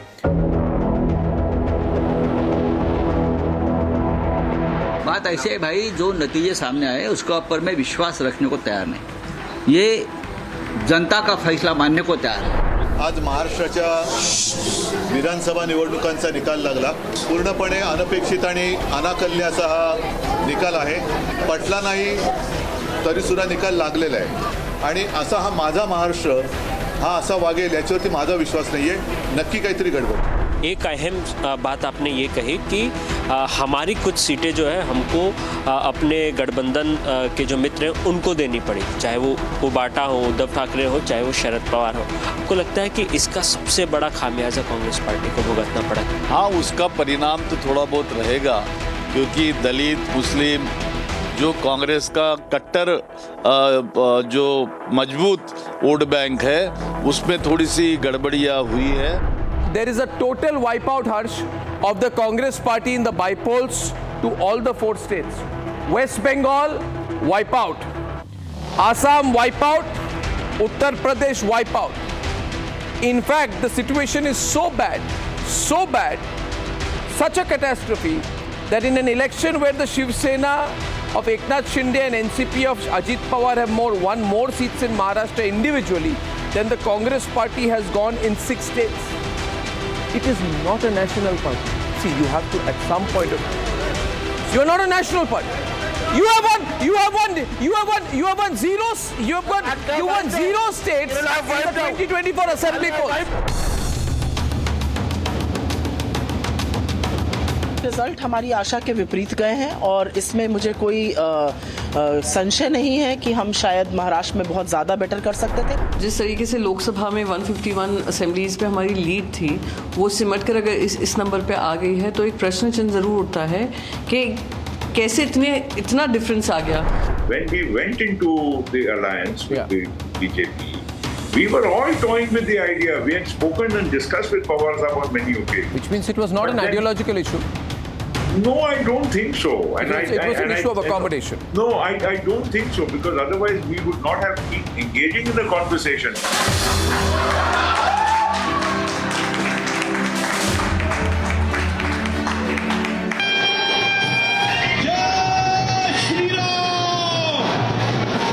The BJP is much stronger in 2024 in terms of national presence, because this entire bloc, Chhattisgarh, Odisha, Andhra, right, Bihar, Madhya Pradesh, Maharashtra, large parts which were not saffronized have all gone with now Rajasthan is also with them. So there's been a complete saffronization of the country. If I look at today's result in terms of actual number of seats, 167 seats have been won by Modi, 39 seats have been won by Congress. There is no comparison. Now I take the clock back. I say कि mood setting election June 4th, when the national election results came, I told our research team find out all the assembly seats that have been fought since then, and I found that Modi has won 231 seats since Lok Sabha, and Congress has won only 75 seats. There is in reality no BJP Congress comparison at a 1-to-1 party. This एक रहेंगे, safe रहेंगे, बटेंगे तो कटेंगे. You think, oh, ये थोड़ा controversial slogan है. But at the end of the day, I was speaking to my wife today, and she said, you know, this resonates with me. As a Hindu, it resonates with me. Because at the end of the day, we saw what happened after the Lok Sabha polls. You had Abdul Razak and Tanveer here 10 minutes ago. every discussion veers to attacks on Muslims. At the end of the day, you talk about, Islamophobia. But then if you primarily identify yourself as Muslim and say you're a Hindu, then you're going to have the Hindus also push back and say, well, theek hai, let's also talk about Hindu unity.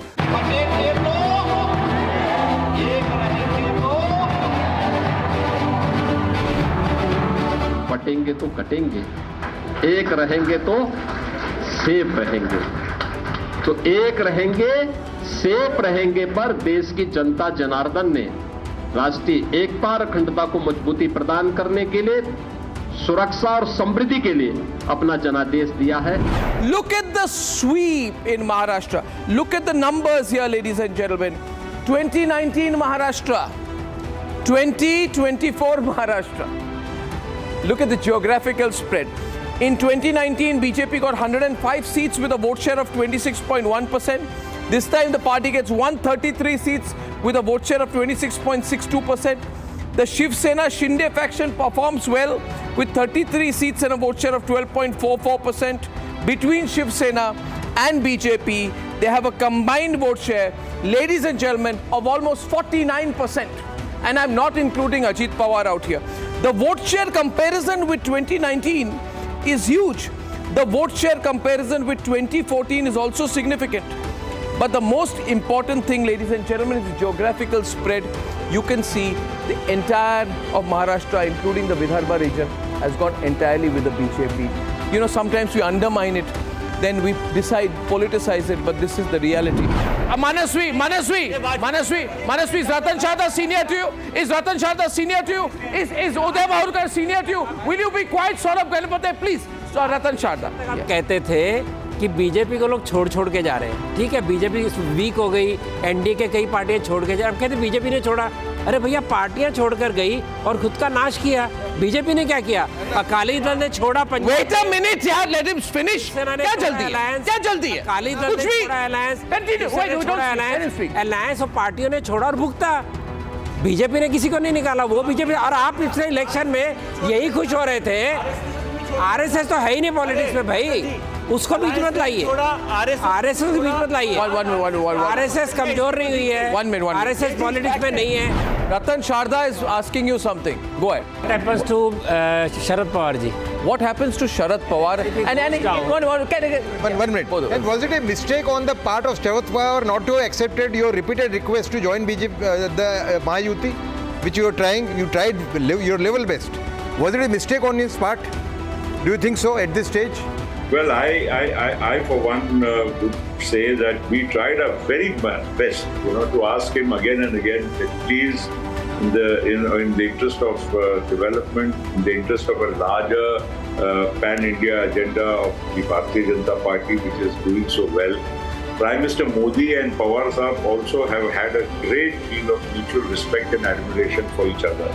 I don't know why suddenly Pawar Sahab, just backed out of the alliance when we were going into it. And at some stage, even we were all toying with the idea that we should be, including Pawar Sahab, that we should be, working with the Mahayuti in Maharashtra and the NDA in Delhi.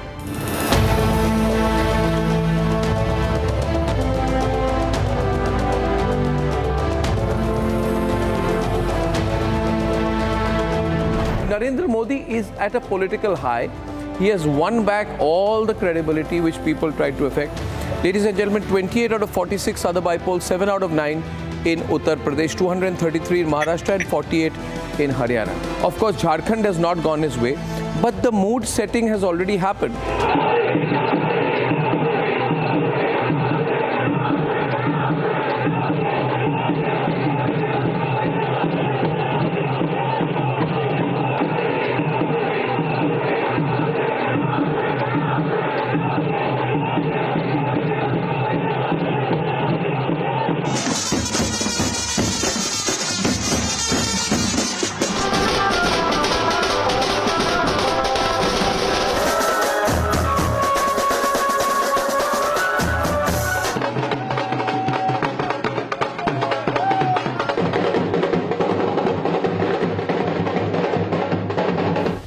Congress और उसके साथियों ने जम्मू कश्मीर में फिर से article 370 की दीवार बनाने का प्रयास किया।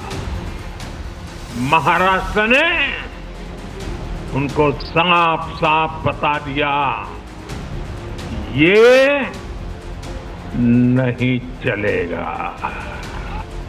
अब दुनिया की कोई भी ताकत 370 को वापस नहीं ला सकती।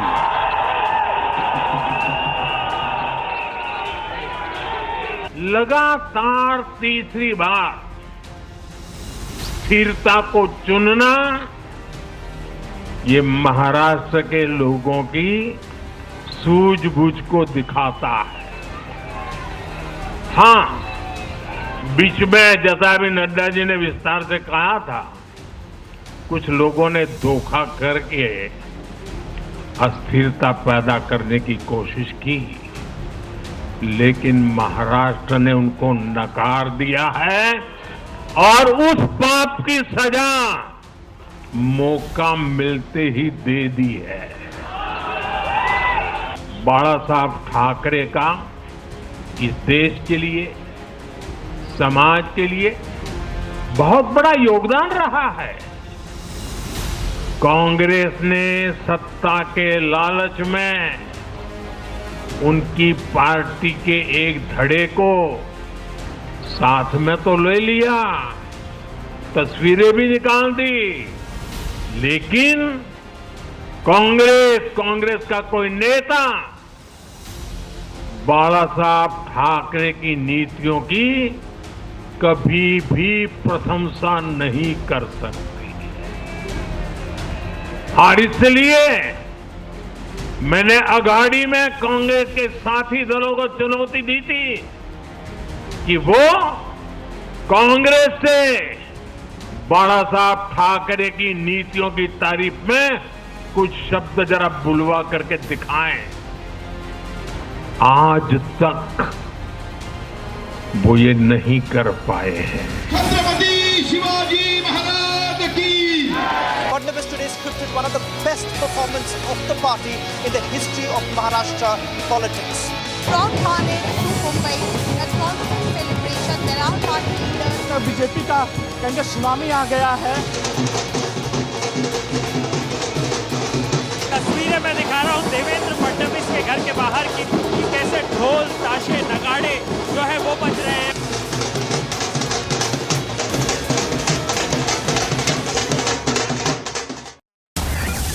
We have breaking news coming in right now. This is, of course, on the chief ministerial phase of the Mahayuti.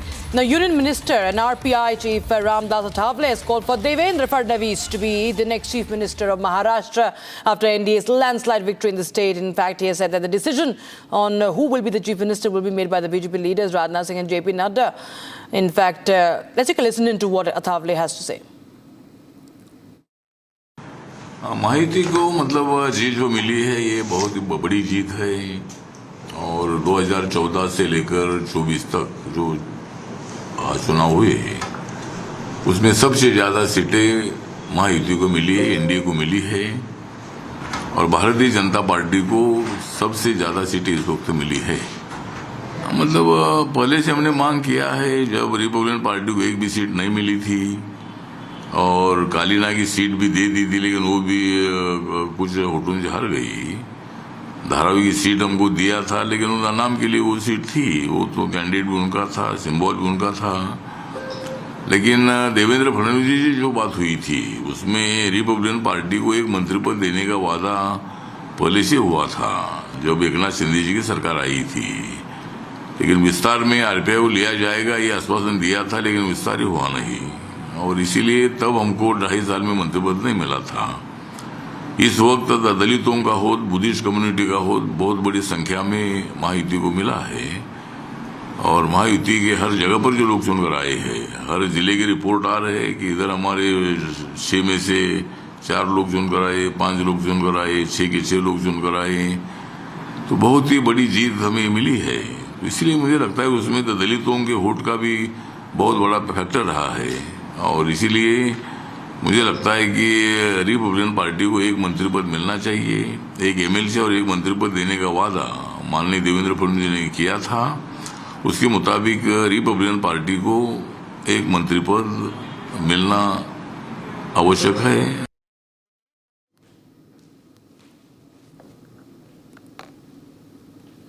All right, viewers, we are getting to you more updates right now. The sources are indicating to Republic TV that discussions among the key members of the Mahayuti alliance regarding the formula for cabinet berth distribution have now taken place, with another meeting planned to finalize the details. Now, the allocation is likely to be based on the number of MLAs, with a proposed formula of one cabinet berth for every 6 to 7 MLAs. And if implemented, the BJP is expected to secure 22 to 24 berths. Eknath Shinde's faction may receive 10 to 11. Ajit Pawar's group could get 6 to 8 cabinet berths. So that's the inside scoop coming in. My colleagues Meenakshi, Soumya, Sandeep all joining us live from Maharashtra, different locations. And in fact, I'll just go across to Sandeep there. Sandeep is right now in Nagpur. And Sandeep, tell us more updates about the cabinet distribution. What we understand is that there has been 6 to 7 MLAs, cabinet berth for, like, it's a formula, proposed formula, BJP 22 to 24 berths, of course, as per the performance in Maharashtra. Tell us more, please. Yes, this is the formula that could be, considered. As far as my sources have indicated, initial talks have been in fact taken place, but ultimately the Mahayuti has to first decide the chief minister first, and after which the allocation of cabinet would also take place. Now the Bharatiya Janata Party is talking about the number of MLAs, and over the number of MLAs, they are seeking, the cabinet berth as well. Now, not only that, what my sources have indicated that as far as the numbers are concerned, Bharatiya Janata Party has maximum number of MLAs, around 132 MLAs are with Bharatiya Janata Party. So depending on the numbers, if we go through with the numbers, if there are 7 to 8 MLAs with a specific party, there would be one cabinet minister in that on those 7 or 8 MLAs. So depending on the numbers. So similarly, if we go through with Eknath Shinde's faction, if Eknath Shinde has around 56 seats, so ultimately he may get around 7 to 8 seats or 9 seats. Similarly, if we go to Ajit Pawar camp, he has more than 40 MLAs. So depending on those number of MLAs, they would be getting the cabinet berths. And remember, in the past also, during the Mahayuti government, in the Eknath Shinde leadership, when it was formed, there were multiple cabinet minister who got seats on the basis of the number of MLAs they had. But ultimately, Bharatiya Janata Party had sacrificed multiple cabinet berth for Eknath Shinde faction. And not only that, Eknath Shinde MLAs had also sacrificed multiple cabinet berth for Ajit Pawar, when Ajit Pawar was included in Mahayuti. So now, as this is the the government which has huge numbers, which is a stable, which could prove the Bharatiya Janata Party is adamant on equal distribution of the cabinet berth in the Mahayuti government. Right, Sandeep, of course, even Soumya joining us from outside Fadnavis' residence, and so is Meenakshi from Sharad Pawar's residence. I'll just go across to Soumya first. Soumya, tell us more. Of course, this formula is what we are picking up as per our sources, but is there any sort of demand put up by the respective parties that they want these particular portfolios, the key ministries, because sometimes negotiations could in fact intensify on those lines? Yes, Rakshita, before I begin to tell more about what is being happening in the back-to-back meetings that are taking place in all the three, in both the factions and BJP, there was a line which was used by Ram Kadam quote unquote he said Mahayuti में संवाद होता है, विवाद नहीं, which means they are open for discussion, they are open for conversation.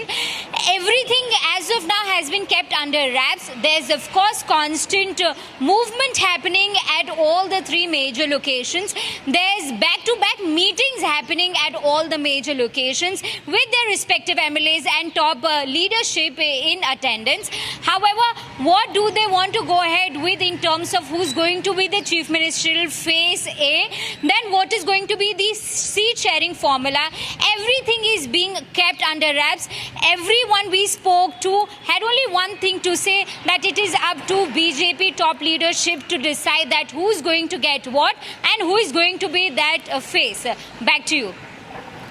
Right, and Meenakshi, what are you picking up? What's really happening as far as the different camps are concerned from the Mahayuti? Of course, there's a massive disappointment amongst the members of the alliance partners of Mahagadi. Tell us, what are you picking up as far as the government formation is concerned?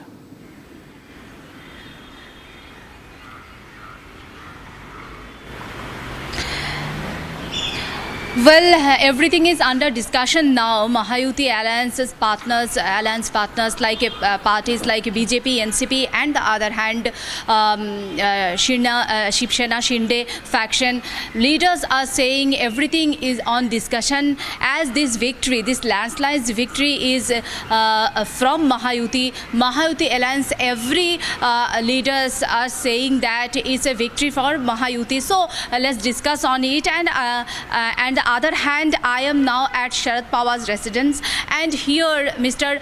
Jitendra Awad, who has owned from Mumbra constituency, he speaks to Republic exclusively. I have asked him what is the reason behind this defeat. He said it's very unfortunate. We have no plan yet now, and we have not actually. We are searching the reason behind that, why this result has come.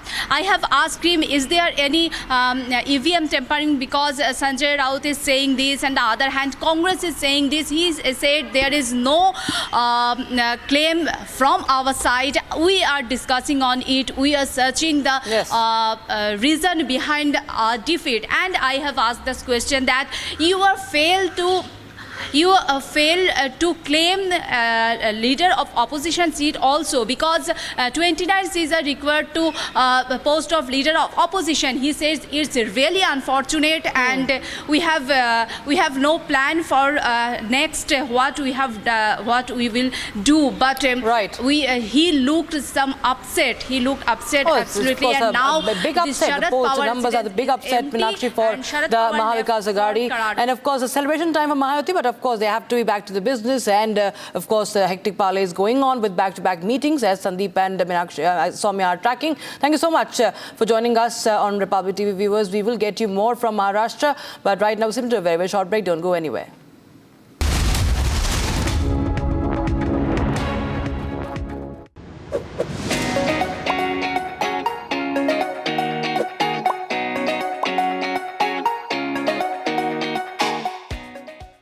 आज मैं महाराष्ट्र के तमाम मतदाताओं को बहुत बहुत धन्यवाद देता हूँ, उनका अभिनंदन करता हूँ, क्योंकि ये विक्ट्री जो है ये लैंडस्लाइड विक्ट्री है।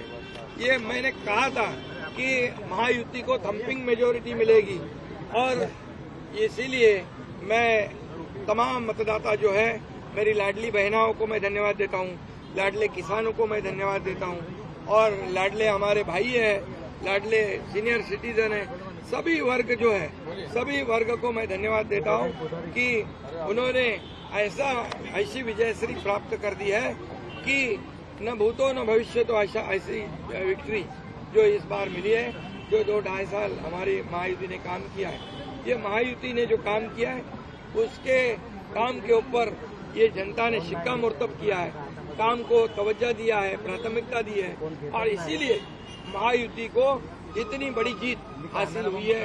इसलिए मैं महायुति के पूरे महाराष्ट्र की जनता को तो धन्यवाद देता ही हूँ, उनका स्वागत करता हूँ, लेकिन महायुति के सभी कार्यकर्ताओं को भी धन्यवाद देता हूँ। उन्होंने जो काम किया है बहुत ही बढ़िया काम किया है और इस चुनाव में हमारे महायुति को जिताया है, इसलिए मैं बहुत बहुत उनका आभारी हूँ। सब एक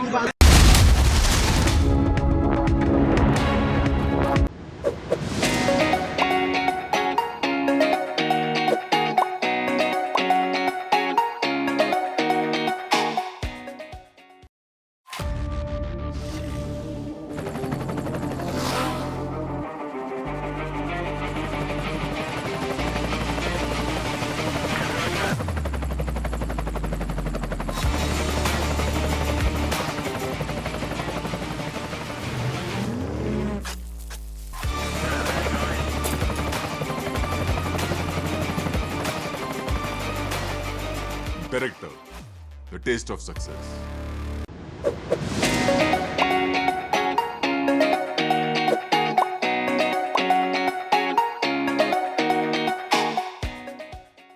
इस ऐतिहासिक विजय के लिए इसका श्रेय देश के यशस्वी प्रधानमंत्री आदरणीय श्री नरेंद्र मोदी जी के नेतृत्व को, उनके मार्गदर्शन को जाता है। ये प्रधानमंत्री मोदी जी के यशस्वी नेतृत्व पर जनता जनार्दन के विश्वास की मोहर है।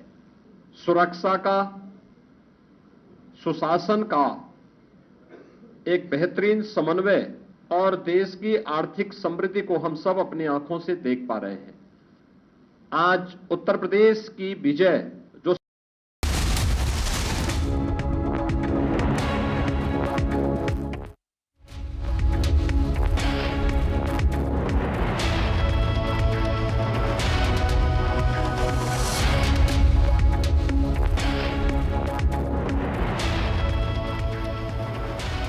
Very good afternoon, viewers. You're watching Republic TV Live and Breaking with me, Kriti Mehta, now at 4:30 p.m. There are hectic parleys that are underway within the Mahayuti after a grand win for the alliance in Maharashtra, defeating the MVA with a great majority.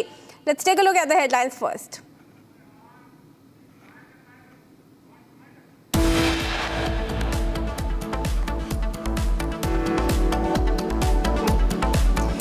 Chorus grows for Fadnavis to be the next chief minister as Shinde camp pitches for Eknath Shinde, who is the next chief minister, remains the big question.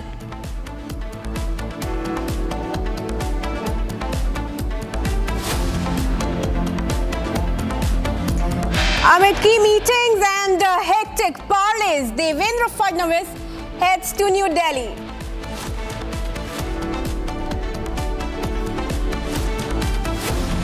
After poll debacle, Mahavikas Aghadi allies resort to blame game. Congress says Uddhav Sena didn't campaign enough in Vidarbha.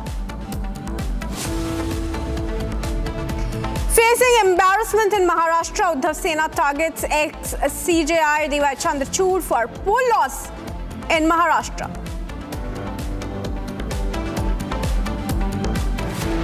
Sambhal showdown escalates. Police detain over 20 people during clashes that killed 3 people.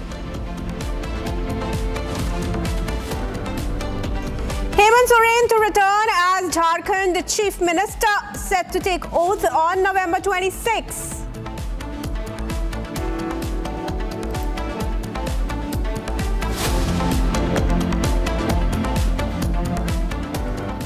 And viewers, after the Mahayuti's spectacular comeback in Maharashtra, NCP leader Praful Patel spoke with Republic editor-in-chief Arnab Goswami on the alliance's victory. Watch this conversation.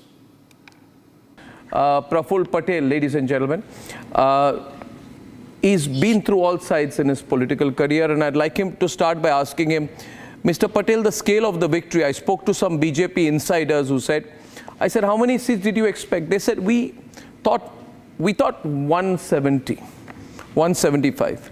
This is beyond our expectations. Many people candidly admitted. What, in your view, was the factor A? And B, Mr. Patel, how much did the BJP contribute to the victory of its allies this time? Was it disproportionately? Well, I think, Arnab, first I would say big thank you to the people of Maharashtra for reposing such tremendous faith in the Mahayuti. And the other fact is that, yes, we were very confident of victory, but nobody expected a humongous, victory, 225 or some number, whatever the number is, because it's so dynamic, it keeps changing. So I don't know what's the final number yet, but we are definitely at, I would say, a very good space in terms of the numbers. And it's something which is beyond our expectation. Maybe people regretted what they did during the Lok Sabha by not giving us the mandate as much as we should have really deserved. At the end of the day, people were voting for the leadership of Prime Minister Narendra Modi, and which, minus Maharashtra, which did a little badly, the people did. And therefore, you have him as a Prime Minister in a big democracy, the biggest democracy you of India, to talk to him? and third time in a row. Yeah. So something Prime Minister Modi is also doing right to get this confidence of the people. Praful Patel, I'm also putting graphics on the screen while Mr. Patel is speaking about my analysis out here. Praful Patel, many of our veterans, analysts, experts in the studios of Republic also want to talk to you. So Uday Mahurkar, you know him well, very, very senior veteran journalist out here, wants to speak to you about something. Yeah, go on, Uday Dada. How do you see the fall of Pawar Sahab? Yeah, very important. I mean, you see the kind of seats which Ajit Pawar has got is unimaginable. And can I? So how do you see the fall of Sharad Pawar? Can I add one line to that? And what is the reason? Yeah, can I add one line to that on this particular issue? You see, if you look at Marathwada, you find that there is a sweep out there of Eknath Shinde. So has Eknath Shinde replaced Sharad Pawar as the main Maratha face in Maharashtra? No, I don't think you should look at Eknath Shinde or Ajit Pawar and Sharad Pawar only as the Maratha face. See, at the end of the day, no party thrives only on one vote bank. And it's impossible. You see our numbers, you will find we have Muslims who have minorities who have won. We have so many tribals who have won. We have so many OBCs who have won. And of course, quite a few Marathas also. So we are definitely not a party of Marathas. Any of you? And I don't think anybody should claim to be a party of Marathas because it is never productive. There is, if you just say that I'm a Maratha and vote for me, my question. Exactly the counter of the opposite will happen. See, Manoj Jarange Patel, who also was in the forefront of the Maratha agitation, finally decided not to contest, because if you just go on the Maratha agenda, there are more non-Marathas in the state, and that will definitely lead to a big loss for you. And that's what Jarange did, rightly so. I think wisdom dawned on him. And the fact is that in Maharashtra, you see, NCP has been a very strong party, yes, in the Western Maharashtra region. I'll put that for the reasons like we are strong in the cooperative sector. We have a lot of institutions which our leaders control in their own districts. So we have always been very successful in Western Maharashtra and some other regions in Marathwada on the strength of our institutions. Now when the NCP, if at all you want to call it broke, we were the larger chunk, the larger number of leaders from the different districts who were very powerful in their own areas, obviously were with us. And as a consequence, we did very well. Yep. And the whole Mahayuti did not function as well in the Lok Sabha election, only for the reason. Mr. Patel. The Lok Sabha we did not function so well because we were the new entrant to the alliance.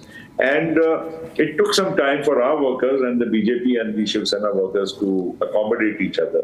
But this time in the Lok Sabha, in the Vidhan Sabha, all of us worked very hard to ensure that workers worked with each other and did not work counterproductive to the cause of winning the Mahayuti again.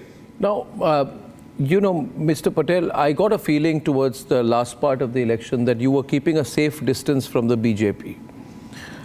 in the sense it could have been a strategy, saying we don't agree with the say ek rahenge to safe rahenge kind of argument. You wanted to keep a distance, you wanted to keep your Muslim voters with you.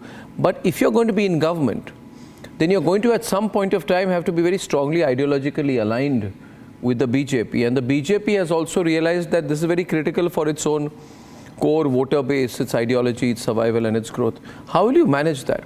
Along with that, the other question of how will you manage factors like Nawab Malik, for example, which was a very sticky point, and now Devendra Fadnavis has very strong views on Nawab Malik, rightly so. He has full RSS backing. The RSS won't put up with this. So now that you're together, how will you get over these issues, these ripples? No, I don't think there is any problem within the alliance on any issue. Nawab Malik was the only aberration, where our view has been that Nawab Malik was with us right from the inception of the NCP. He is an elected representative until yesterday. And therefore, he should be given a chance. He's innocent till he's proven guilty. Beyond that, I don't think there was any major dispute or difference in the entire Mahayuti. And we absolutely believe in the ideology of Shiv Shahu Phule Ambedkar, which is also being practiced by Prime Minister Narendra Modi. He is talking about Sabka Saath, Sabka Vikas, and therefore he is talking of an inclusive agenda in this country.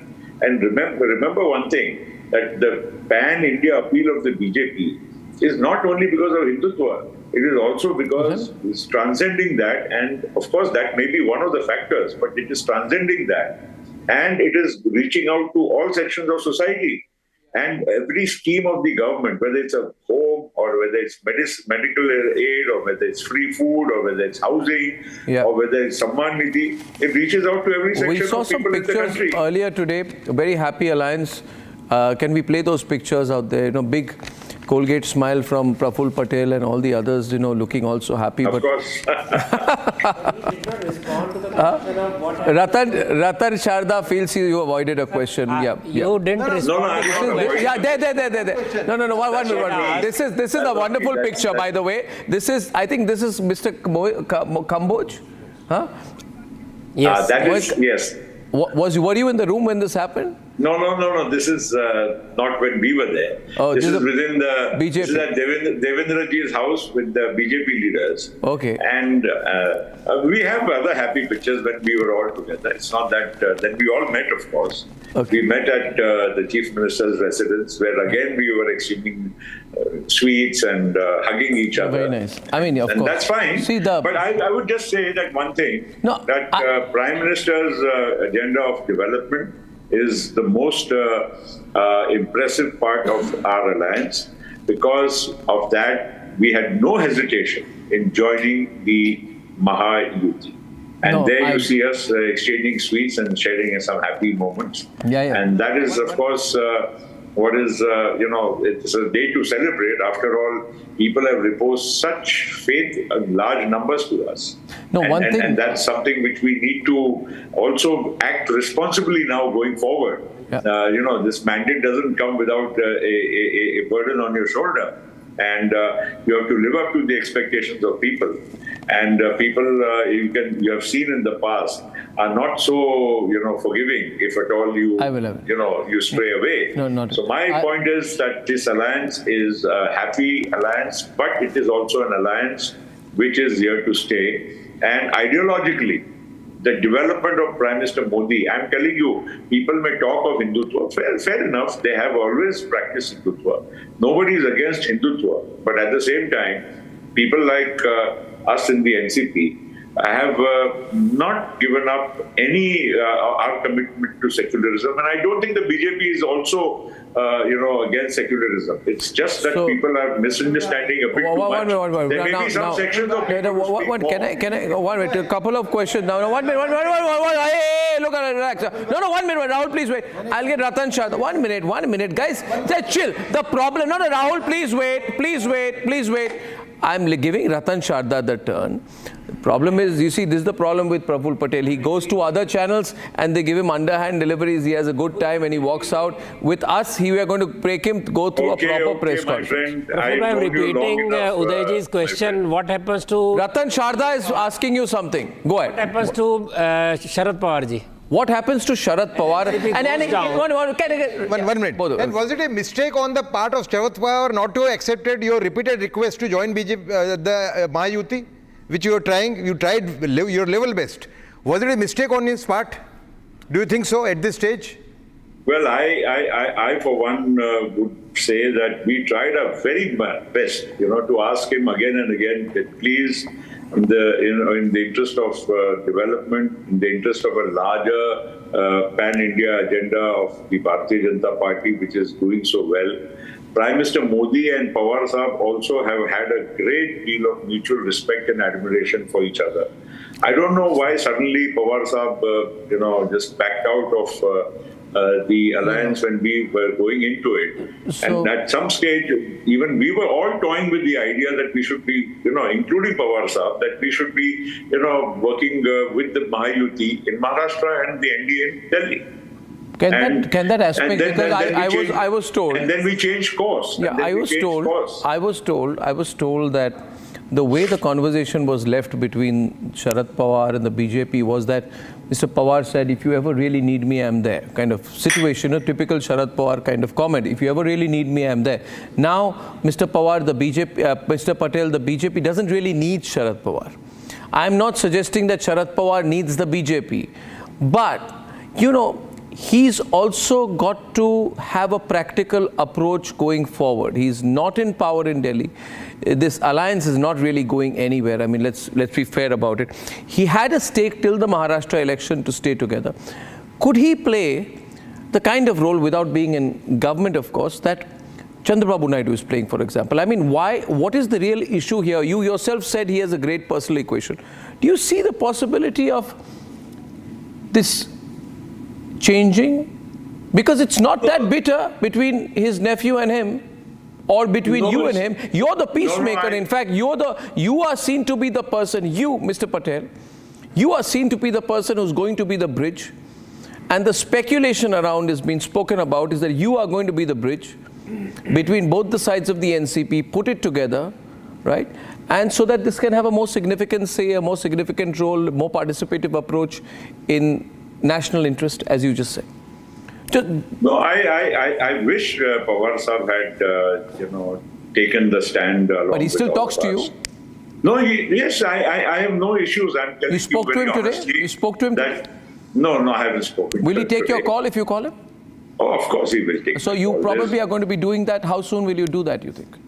No, I mean, I will not want to, talk to him on such a day where, things have not gone right. A week from now, 10 days from now, why not? I mean, you're an entrepreneur and a political entrepreneur. Come on, I mean, you are not going to. Even if I do talk to him, you would not tell me. I know his views about joining the NDA are now very, very, clear that he just wants to distance himself. From what? And we have tried this. It's not that. What has he gained? What has he gained by going with Uddhav? Arnab, I'll go one step further. Yeah. When we went into the alliance with the BJP, we were all toying with the idea. We had spoken and discussed with Pawar Sahab on many occasions. Which means it was not an ideological issue? No, I don't think so. It was an issue of accommodation. No, I don't think so, because otherwise we would not have been engaging in the conversation. You see, if I want to say no, then why would I want to even discuss with somebody, right? My views were very clear, then I would never. But I think he was open to some kind of an adjustment. But then he had his own reasons, and then he felt today the way politics is, the popularity of Narendra Modi. I'm running this graphic right now. If you can kindly look at this result, the scorecard on your screen with you, ladies and gentlemen. Praful Patel, if you can look at this number, I'll just go across to the screen. I can see the numbers. I can see. These are. I mean, Narendra Modi is at a political high. He has won back all the credibility which people tried to affect. Ladies and gentlemen, 28 out of 46 other bypolls, 7 out of 9 in Uttar Pradesh, 233 in Maharashtra and 48 in Haryana. Of course, Jharkhand has not gone his way, but the mood setting has already happened, right? You agree with me, gentlemen? Mood setting has happened. Tanveer, even you would agree mood setting has happened, right? What do you think will happen right now? What is your sense is going to happen between Sharad Pawar and Ajit Pawar? Huh? I have one question for Mr. Patel. No, 1 minute, one. He didn't agree. No, 1 minute. I didn't. Tanveer, 1 minute. Tanveer, 1 minute. A lot of any people. Mr. Patel, be a sport. Take a couple of questions from my panelists. Tanveer Ahmed is going to jump out of the studio if you don't take his question.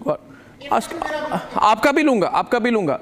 Short question, please. Mr. Patel, I really like you. What is happening there? You don't have to like him. You don't have to preface by saying I like you. Even if you don't like him. Happening on Muslims in Assam, UP and Karnataka during. There you go. This is see the one-track mind. Think one-track mind. if at all anything like that happens to Muslims. If at all anything like that happens to Muslims.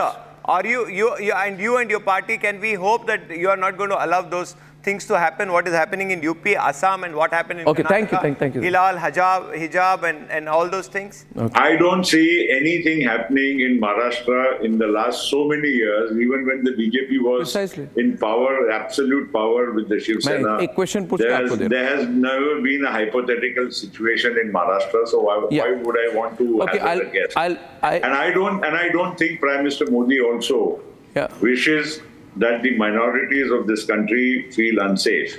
Yes, there is always this kind of, a messaging done over the years, and this kind of I would say, misunderstanding has been created. But I do not find that kind of a situation in Maharashtra at all. I find the minorities in Maharashtra feeling relatively safe here. And we all have friends across all communities, and I do not get that kind of feedback. I don't get that kind of feedback. One minute. Mr. Patel, 1 minute.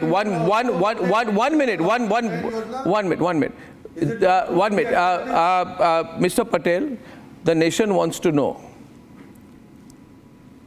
The nation wants to know, Mr. Patel, that since Devendra Fadnavis is going to be the chief minister, right?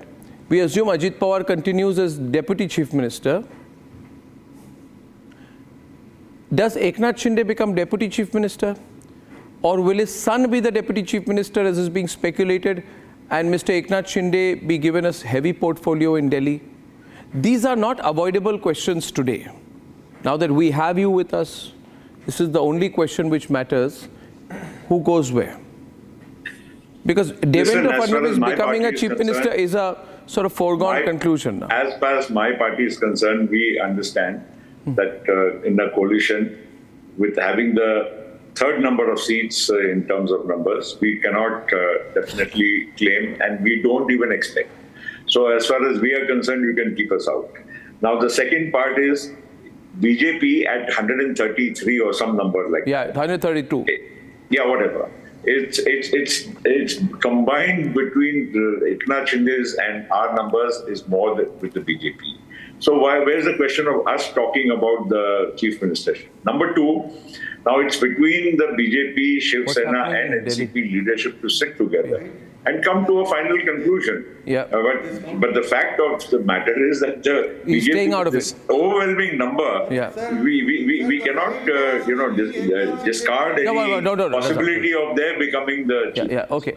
Okay, so I will take one more last question from Advocate Saurabh. No. Oh, come on, Just 1 minute, gentlemen.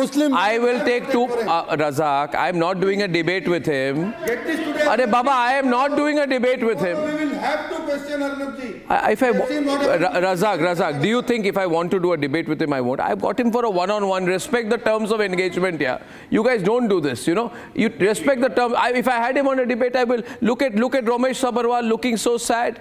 Romesh Sabharwal, by the way, Praful Patel is a very senior. 1 minute, can I have them on screen? I mean, Rahul, wait. Rahul, rukiye na. Can I have Praful Patel on the screen with Romesh Sabharwal? Praful Patel, Romesh Sabharwal is a very, very, very, very senior leader of the Congress party. And as is the characteristic with most senior Congress leader, he is also today a very, very, very, very frustrated man.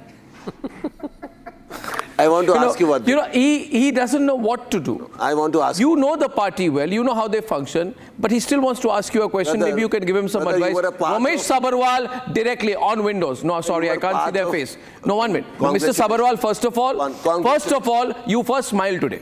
No, you first smile today. The way you have been all day, you have refused to have a cup of tea. You're not talking to our people. He's a very nice minister. Who is the nice? He has worked so hard for the nation, you know. So you are a part of the UPA government, and now you're a part of the NDA government.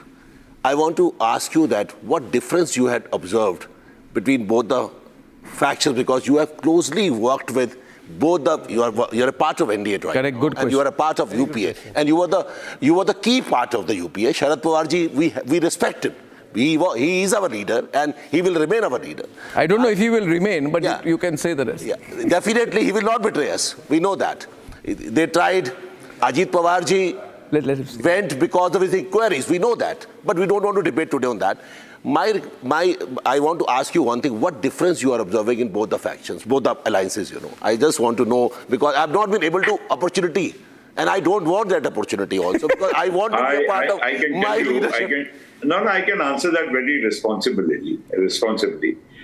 See, the UPA 1 was a very different kind of a situation. When the UPA 2 came, everything just actually was disintegrated. And it was being run from behind. It was run by forces which were working with a very different agenda.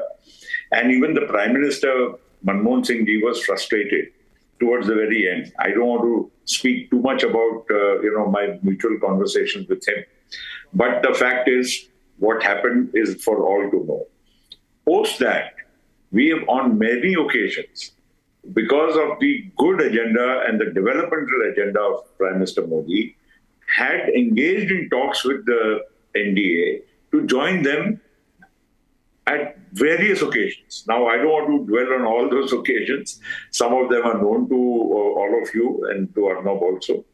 But the fact is that the UPA today, or the UPA then, and the NDA of today are completely different kind of entities.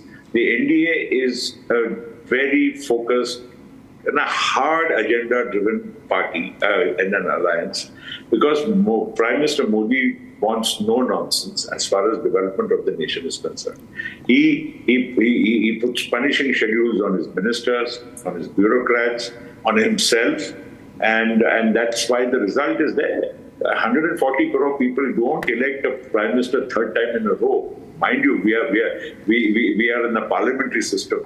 And if the face of Narendra Modi is acceptable to the people, it is purely and purely on his development agenda. And we lost out as the UPA when we were in power purely because of mismanagement in UPA 2, because it was being run from the back seat, not the Prime Minister himself. He was under so much pressure, which is explained to all of us, at least who are trying to work with him honestly and to work with him for his agenda of development. I will take one more question and then let you go. No, I think one point and then let you go. Exactly 3 minutes, because two of our panelists will feel bad. That's Saurabh Ganpate first and then Rahul Lal. So Saurabh Ganpate and then Rahul Lal, both. Yes, go Saurabh, make your point. Any future plan of occupying non-BJP position or space in Maharashtra politics? Now, because of these elections, the opposition has been wiped out. There is a huge space for opposition remaining right now. So, in future, 2029, 2034, any plan for occupying non-BJP space in the politics of Maharashtra? He can take that. Yeah, I think he got it here. No, I think what you say is correct. The question is valid, because after this election result, the Congress, especially, because it is the largest party in Maharashtra, irrespective of the numbers they have, they will be the most demoralized lot. And if you see the decline of the Congress, you know, Maharashtra, like Andhra Pradesh at one time, and Karnataka, was one of the strongest states for the, you know, for the party. For the Congress, And for the Congress. And the decline of the Congress, you know, election after election, does leave that space of congressmen open, and we are one of the parties where the congressmen would like to come to us, not because of only the power we enjoy, but because I think the space itself, the Congress would be decimated. All their leaders have been decimated in this election. And virtually there are no leaders. Let me be honest. The days of tall leadership in there the aren't Congress any. I mean, the last, like Sanjay Newcomb also all gone. As far as the NCP is concerned, they are our natural, brethren who have worked with us in the past. And I'm sure for those who look for a future for themselves, they would also find NCP as the most acceptable platform. So this is a very nicely gauged answer. Rahul, you can make your comment because you've been waiting, then I'll let you go. एक minute बोल दीजिए। मैं ये पूछना चाह रहा हूँ आपसे कि अभी पूरे देश भर में ये चर्चा चल रही है कि इसमें महाविकास आघाड़ी की बड़ी बुरी स्थिति हुई और उसमें शरद पवार जी की पार्टी की भी काफी उनकी स्थिति खराब हो गई। सवाल चुनाव में एक लाइन, लोकसभा चुनाव में 10 सीटों में से 8 सीट वो जीत जा रहे हैं। आखिर 4 जून से लेकर 23 नवंबर के बीच में क्या परिवर्तन हो गया कि रिजल्ट सीधे जो है कि वो इतना ज्यादा खिलाफ चला गया। उसमें कहा जा रहा था कि वो सीधे विपक्ष में गए तो उनका लाभ मिल रहा है। अभी ओके ठीक है। नहीं, लोकसभा में परिस्थितियां बहुत अलग थी। वो कॉन्स्टिट्यूशन का एक नैरेटिव चल गया, वहां पर रिजर्वेशन खत्म हो जाएगा महाराष्ट्र में। उसी टाइम पे अनियन प्राइसेस कोलैप्स हुए, सोयाबीन, कॉटन, मिल्क, ये सब एक फैक्टर्स आ गए और उसके वजह से, और जो सीटों में एनसीपी स्ट्रांग थी वहां ऑलरेडी बीजेपी और शिवसेना के एमपीज पहले चुनकर आए हुए थे और वो सीटें हमको नहीं मिल पाई। और वही सीट जहां हम अच्छे से लड़ते और शरद पवार जी के सीट जहां जीती है वो एनसीपी का ही जो एक बेस था वहीं से वो जीते। तो मैं ये कहना चाहता हूं कि लोकसभा का एक नैरेटिव गलत चल गया, उसमें लोगों और कुछ परिस्थितियां ऐसी बनी और हम लोग नए अलायंस में थे, इसलिए शायद हम लोग एक दूसरे के साथ ठीक से काम नहीं कर पाए जमीन पर। लेकिन अब परिस्थितियां बिल्कुल बदली और इस बार हमारी जो स्कीम्स थी वो लोगों तक पहुंची। हमारी सरकार, तीनों हमारे जो लीडर्स थे इतना दिन रात मेहनत करके लोगों तक पहुंचे कि इसका बहुत बड़ा परिणाम इस चुनाव में आपको नजर आ रहा है।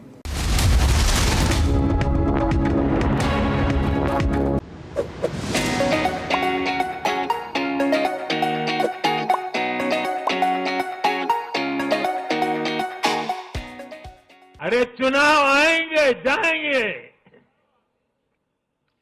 लोकतंत्र में जय पराजय भी चलती रहेगी, लेकिन भाजपा का, एनडीए का ध्येय सिर्फ चुनाव जीतने तक सीमित नहीं है।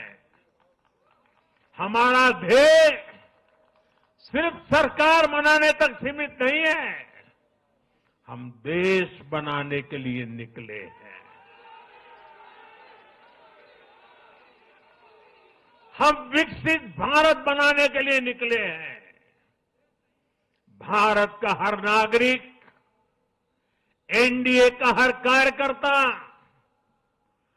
भाजपा का हर कार्यकर्ता दिन रात इसमें जुटा है। हमारी जीत का उत्साह हमारे इस संकल्प को और मजबूत करता है।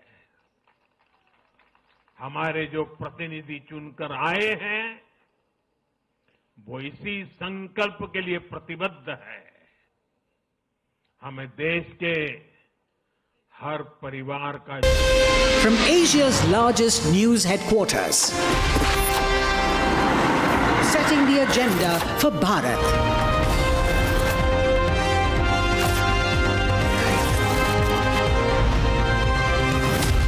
You're watching Republic.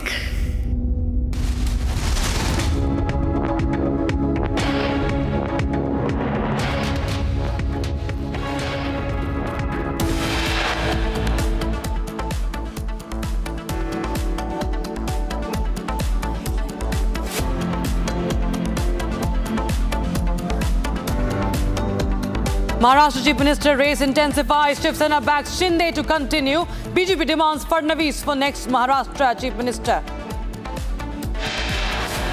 Devendra Fadnavis heads to the national capital. Mahayuti leaders to hold a crucial meeting with Home Minister Amit Shah. Open bickering and blame game in the Mahavikas Aghadi. Congress points fingers at Uddhav and Sharad Pawar.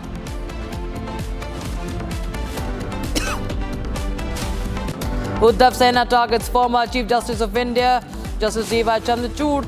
Raut blames ex-CJI for a poll debacle, says history will not forgive him. Sambhal clashes turn violent. Death toll rises to 3.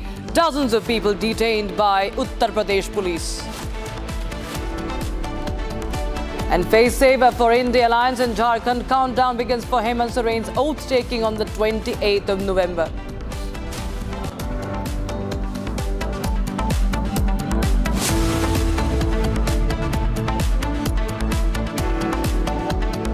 All right, viewers, now we start with the news coming in from Maharashtra. Now, Eknath Shinde's Shiv Sena is now all set to hold a meeting at Taj Land Ends in Mumbai, and we will be tracking what's really happening because the cabinet berths, the distribution of cabinet berths and who will be the Chief Minister of Maharashtra, that is one of the points of discussions today in amongst all the members of the member parties of the Mahayuti. Now, this meeting, we're talking about the Shiv Sena meeting.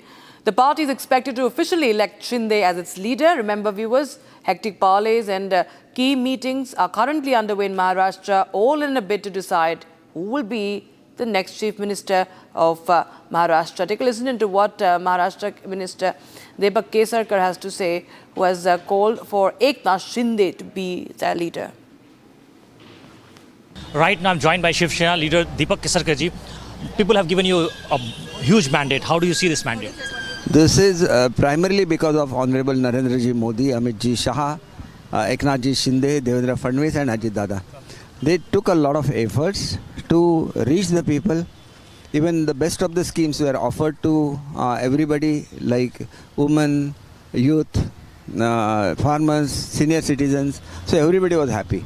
And they could reach each corner of Maharashtra. The wrong perception that was created, wrong narrative that was created by Congress, they themselves made it clear. Rahul Gandhi made it clear that he wanted to change the constitution and not NDA. So who do you think is going to be the next Chief Minister? Of course, 3 of them will sit together and whatever Delhi decides, he will be the Chief Minister. Do you think that Eknath Shinde is going to be the Chief Minister? At least being a Shiv Sena, we always feel that he has performed well. He has taken a lot of efforts and made an image of true CM who is from the ordinary community. So that helped the result also. So we always feel and we will always pray that he should become the first CM. Shiv Sena is the part of the alliance. Do you think that any formula which has been worked out so far yet? No, nothing formula. We are together closely, and whosoever may be the CM will stay together, will work for the state, and will see that Maharashtra reaches another height. The past glory of Maharashtra would be restored. Do you think that the debate of real Sena is over now? Has it been settled? Of course. It is settled by the people of Maharashtra. The real Shiv Sena belongs to Balasaheb. Balasaheb's true Shiv Sainik is Eknath Shinde. He performed well. He worked as per Balasaheb's ideology. And that is how Balasaheb Shiv Sena have a leader like Eknath Shinde who is a true Shiv Sainik. All right, viewers, my colleague Akhil and my colleague Meenakshi joining us on the broadcast for more. Akhil, to you first. Of course, you're right now at Ajit Pawar's residence and hectic parleys are going on. On one side, we have the Shinde Sena who is going to meet just in a short while from now. And there will be a lot of talk about, who do they back as the Chief Minister face for the Mahayuti? Well, Rakshita, if you see, since morning we have been witnessing that hectic parlays have been going on in Mumbai. Right now you can see I'm just standing outside Ajit Pawar's residence, official residence, Devnagari. Here you can see one poster has also been erected over here, and it's written on that poster that Dada Sirf Naam Hi Kafi Hai. This is what is written on that poster. So this poster was erected in front of us. This is what we have witnessed. Apart from that, what we have been witnessing, that there have been several rounds of meetings that have been going on. Several senior leaders of the NCP Ajit Pawar faction have basically went inside and then they came out. We also spoke to some senior leaders, some Shiv Sena leaders also. Even you just played that video of Deepak Kesarkar. While we were speaking to him at that point in time, when I asked him, is the real Sena, who is the real Sena, or the debate of the real Sena, and what we have been seeing that there have been long debate for the last 2.5 years which has been going on, because the real Sena debate has started in June-July month back then in 2021. Since then this debate has been going on. So he has said that over and over again. He has reiterated it that this debate has been settled for now. If you see, because the kind of mandate Eknath Shinde Sena has got is a 57 seat. If you talk about the NCP as well, Ajit Pawar camp has got 41 seats. That's a massive mandate which has Maharashtra people given to the Ajit Pawar camp. If you talk about Sharad Pawar camp, they have just got 10 seats. So it's one of the poorest performances basically which have been seen in the recent past if you talk about Sharad Pawar's career. So this mandate which has been given by the people of Maharashtra to the Mahayuti alliance is massive, because some of the leaders we have been speaking to since the morning, they are saying that it's not just a wave, it's a tsunami, and that's why they are saying that. When I asked again regarding the formula, what kind of formula is going to work in that regard, they are saying that for that we'll have to wait and watch. If you see BJP works on a different line. If you just talk about Madhya Pradesh election, what happened in Madhya Pradesh election, at that point in time what we witnessed that Shivraj Singh Chauhan got a clear mandate, and then no one has expected that Mohan Yadav is going to be the next chief minister. So basically BJP is known for its diverse take in different realms. So for that we'll have to wait and watch that who is going to be the next chief minister of Maharashtra. Yes, back to you in the studio. Soumya joins us live from outside Fadnavis' residence, and Meenakshi is outside Sharad Pawar's residence. I'll just go to Soumya very quickly, because we are discussing the Mahayuti right now, and of course after Shinde Sena, Devendra Fadnavis, remember, Soumya, is in the national capital and also had to hold a very important meeting with Amit Shah, and there's a clamour for, and a very loud one, for backing Devendra Fadnavis as the next chief minister. How much do you think is, of course he is the former chief minister, and he has played a massive role in what has happened in Maharashtra and how he has helped the Mahayuti drive to this win. But there are many factors that could work in his favor, but not also some of them, like he's not a Maratha face, he's a Brahmin face. So many things will be considered by the BJP while electing him, if at all they want to, as the chief minister, if everybody supports him as the chief minister's face. Well, Rakshita, up till now, ever since the results have come out, till today, after 24 hours, I'm standing here outside Devendra Fadnavis' residence, and one thing I can say that by now it's safe to say that there's a clear chorus in BJP to see Devendra Fadnavis as the CM face. Now, I say that because it's not, the Brahmin factor is not playing against him. It is actually, he enjoys a certain level of fandom amongst the people of Maharashtra. Be it any constituency, any region, people of Maharashtra have shown their confidence, so to say, in Devendra Fadnavis. Since morning, we have been seeing leaders of different factions in Mahayuti, former cabinet minister who were from Shinde faction or either NCP faction. They were here to congratulate Devendra Fadnavis. So there is a clear chorus for Devendra Fadnavis to be the CM face for Mahayuti here in Maharashtra. However, everyone maintained this one stand towards the end end of their briefing that it all depends on the top party leadership like Amit Shah and other union ministers whether who is going to be the CM face. However, all the three different parties have shown their interest in their respective party leaders to be the CM face, but still they went on to say whatever the decision be, we will support that. Yes, Soumya. In fact, that's of course one. The meeting that is going on in the national capital is about to happen is the one to watch out for. Sharad Pawar residents, of course, is quite silent, I feel, there, Meenakshi, because, Sharad Pawar, who was one of the stalwarts in Maharashtra politics, even in national politics, is known as the Chanakya of Maharashtra politics historically. But, right now we've seen that he has not faced the media till now. And in this Sena versus Sena, and the other battle was Pawar versus Pawar, clearly Ajit Pawar has emerged stronger and also gathered that political legitimacy now. But what are you picking up as far as the next move by Sharad Pawar is concerned?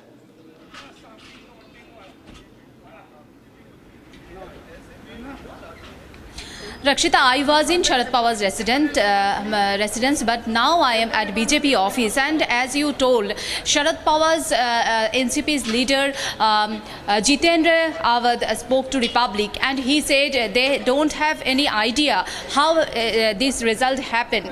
He spoke to Republic and also said that I have asked a question to him that you failed to claim even opposition of leader seat. He said, yes, it's really unfortunate. We are searching behind the reason of this defeat. Now I am at BJP office and I just have spoke to Mr. Prasad Lad, who is the senior leader of BJP, and I have asked him about the CM phase. He said, obviously, we want Devendra Fadnavis as a CM of Maharashtra, next CM of Maharashtra, but it's an alliance and it's an alliance call, and the discussion is going on. Let me show you some posters. Let me show you some visuals here. This poster is from BJP, and it showed that Devendra Fadnavis is the leader of BJP, and this success, this landslide success is because of Mr. Devendra Fadnavis, who has some plan for Maharashtra development. And they are saying, the leaders are BJPs are saying here Devendra Fadnavis is the only face who will be the next CM, who can be the next CM. And they are saying also, Mr. Prasad Lad said to us that numbers are very important. Here is the landslide victory of BJP, and they have numbers. So they are claiming that, they are saying that next CM of Maharashtra we want Devendra Fadnavis, who they are saying is our wish, all leaders of BJP, all leaders from our party want that. So this is the situation of now BJP office, and we know that even Shiv Sena Shinde party has held a meeting at 8 p.m. at Sena office, and there is another meeting will held on Monday from BJP side. And the other hand, the NCP hold a meeting. They have discussed on this actually. So there is lots of preparation made by Mahayuti alliances on CM phase, and the final decision will be taken by JP Nadda and Mr. Amit Shah.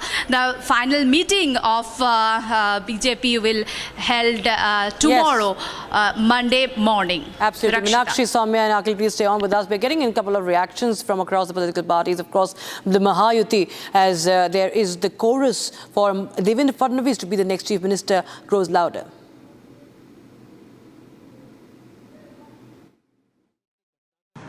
Mahayuti को मतलब जीत जो मिली है ये बहुत बड़ी जीत है, और 2014 से लेकर 24 तक जो चुनाव हुए उसमें सबसे ज़्यादा सीटें महायुति को मिली है, एनडीए को मिली है, और भारतीय जनता पार्टी को सबसे ज़्यादा सीटें इस वक्त मिली है। मतलब पहले से हमने मांग किया है, जब रिपब्लिकन पार्टी को एक भी सीट नहीं मिली थी और कालीना की सीट भी दे दी थी, लेकिन वो भी कुछ वोटों से हार गई, धारावी की सीट हमको दिया था, लेकिन उनका नाम के लिए वो सीट थी, वो तो कैंडिडेट भी उनका था, सिंबल भी उनका था। लेकिन देवेंद्र फडणवीस जी से जो बात हुई थी उसमें रिपब्लिकन पार्टी को एक मंत्री पद देने का वादा पहले से हुआ था जब एकनाथ शिंदे जी की सरकार आई थी, लेकिन विस्तार में आरपीआई को लिया जाएगा ये आश्वासन दिया था, लेकिन विस्तार ही हुआ नहीं और इसीलिए तब हमको 2.5 साल में मंत्री पद नहीं मिला था। इस वक्त दलितों का हो, बुद्धिस्ट कम्युनिटी का हो, बहुत बड़ी संख्या में महायुति को मिला है और महायुति के हर जगह पर जो लोग चुनकर आए हैं, हर जिले की रिपोर्ट आ रहे हैं कि इधर हमारे 6 में से 4 लोग चुनकर आए, 5 लोग चुनकर आए, 6 के 6 लोग चुनकर आए, तो बहुत ही बड़ी जीत हमें मिली है। इसलिए मुझे लगता है उसमें दलितों के वोट का भी बहुत बड़ा फैक्टर रहा है और इसीलिए मुझे लगता है कि रिपब्लिकन पार्टी को एक मंत्री पद मिलना चाहिए, एक एमएलसी और एक मंत्री पद देने का वादा माननीय देवेंद्र फडणवीस जी ने किया था। उसके मुताबिक रिपब्लिकन पार्टी को एक मंत्री पद मिलना आवश्यक है। And viewers, now just a day after the Mahayuti had blown away the Vikas Aghadi, the blame game has begun within the Aghadi. Now it is the now it's the Congress that is blatantly blaming Uddhav Sena for the Maharashtra loss, the Maha loss. Congress in charge Parmeshwara has said that there is a rift. Yes, there has been a rift within the Aghadi. Both parties did not campaign for each other in Vidarbha region, and that is why they lost a major share of their seats. And in fact, this is just coming in after Nitin Raut had said something similar yesterday, wherein he blamed Uddhav Thackeray and Sharad Pawar over the Vidarbha seat. Why Vidarbha? Viewers, because very important as one of the regions that has the highest number of seats, the second highest number of seats, and the road to Mumbai's throne, the Maharashtra's throne, is said to be from Vidarbha. Take a listen in, viewers. ಬಹಳಷ್ಟು ಕಡೆ ನಮಗೆ ಅವ್ರು ಕೆಲಸ ಮಾಡಲಿಲ್ಲ, ನಮ್ಮವರು ಅವ್ರಿಗೆ ಕೆಲಸ ಮಾಡಲಿಲ್ಲ. ಕಾಂಬಿನೇಷನ್ನಲ್ಲಿ ಇರುವಾಗ ಶಿವಸೇನೆದವರಿಗೆ ಆ ಕ್ಷೇತ್ರದಲ್ಲಿರೋ ಕಾಂಗ್ರೆಸ್ನವ್ರು ಕೆಲಸ ಮಾಡಬೇಕಲ್ಲ ಶಿವಸೇನಾ ಕ್ಯಾಂಡಿಡೇಟಿಗೆ, ಅದು ಆಗಿಲ್ಲ ಸರಿಯಾಗಿ ಅಂತ. ಶರದ್ ಪವಾರ್ ಇದರಲ್ಲೂ ಕೂಡ ಹಾಗೆ. ನಮ್ಮಲ್ಲಿ ನಾವು ವಿದರ್ಭದಲ್ಲಿ ಒಂದು ಹೆಚ್ಚು ಸೀಟ್ ಗೆಲ್ಲಬೇಕಿತ್ತು ನಮ್ಮ ಕಾಂಗ್ರೆಸ್ ಪಾರ್ಟಿ, ಅದರಲ್ಲಿ ಬರೀ ಕೇವಲ 8 ಸೀಟೇನೋ ಬಂದಿದೆ. ಒಂದು 50 ಸೀಟ್ ಬರಬೇಕಿತ್ತು ನಮಗೆ ವಿದರ್ಭ ರೀಜನ್ನಲ್ಲಿ. 130ಕ್ಕೆ 105ಕ್ಕೆ ನಮಗೆ ಒಂದು 60-70 ಸೀಟ್ ಬರುತ್ತೆ ಅಂತ ನಾವು ಎಕ್ಸ್ಪೆಕ್ಟ್ ಮಾಡಿದ್ದು, ಅದು ಆಗಲಿಲ್ಲ. ನಿನ್ನೆ ನಮ್ಮ ಮುಖಂಡರುಗಳಲ್ಲಿ ಬಂದಿದ್ದ ಮಾತು ಏನು ಅಂದರೆ, ಎಲ್ಲಿಯವರೆಗೆ EVM ಇರುತ್ತೆ ಅಲ್ಲಿವರೆಗೆ ನಾವು ಕಾಂಗ್ರೆಸ್ನವರಾಗಲಿ ಬೇರೆ ಪಕ್ಷದವರು ಬರೋದು ಬಹಳ ಕಷ್ಟ ಆಗ್ತದೆ ಅಂತ ಹೇಳಿ, ಇಡೀ ದೇಶದಲ್ಲಿ ಕಷ್ಟ ಆಗ್ತದೆ ಅಂತಕ್ಕಂಥ ಮಾತುಗಳನ್ನು ನಿನ್ನೆ ದಿವಸ ಚರ್ಚೆಯಲ್ಲಿ ಬಂತು. ಅಂದರೆ EVMಗಳೇ ಮುಖ್ಯ, EVMಗಳನ್ನ ಯಾವ ರೀತಿ ಹ್ಯಾಕ್ ಮಾಡೋದು, ಮ್ಯಾನಿಪುಲೇಟ್ ಮಾಡೋದು ಅವರು ಕರಗತ ಮಾಡ್ಕೊಂಡಿದ್ದಾರೆ, ಅವ್ರಿಗೆ ಎಲ್ಲಿ ಬೇಕೋ ಅಲ್ಲಿ ಮಾಡ್ತಾರೆ ಅಂತ ಹೇಳಿ ನಿನ್ನೆ ಚರ್ಚೆಯಲ್ಲಿ ಬಂದಿದ್ದು.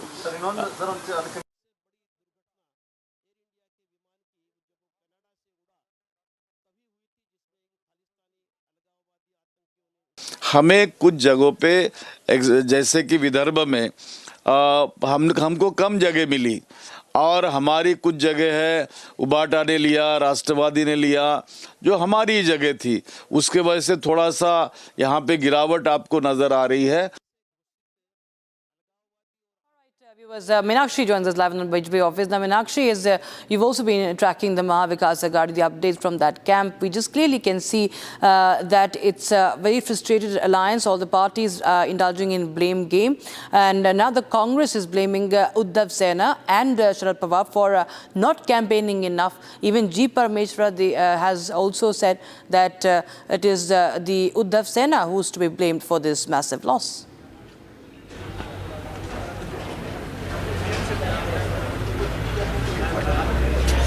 Yes, Rakshita, there is lots of claim by MVA camp, and some tampering has been done with EVM. Sanjay Raut said, and also today morning, Mr.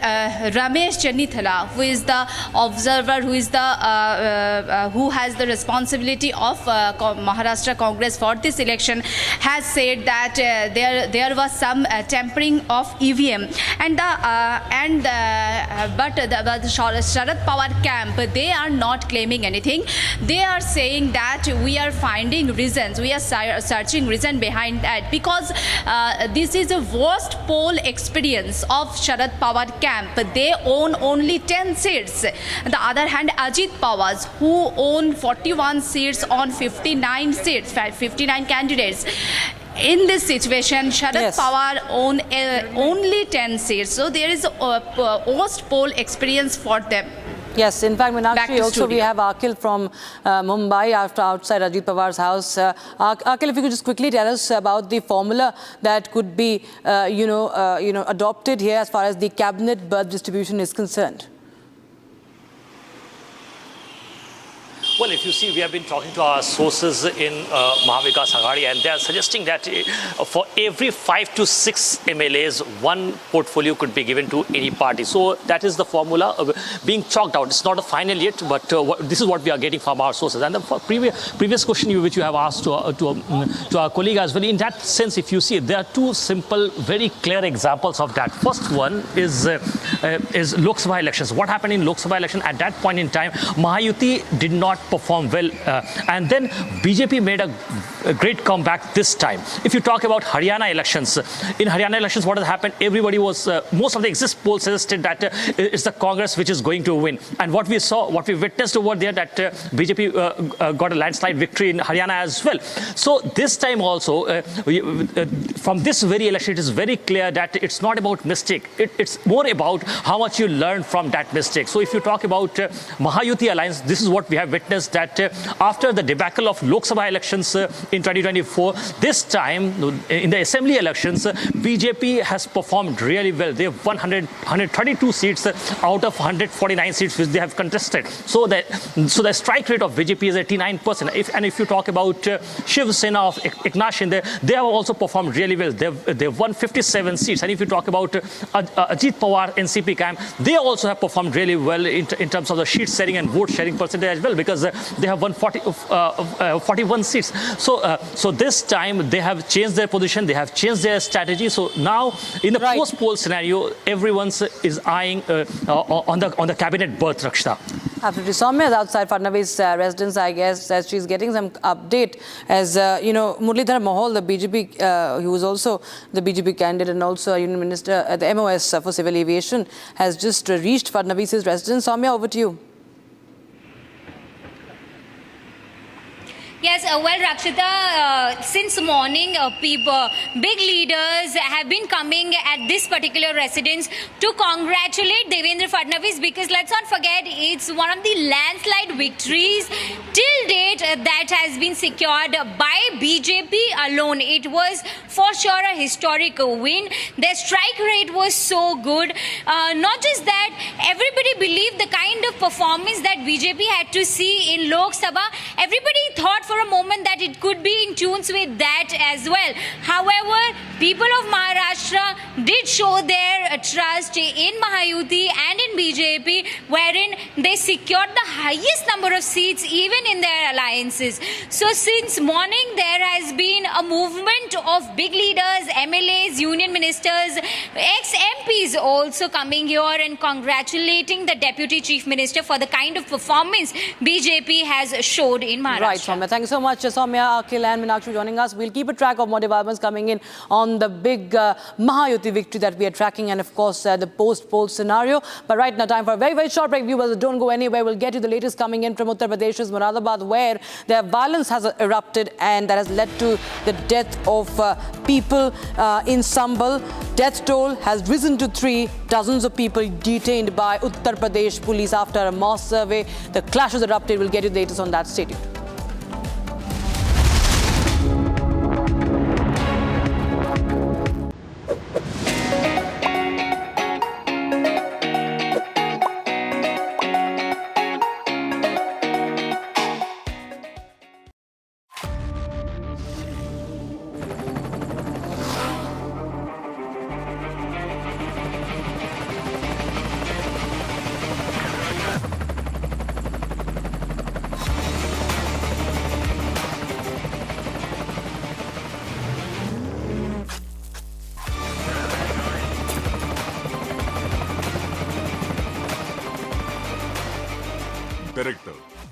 taste of success.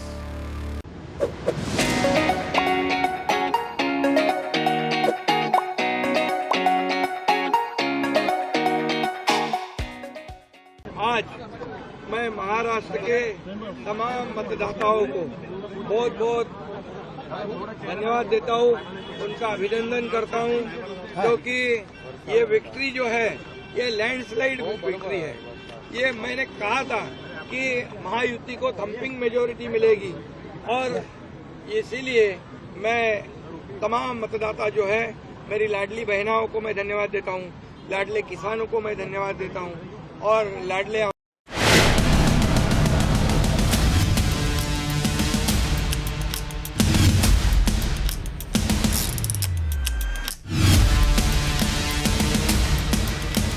ऐसा है, मैंने पहले ही कहा था कि मैं आधुनिक अभिमन्यु हूँ, चक्रव्यूह को भेदना जानता हूँ। हमने चक्रव्यूह को भेदा है और इस विजय में मेरा बहुत छोटा सहभाग है। एक ये हमारी जो पूरी टीम है, इस टीम ने इस विजय को लाया।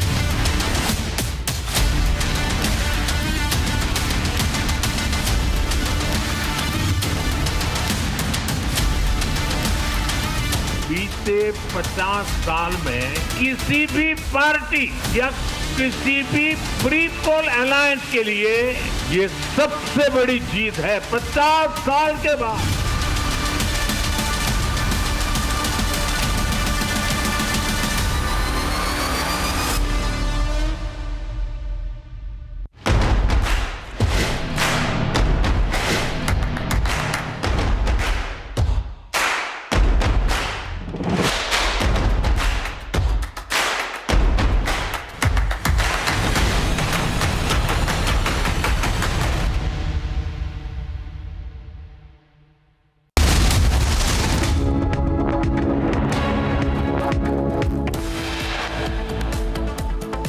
Maharashtra Chief Minister race intensifies. Shiv Sena backs Shinde to continue. BJP demands Fadnavis for the next Maharashtra CM.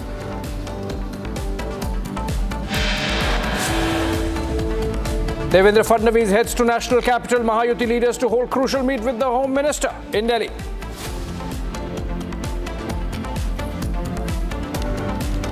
Open bickering and blame game in MBA. Congress points fingers at Uddhav and Sharad Pawar.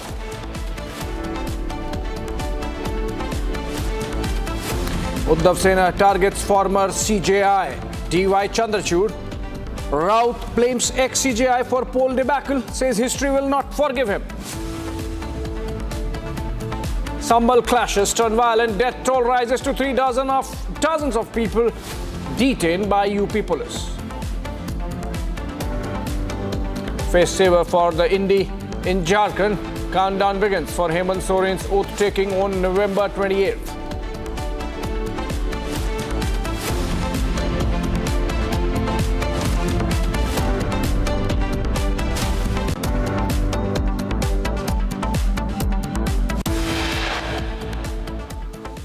All right, let's begin this bulletin with some of the stories coming out of the Maharashtra election results, one of which is the manner in which BJP made a clean sweep of what looked like a daunting task till about a couple of months back. Remember, in the general elections, the BJP had been reduced from 23 Lok Sabha seats of 2019 to just 9.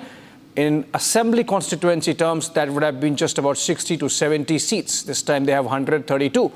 One of the people connected with that campaign was Union Minister Piyush Goyal, who also happens to be a member of parliament from Mumbai. Our editor-in-chief Arnab Goswami spoke to him earlier. Let's listen in.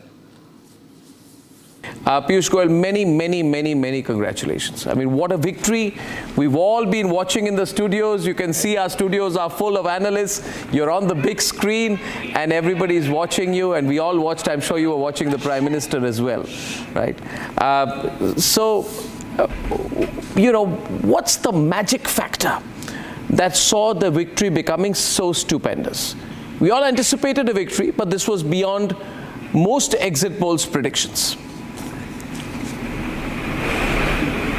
Well, I think the Prime Minister's work in the last 10 years, both in the area of good governance and the progress that the nation has made was recognized and respected by the voters.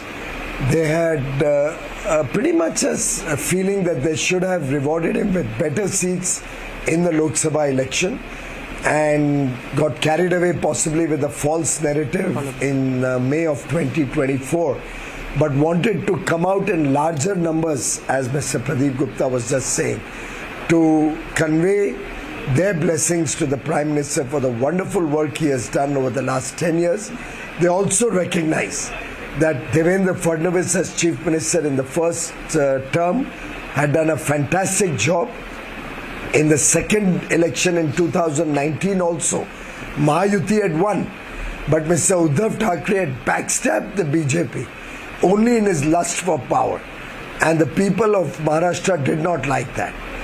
They wanted to teach a lesson to such people, and therefore for the third straight time in a row, the BJP-led Mahayuti has been elected with a stupendous margin of victory, and will certainly deliver as a double-engine government with the center and state working in tandem to bring progress and prosperity at speed for the people of Maharashtra. Mr. Piyush Goyal, in terms of national narrative, what does this result mean in terms of national narrative? I have two specific questions. Overall mood setting, because after the general elections there were many questions about where the BJP stands in terms of national politics and whether it's coming increasingly under challenge. And the second is as a political response to the caste-based politics and the caste narrative of the Congress, which many believe had dented the Hindutva politics of the BJP, or the national interest first, nation first politics of the BJP. Mr. Goyal. Arnab, I think this election goes beyond the narrative that is going to be set in India. This result is being watched worldwide, and the entire world, who already recognizes Prime Minister Narendra Modi as the world's most popular leader, gets a validation from the voters, both after Haryana and the victory in Maharashtra. They get the confidence that truly the entire nation stands with Prime Minister Narendra Modi, and also it gives a very clear message to the world that you can probably spread a fake narrative once, but a fake narrative cannot be sold to the people twice. You can't mislead people twice over on the same fake narrative. Prime Minister Modi, for his entire time in government, whether in Gujarat or in the center, now 23 years in a row, the longest serving Chief Minister and Prime Minister combined in the country, has demonstrated that his agenda of good governance, his work of public welfare, has never discriminated on the basis of caste, creed, religion, language, state, never. His has been an agenda where he carries the entire nation along with him and provides for a better future for every child born in this country. This election has clearly sent out a message that anybody who tries to divide the country on these lines, or who takes the politics of appeasement as their party policy, will not be tolerated by the people. Which is why Ek Hai To Safe Hai has clearly resounded with the people of Maharashtra. It's a message for all of India that we cannot divide our country on the basis of caste or religion. 140 crore Indians together will be the craftsmen of a developed India by 2047. But will Ek Hai or Safe Hai finally work, Ek Hai To Safe Hai, Nek Hai, work in Delhi? Well, it's a concept that in a way gives a message that the country stands united. The country will always look for nation first. This is a nationalist country. This is a country of people who love their motherland, and anybody who tries to divide us on any basis whatsoever will certainly not be tolerated by the people of India, whether of Delhi or anywhere else. We've also seen a lot of you nowadays on the campaign trail. Some people say that you are spending a lot of time on election campaigns. Ever since the Lok Sabha elections, you are seen to be this mass campaigner, mass politician. We saw you at that rally where Amit Shah had a rousing speech, I think about a week back, I think on 12th or 13th. And so you are very much a man on the ground now. I'm seeing a bit of a transformation in you. I think the rallies and mass politics, that bug has really caught on to you, and you're enjoying it yourself very much. I can see that. Well, it's certainly a wonderful feeling to be amongst the people, to see the adulation that they gave Prime Minister Narendra Modi at Shivaji Park when he addressed them, and that was such a powerful speech that Mr. Modi gave. The huge response that Amit Shah ji got both at Ghatkopar and in Borivali in my constituency. Clearly, the people are wanting Prime Minister Narendra Modi and his government to continue to serve the motherland, continue to serve with their agenda in the third term, faster growth, better growth, inclusive growth, and a great future for every citizen of India. Well, fantastic. Congratulations. You had a long day. We'll catch up soon. Piyush Goyal, ladies and gentlemen, Member of Parliament and Union Minister. Thank you very much. Thank you. All right, moving on and to some stories of the day. One from Uttar Pradesh in Sambhal, section 163 of the BNS has been imposed prohibiting gatherings of more than 4 people after clashes erupted during the second survey of the Shahi Jama Masjid. The step comes hours after the police used tear gas and lathi charge to disperse a mob that threw stones at officers conducting the survey. The violence resulted in at least 3 deaths and detention of 20 individuals. Authorities have announced plans to impose the National Security Act against the rioters. First, take a look at this report filed by my colleague Sahil from Republic Bharat, and then he will join us live.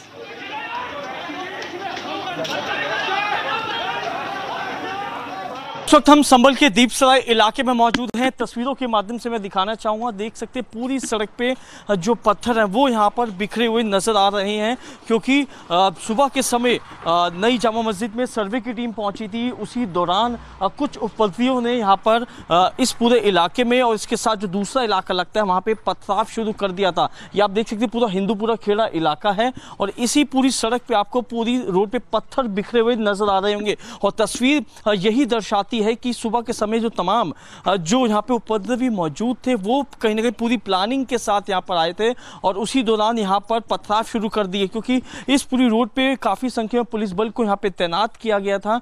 Police यहाँ पर मौजूद थी, उपद्रवी पहुँचते हैं और police team पर भी पथराव शुरू कर देते हैं, क्योंकि उनको बिल्कुल डर नहीं है यूपी पुलिस का, ना ही उनको ये डर है कि इनके ऊपर FIR दर्ज हो सकती है। लेकिन हाथों में पत्थर थे और पुलिस टीम पर लगातार पथराव करते रहे, जिसमें कई पुलिस कर्मी और पुलिस अधिकारी जो हैं वो इसमें घायल हुए हैं। आप ये देखिए कितने बड़े बड़े पत्थर यहाँ पर पड़े हुए हैं और कहीं ना कहीं ये पत्थर कई पुलिसकर्मियों को लगे हैं और जिसमें पुलिसकर्मी जो है वो कहीं ना कहीं घायल हुए हैं। आगे की भी तस्वीर दिखाऊं तो बड़ी बड़ी ईंटें जो है वो यहाँ पर पड़ी हुई है। पुलिस ने कई लोगों को जो है इस पूरे हिंसा में हिरासत में ज़रूर लिया है, अब जिनसे फिलहाल पूछताछ की जा रही है और यही पता लगाया जा रहा है कि आखिरकार किसके कहने पर इन उपद्रवियों ने माहौल को ख़राब करने की कोशिश की गई। आप ये देखिए, ये तस्वीर देखिए, ये बड़ी बड़ी जो ईंटें हैं ये पुलिसकर्मियों पर फेंकी गई हैं, जिसमें पुलिसकर्मी घायल हुए हैं।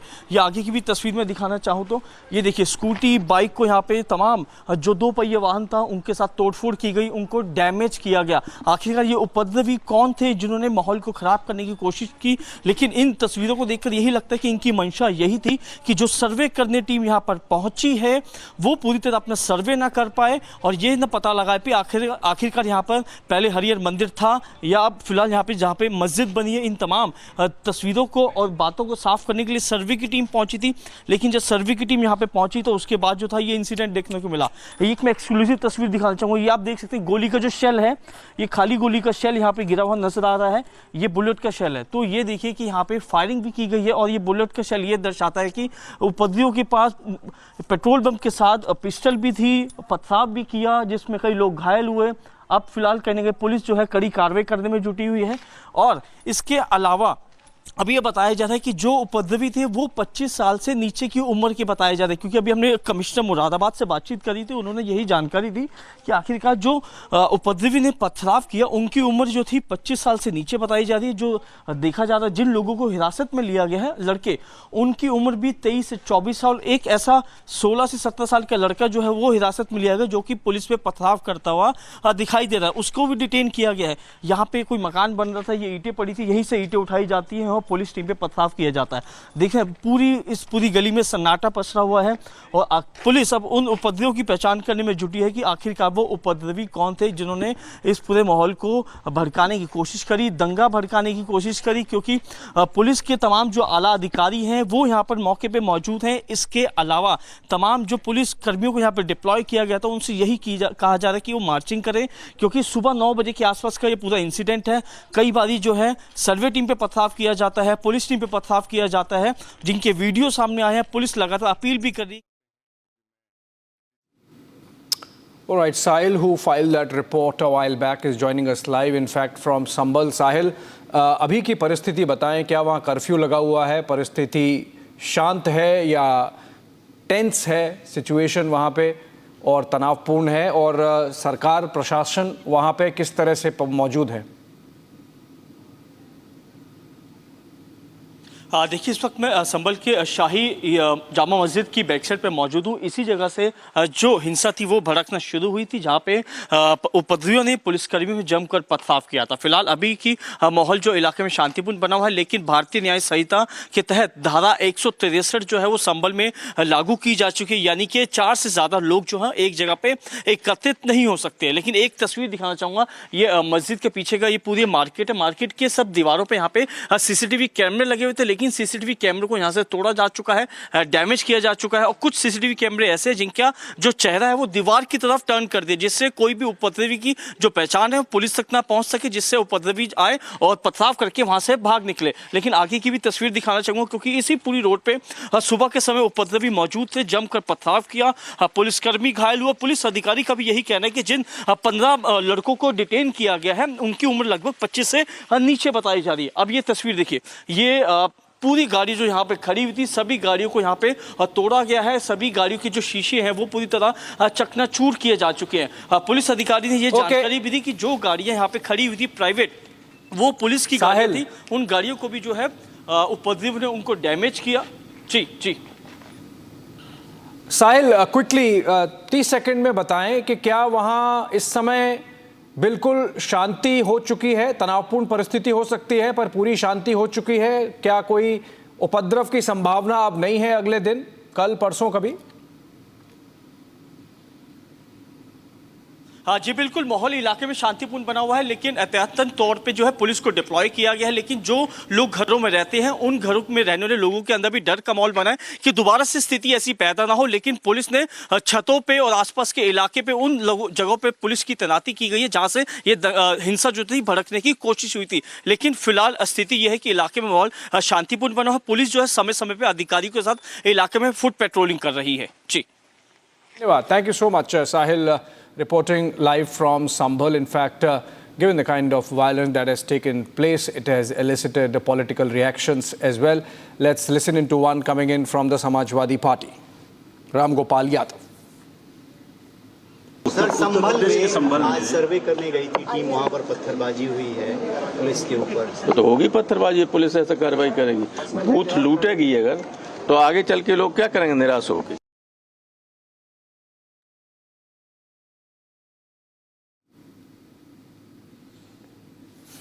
Okay, that was a quick comment coming in from Ram Gopal Yadav of the Samajwadi Party. And on that note, we slip into a short break, coming back on the other side with more live and breaking.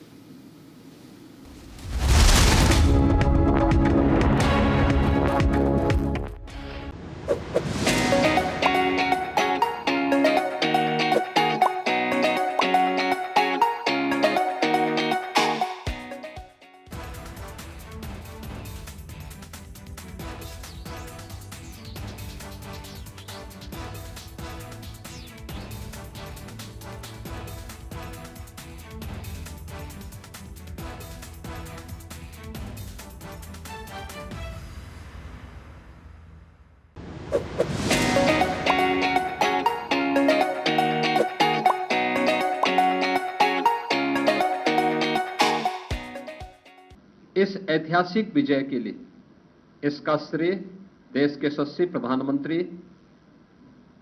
आदरणीय श्री नरेंद्र मोदी जी के नेतृत्व को, उनके मार्गदर्शन को जाता है।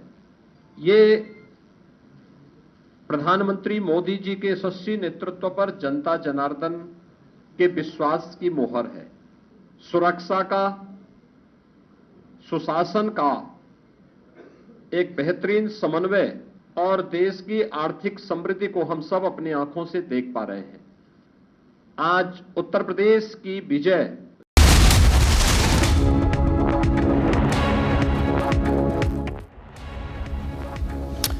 All right, welcome back and moving on as the counting of votes in Maharashtra and Jharkhand threw up contrasting numbers for the NDA and the Indi bloc. The results of the Assembly and Lok Sabha by-elections for 46 seats across 13 states, including Assam, West Bengal, Uttar Pradesh, were announced as well. While the NDA swept the by-polls in Uttar Pradesh and Bihar, Karnataka and West Bengal painted a contrasting picture for the ruling alliance at the center. Watch this report, bringing to you a comprehensive lowdown on the by-poll results as well.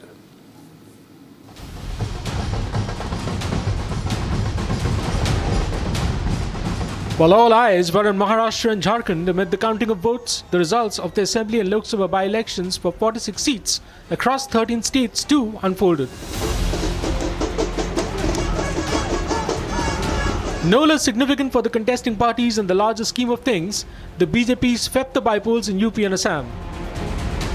The ruling TMC, meanwhile, blanked its rivals in the battle for 6 by-poll seats in Bengal, while the Congress won all 3 by-poll seats in Karnataka.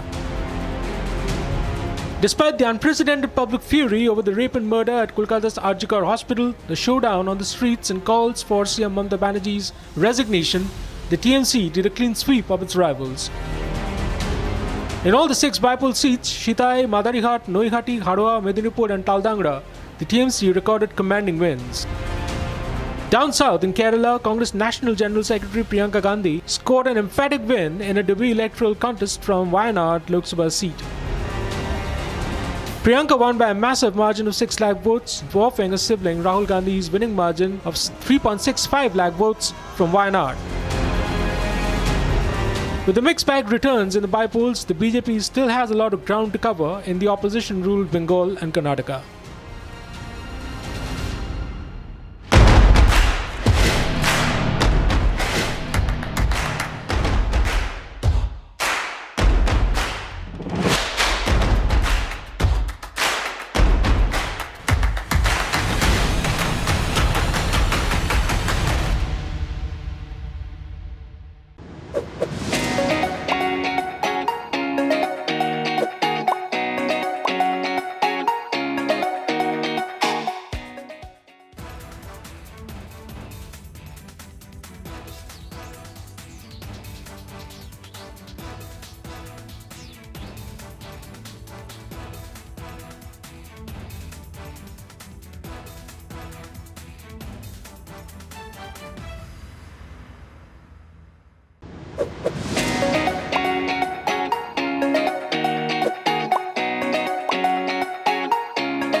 अरे चुनाव आएंगे जाएंगे, लोकतंत्र में जय पराजय भी चलती रहेगी, लेकिन भाजपा का एनडीए का ध्येय सिर्फ चुनाव जीतने तक सीमित नहीं है। हमारा ध्येय सिर्फ सरकार बनाने तक सीमित नहीं है, हम देश बनाने के लिए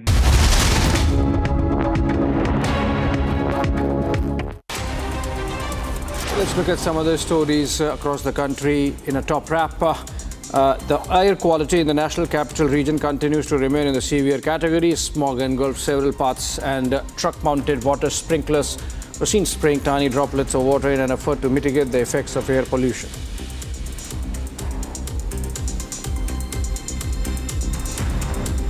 जहाँ पर भी जा रहे हैं इतना पोल्यूशन हो रहा है कि यहाँ पर 2 मिनट खड़ना भी इतना मुश्किल हो रहा है। बच्चों की पढ़ाई पे इतना असर पड़ रहा है, बीमारियां इतनी ज़्यादा हो रही है, हॉस्पिटल में जो बेड वगैरह है, जो मेडिसिन है वो भी हमें अच्छे से मिल नहीं पा रही है, तो जिसके वजह पोल्यूशन के कारण हमें बहुत दिक्कतों का सामना करना पड़ रहा है। 2 more infants rescued from fire that broke out in the neonatal intensive care unit of a hospital in Jhansi have passed away, taking the total toll in the blaze to 17. 49 children were in the NICU when the unfortunate incident took place. Parents of the newborns have alleged negligence on the part of the hospital. Security forces have launched a search operation after getting inputs of explosives being present in the area. During the search operation, the police recovered arms and ammunition, and it also destroyed the hideout, thwarted any possible untoward incident in Jammu and Kashmir. External Affairs Minister Dr. A. Jaishankar will embark on an official visit to Italy today. He has in fact already landed there. He will participate in the outreach session of the G7 Foreign Ministers meeting, where India has been invited as a guest country. He is also expected to meet his counterparts from Italy and other participating nations.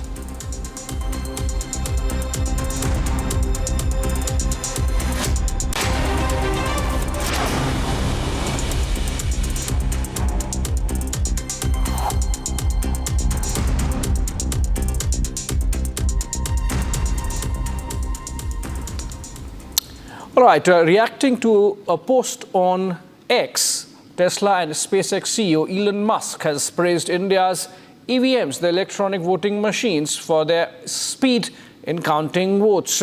He said, while India could count 640 million votes in just one day, it's been 15 days and California is still counting. Take a look.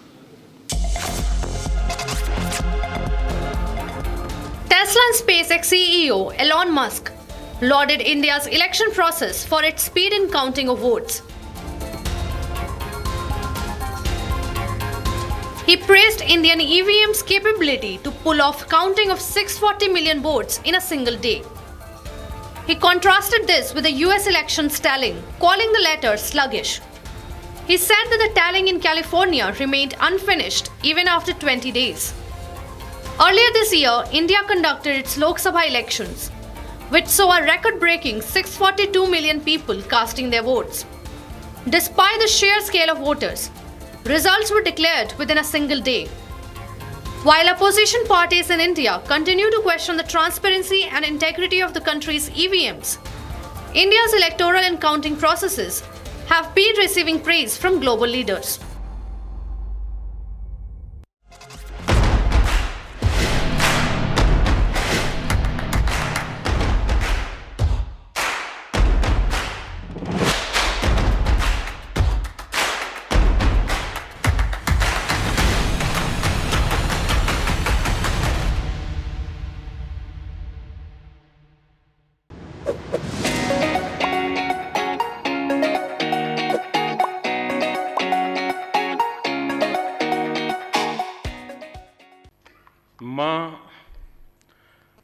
नेपालमा आउन पाएकोमा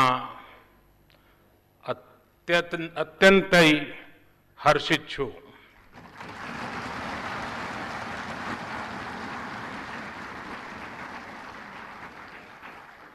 We are located in a different oceans, but what unites us today is our democracy, the diversity of the society, our creed that all human beings are equal. Congratulations to you and the people of Australia on a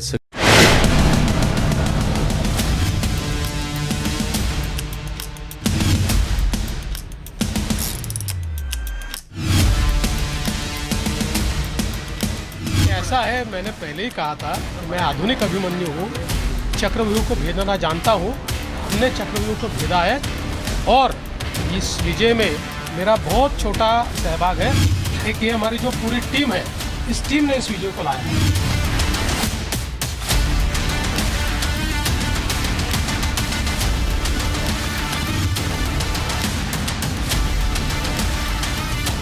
से 50 साल में किसी भी party या किसी भी pre poll alliance के लिए ये सबसे बड़ी जीत है 50 साल के बाद।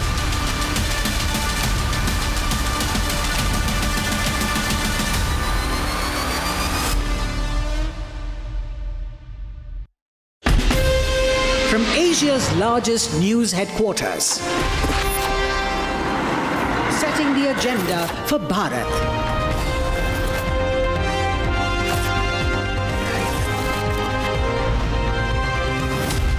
You're watching Republic.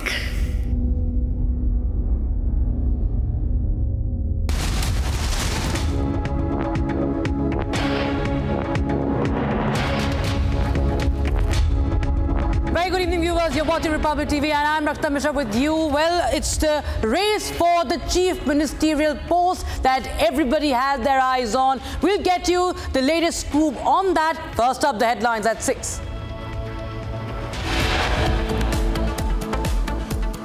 Maharashtra Chief Minister race intensifies. Shiv Sena backs Shinde to continue. BJP demands Fadnavis for next Maharashtra Chief Minister. Open bickering and blame game in Mahavikas Aghadi. Congress points fingers at Uddhav and Sharad Pawar.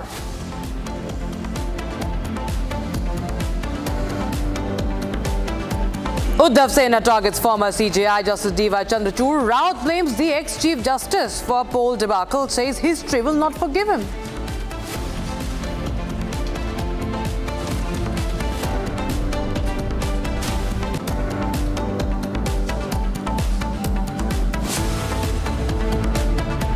Sambhal clashes turn violent. Death toll rises to 3. Dozens of people detained by UP police.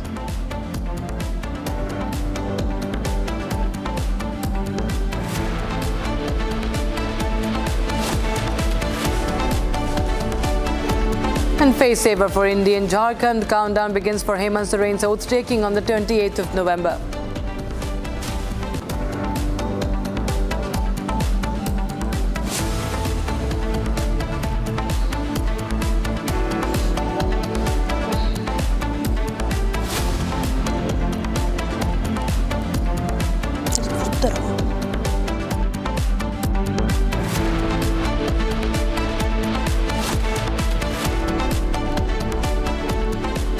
Right, viewers, the Mahayuti has recorded a historic victory in Maharashtra.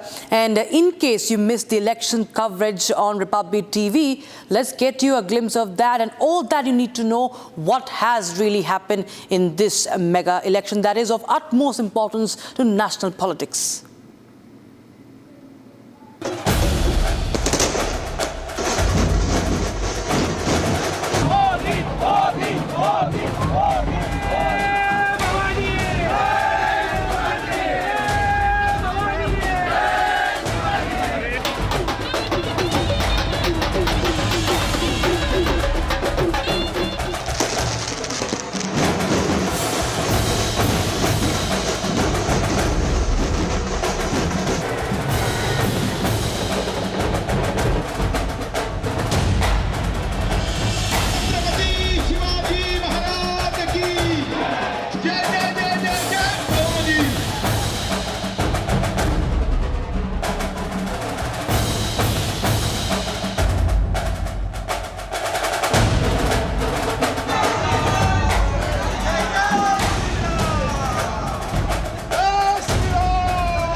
खुशी हो गई है। ये तो मालूम था मुझे कि वो जीतने वाला है, जो कि पूरे 5 साल उसने जो मेहनत की, कभी घर नहीं, दार नहीं, बच्चे नहीं, बीवी नहीं, कुछ नहीं, सब पूरा घूमता था, पूरे महाराष्ट्र में उसका काम चल रहा था।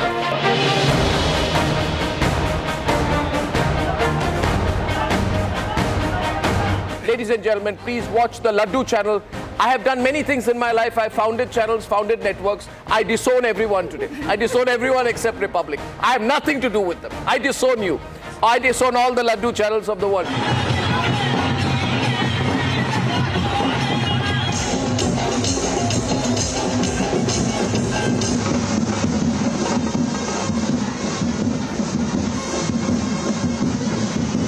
Congress, if you include Maharashtra, right, you have 288 seats. And you include Jharkhand. Jharkhand has how many seats? 81 seats, right? That means there are 369 seats. Out of 369 seats, reality check, the Congress party is getting only 33 seats out of 369. It's a very small regional party. Congress is a small regional party. Not a small national party, but a small regional party.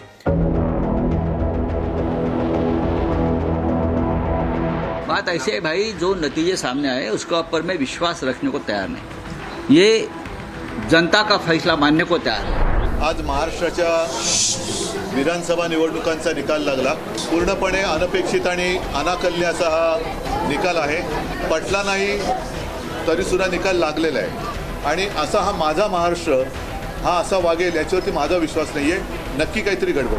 एक अहम बात आपने ये कही कि हमारी कुछ सीटें जो है हमको अपने गठबंधन के जो मित्र हैं उनको देनी पड़ी, चाहे वो उबाटा हो, उद्धव ठाकरे हो, चाहे वो शरद पवार हो. आपको लगता है कि इसका सबसे बड़ा खामियाजा कांग्रेस पार्टी को भुगतना पड़ा? हाँ, उसका परिणाम तो थोड़ा बहुत रहेगा, क्योंकि दलित मुस्लिम जो कांग्रेस का कट्टर जो मजबूत वोट बैंक है उसमें थोड़ी सी गड़बड़ियाँ हुई है. There is a total wipeout, Harsh, of the Congress party in the bypolls to all the 4 states. West Bengal, wipeout. Assam, wipeout. Uttar Pradesh, wipeout. In fact, the situation is so bad, such a catastrophe, that in an election where the Shiv Sena of Eknath Shinde and NCP of Ajit Pawar have won more seats in Maharashtra individually than the Congress party has gone in 6 states. It is not a national party. See, you have to at some point of time. You are not a national party. You have won zero states in the 2024 Assembly polls. Result हमारी आशा के विपरीत गए हैं और इसमें मुझे कोई संशय नहीं है कि हम शायद महाराष्ट्र में बहुत ज़्यादा बेटर कर सकते थे. जिस तरीके से लोकसभा में 151 असेंबलीज पे हमारी लीड थी वो सिमट कर अगर इस नंबर पे आ गई है तो एक प्रश्न चिन्ह ज़रूर उठता है कि कैसे इतना डिफरेंस आ गया. When we went into the alliance with the BJP, we were all toying with the idea. We had spoken and discussed with Pawar on many occasions. Which means it was not an ideological issue. No, I don't think so. It was an issue of accommodation. No, I don't think so, because otherwise we would not have been engaging in the conversation.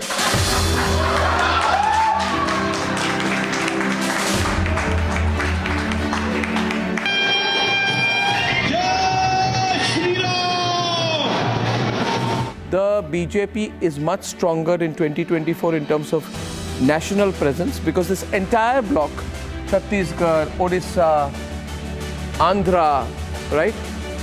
Bihar, Madhya Pradesh, Maharashtra, large parts which were not saffronized have all gone with now Rajasthan is also with them. So there's been a complete saffronization of the country. If I look at today's result in terms of actual number of seats, 167 seats have been won by Modi, 39 seats have been won by Congress. There is no comparison. Now I take the clock back.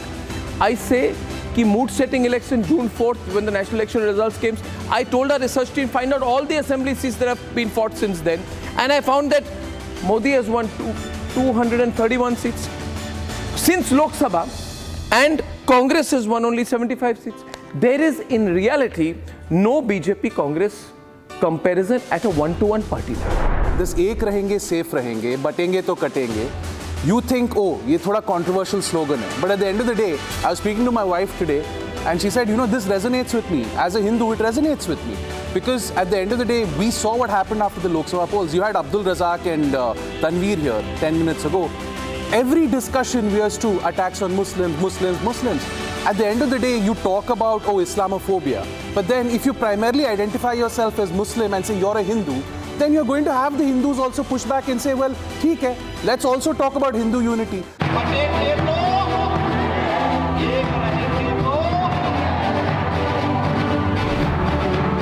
बटेंगे तो कटेंगे, एक रहेंगे तो safe रहेंगे. तो एक रहेंगे safe रहेंगे पर देश की जनता जनार्दन ने राष्ट्रीय एकता और अखंडता को मजबूती प्रदान करने के लिए, सुरक्षा और समृद्धि के लिए अपना जनादेश दिया है। Look at the sweep in Maharashtra. Look at the numbers here, ladies and gentlemen. 2019 Maharashtra, 2024 Maharashtra. Look at the geographical spread. In 2019, BJP got 105 seats with a vote share of 26.1%. This time the party gets 133 seats with a vote share of 26.62%. The Shiv Sena Shinde faction performs well with 33 seats and a vote share of 12.44%. Between Shiv Sena and BJP, they have a combined vote share, ladies and gentlemen, of almost 49%. And I'm not including Ajit Pawar out here. The vote share comparison with 2019 is huge. The vote share comparison with 2014 is also significant. But the most important thing, ladies and gentlemen, is the geographical spread. You can see the entire of Maharashtra, including the Vidarbha region, has gone entirely with the BJP. You know, sometimes we undermine it, then we decide, politicize it, but this is the reality. Manasvi, is Ratan Sharda senior to you? Is Ratan Sharda senior to you? Is Uday Bahurkar senior to you? Will you be quiet, Saurabh Galipate, please? So Ratan Sharda. कहते थे कि BJP को लोग छोड़ के जा रहे हैं, ठीक है, बीजेपी वीक हो गई, एनडीए के कई पार्टियां छोड़ के जा रहे हैं। अब कहते बीजेपी ने छोड़ा, अरे भैया पार्टियां छोड़कर गई और खुद का नाश किया। बीजेपी ने क्या किया? अकाली दल ने छोड़ा पंजाब। Wait a minute यार, let him finish. क्या जल्दी है? क्या जल्दी है? अकाली दल ने छोड़ा अलायंस, अलायंस और पार्टियों ने छोड़ा और भुगता। बीजेपी ने किसी को नहीं निकाला, वो बीजेपी। और आप पिछले इलेक्शन में यही खुश हो रहे थे, आरएसएस तो है ही नहीं पॉलिटिक्स में भाई, उसको बीच में लाइए, आरएसएस को बीच में लाइए। आरएसएस कमजोर नहीं हुई है, आरएसएस पॉलिटिक्स में नहीं है। Ratan Sharda is asking you something. Go ahead. What happens to Sharad Pawar ji? What happens to Sharad Pawar? One minute. And was it a mistake on the part of Sharad Pawar not to have accepted your repeated request to join BJP, the Mahayuti, which you were trying? You tried your level best. Was it a mistake on his part? Do you think so at this stage? Well, I for one would say that we tried our very best, to ask him again and again that please, in the interest of development, in the interest of a larger pan-India agenda of the Bharatiya Janata Party, which is doing so well, Prime Minister Modi and Pawar Sahab also have had a great deal of mutual respect and admiration for each other. I don't know why suddenly Pawar Sahab, just backed out of the alliance when we were going into it. And at some stage, even we were all toying with the idea that we should be, including Pawar Sahab, that we should be, working with the Mahayuti in Maharashtra and the NDA in Delhi.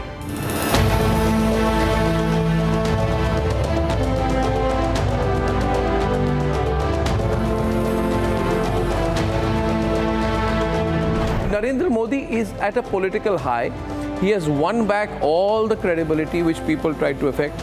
Ladies and gentlemen, 28 out of 46 other bypolls, 7 out of 9 in Uttar Pradesh, 233 in Maharashtra and 48 in Haryana. Of course, Jharkhand has not gone his way, but the mood setting has already happened.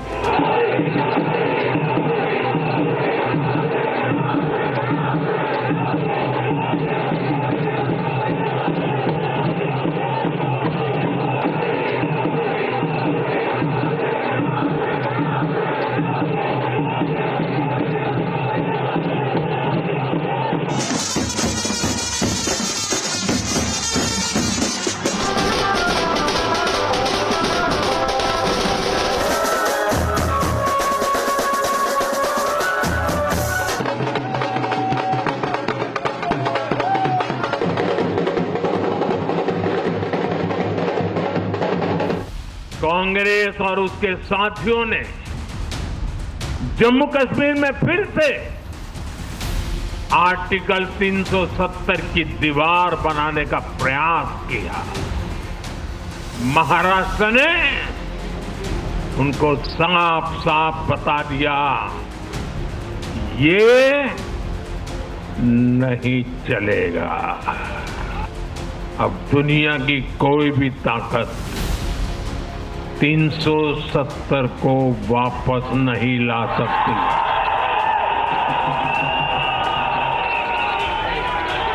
लगातार तीसरी बार स्थिरता को चुनना ये महाराष्ट्र के लोगों की सूझबूझ को दिखाता है। हाँ, बीच में जैसा अभी नड्डा जी ने विस्तार से कहा था, कुछ लोगों ने धोखा करके अस्थिरता पैदा करने की कोशिश की, लेकिन महाराष्ट्र ने उनको नकार दिया है और उस पाप की सजा मौका मिलते ही दे दी है। बाला साहब ठाकरे का इस देश के लिए, समाज के लिए बहुत बड़ा योगदान रहा है। कांग्रेस ने सत्ता के लालच में उनकी पार्टी के एक धड़े को साथ में तो ले लिया, तस्वीरें भी निकाल दी, लेकिन कांग्रेस का कोई नेता बाला साहब ठाकरे की नीतियों की कभी भी प्रशंसा नहीं कर सकती। और इसलिए मैंने अघाड़ी में कांग्रेस के साथी दलों को चुनौती दी थी कि वो कांग्रेस से बाला साहब ठाकरे की नीतियों की तारीफ में कुछ शब्द जरा बुलवा करके दिखाएं। आज तक वो ये नहीं कर पाए हैं। छत्रपति शिवाजी महाराज की। Fadnavis today scripted one of the best performances of the party in the history of Maharashtra politics. From Thane to Mumbai, a confident celebration. There are party leaders. BJP का कहते सुनामी आ गया है। तस्वीरें मैं दिखा रहा हूँ देवेंद्र फडणवीस के घर के बाहर की, कैसे ढोल ताशे नगाड़े जो है वो बज रहे हैं।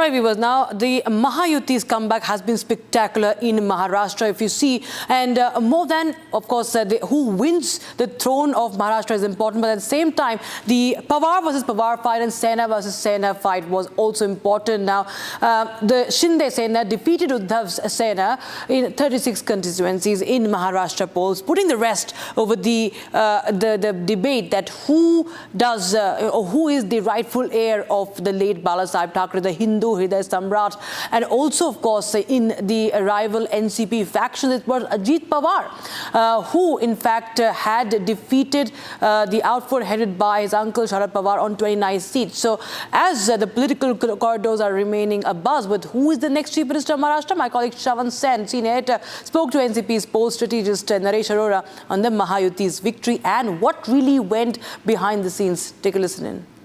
Just about a few months ago, it was a political obituary that many had written as far as Ajit Pawar is concerned. Reason essentially being that whether at all the fight with Sharad Pawar, would that have been really sustainable? Not just that, also, was it a natural ally of the Bharatiya Janata Party? The results seem to have put out something completely different. Many say that it's come across as a big surprise. The man behind scripting the victory for the NCP, Ajit Pawar, Naresh Arora, political strategist. Thank you very much, Mr. Arora, for joining us on Republic TV. Let me straight away begin by asking you, the Lok Sabha results essentially resulted with just 6 assembly segments. This is seen as a massive surprise. Was it a surprise for you, or your internal surveys already indicated that you were well poised? No, it wasn't a surprise for us at all, because that is what we were working for since last 5 months, and that is what we were aiming for. Yes, there could have been a couple of more seats here and there. Other than that, we were well on track. I had been in my off-the-record conversations with media fraternity also been indicating that the 35 to 40 mark is something what we are looking at. And that is what we were brought in, that is what we had to work for, and so there was no surprise at all in that. I believe that largely that you've credited this victory to certain welfare schemes that were introduced by the Mahayuti government. But having said that, are we oversimplifying it by simply saying that one particular scheme aimed at the women voters was the reason why this victory was scripted? Well, women hold a massive power over the outcomes of elections since long time. But this time over, yes, this scheme was a transformational scheme. And another good and interesting thing which has happened when we see the outcome of this election is that Maharashtra, being a progressive state that it's been, it has voted above caste lines. Right. Before the election, there was a lot of chatter about X agitation and Y agitation and what consolidation this side and that side. I am personally very happy to see that I'm not a very big fan of voting happen ignoring the issues which should be accounted for when you are voting, and some traditional yardsticks coming in as a voting metric. So that yardstick, I think, with this scheme has been redesigned, reorganized, and it is a good news for Maharashtra. Maharashtra shows the way to the state in many aspects. I hope this is one of them. Let's also now look at the brass tacks of it. The seats that you were basically looking at, some of them were difficult to pull it off, particularly keeping in mind that Sharad Pawar in the end of the campaigning had ended up in a vitriolic, many would say vitriolic campaigning that actually took place. What really has changed? The dust has settled. I'm assuming that you've done perhaps an analysis of what has really worked for you. Give us a sense of those seats which you thought were not your way. We've not really had that much of time to analyze, but on the surface of it, what I see, because we were managing the election seat by seat, and there were some hard seats which I would have accounted as C category seats, and out of those few C category seats, one or two surprised even me. Having spent some time on those seats personally, I had been visiting the constituencies almost every day. So when I saw the results, the fights were neck to neck, and at the end of it, we passed the finishing line. They did surprise me a bit, but then I was very confident about this fact that this scheme which the government had rolled out and the kind of campaigns that had been taken out, especially over the last 5 months. It was not just that election campaign or during elections our leaders were out, our workers were out, or the candidates were out. I'm sure you would know that there was a Jan Samman Yatra which was taken out 4 months back, in which Mr. Ajit Pawar himself was leading the Yatra on the ground, and he covered almost 40 to 50 constituencies in which he spent considerable time. It was not just, they were not just worker meetings or they were not just public rallies. He spent time, he spoke to people, he spoke to cadres, he spoke to his alliance partner workers and office bearers as well. So everything was meticulously planned, and once the plans started falling in place, we could see the momentum coming our way and the scheme getting the desired outcome as the political parties would wanting.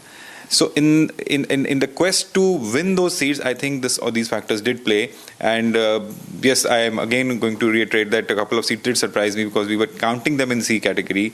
But the work which happened during these 4-5 months, and especially in the last few weeks, I think that has resulted out in a favorable manner. Let's also talk about the fact that there was a narrative that was built during the entire election, particularly by the opposition parties, that for the NCP, Ajit Pawar, BJP was never a natural alliance. And the fact that perhaps was the weakest link in the Mahayuti. There were also talks that he was in touch with Sharad Pawar. There was a possibility that he would switch over. Unreliable was a big factor. Was there a single moment at some point in time you felt cornered by the BJP, or you believed that the NCP was perhaps an integral part of the Mahayuti? I didn't get any feeling of BJP cornering NCP in my meetings and in the meetings I was a part of, or overall in 5 months. The alliance partners were very clear that everyone has a role. Everyone was supposed to play that role. Whether the alliance is natural or not, that is for people to decide. Mr. Ajit Pawar has been taking certain ideological stands, which he believes personally in. They might not be on the same page with other alliance partners, but that doesn't matter. That sometimes we agree to disagree. The common goal, what they had allied for, was the development, was stability. And on that account, I think they did fairly well, especially in the constituencies which we were managing or which NCP was contesting. And they had a fairly phenomenal record in every constituency, and that was only possible because they were in power. They could have those funds, they could get the development agenda out, and other parties also, I think, did fairly well in their own constituencies with the development work. Yes, there can be certain disagreements on certain ideas and certain issues, but then they sit down and they resolve. But we never felt cornered. We always felt that they were in NCP was given due respect, and at the end of the day, all the respect or disrespect comes from how much people vote for you, how much people support you. So once the verdict is out yesterday, so I think these questions have been settled now. You speak about certain disagreements. For many of us sitting out of the national capital, we saw that there were statements that were essentially made by Ajit Pawar, particularly about the slogans given by the Bharatiya Janata Party from "Batenge to Katenge." These were statements which were refuted by Ajit Pawar, saying that these are statements that do not work in Maharashtra. Was there a point in time where you all felt that perhaps this was a consolidated opinion taken within the party, that somewhere down the line you will have to keep your voter base intact because the voter base is very different for the NCP versus the Bharatiya Janata Party? Did that become a problem at some point in time? The differences that were coming up, differences over the slogans, differences on certain issues, was that a bone of contention? See, the slogan story came in very late in the picture. Before that, there have been a couple of instances on which Mr. Ajit Pawar has taken a very categorical stance. One which would interest you and you would be aware of is the Waqf Board bill. Right. On that, when the bill was introduced and when the bill was the talk, we were incidentally in those days on Jan Samman Yatra and incidentally in constituencies which having made a sizable chunk of minority population. Mr. Ajit Pawar in those Jan Samman Sabhas and Jan Samman Yatra rallies categorically took a stand that this is my ideology and I am going to stand by that ideology, and we are going to ask and talk to other alliance partners within NDA like Chandrababu Naidu, like Nitish Kumar, and come up and request the majority party, BJP, that this is our stand and we would want you to consider it. And post that, there was, I think, the bill was sent to the standing committee. Apart from that also, there have been a couple of other instances in Maharashtra where Ajit Pawar has stood up for what he thinks he is, in his mind that he has been doing his politics around. So when this slogan theory came in, that time also he was clear that this is something which doesn't work in Maharashtra, which I think he has more understanding of Maharashtra than me. And he made it public that this is something which is not going to work. In that, if you say that there was any bone of contention or there, I don't see there was any bone of contention, because three parties have their ideologies. They have come together for a common goal. They release a common minimum program, and their ideologies stand. And that is the beauty of the alliance. Otherwise, they would all be one party. Another bigger problem that we witnessed was when Ajit Pawar perhaps ensured that Nawab Malik still remains within the party. He goes out and supports him. This at a time when the BJP was extremely clear about the fact that they are not going to have, any sort of consultation as far as Nawab Malik is concerned. What was the reason behind backing Nawab Malik, a man who faced charges, of course not convicted, but having said that, he faced certain charges which the BJP had introduced to begin with? How did you all reconcile with that fact? See, Mr. Nawab Malik is a very senior leader of NCP. He has been around with NCP since its inception. Whether there have been some charges against him or not, all are sub judice matters. Once the accusations have been made, the government procedures are in play, until the time he is not convicted or the court is still deciding on it, there can't be any kind of judgments passed in public, and that can be the deciding factors which side his political careers go. So Mr. Ajit Pawar was very clear that Nawab Malik was a sitting MLA. The seats that he was contesting, the seat he was contesting and his daughter was contesting another seat, those seats were in NCP kitty. NCP had full rights to give the candidate that they wanted to. The other alliance partners, majorly BJP and Shinde Sena, they thought that they needed to put up a candidate against him, and they did that. And that was just one constituency. There were a couple of more constituencies. There were some friendly contests in which some constituencies, in fact, we came out trumps, and some constituencies they out trump. So I think that was only till then. Other than that, because the decision of who to give a ticket on NCP symbol lies with Mr. Ajit Pawar. Once the seat is left to NCP, then NCP decides which way it goes. Let me also end this by asking you this, because Ajit Pawar's own family member today this morning said that they would be happy to see him as the chief minister.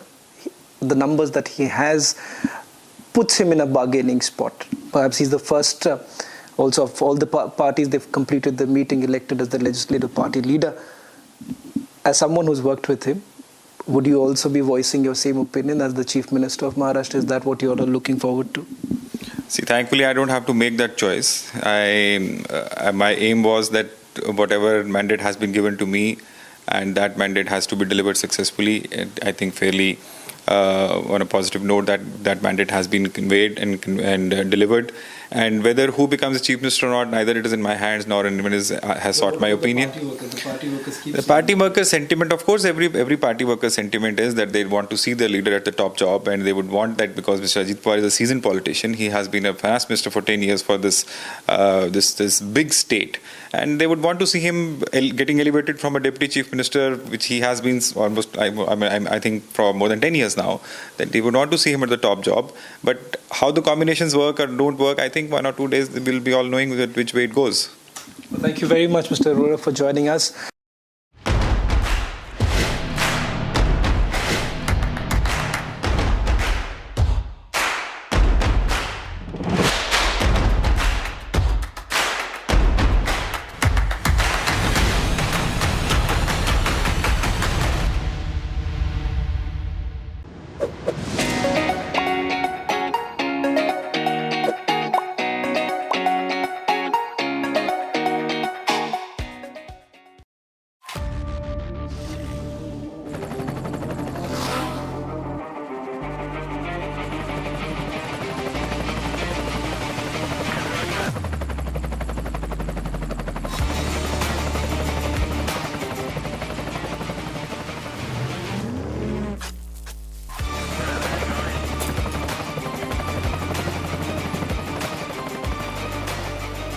Character, the taste of success.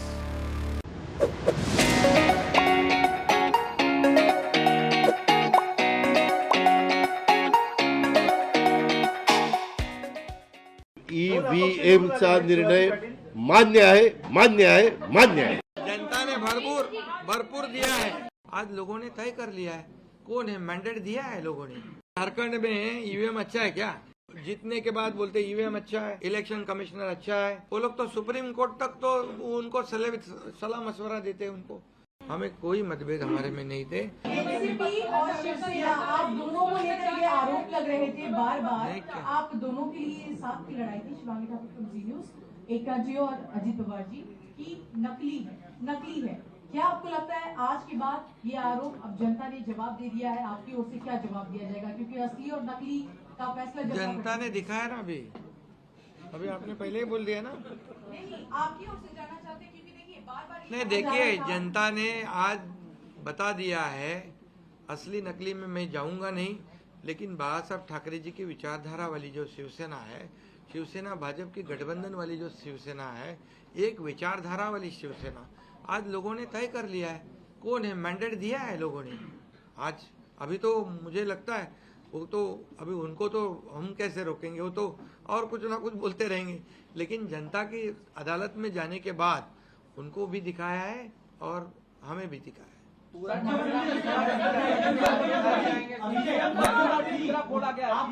EVM का देखो, अभी झारखंड में EVM अच्छा है क्या? झारखंड में, कर्नाटक में EVM अच्छा था. जब अभी वो लोग पहले जब जीतने के बाद बोलते ईवीएम अच्छा है, इलेक्शन कमिश्नर अच्छा है, वो लोग तो सुप्रीम कोर्ट तक तो उनको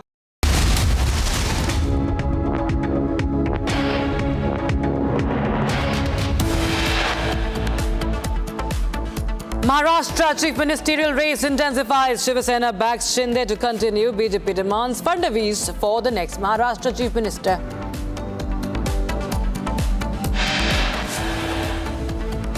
Open bickering and blame game in Mahavikas Aghadi now. Congress points fingers at Uddhav Thackeray and Sharad Pawar. Uddhav Sena targets former Chief Justice of India, Justice D.Y. Chandrachud. Raut blames him for a poll debacle, says history will not forgive him.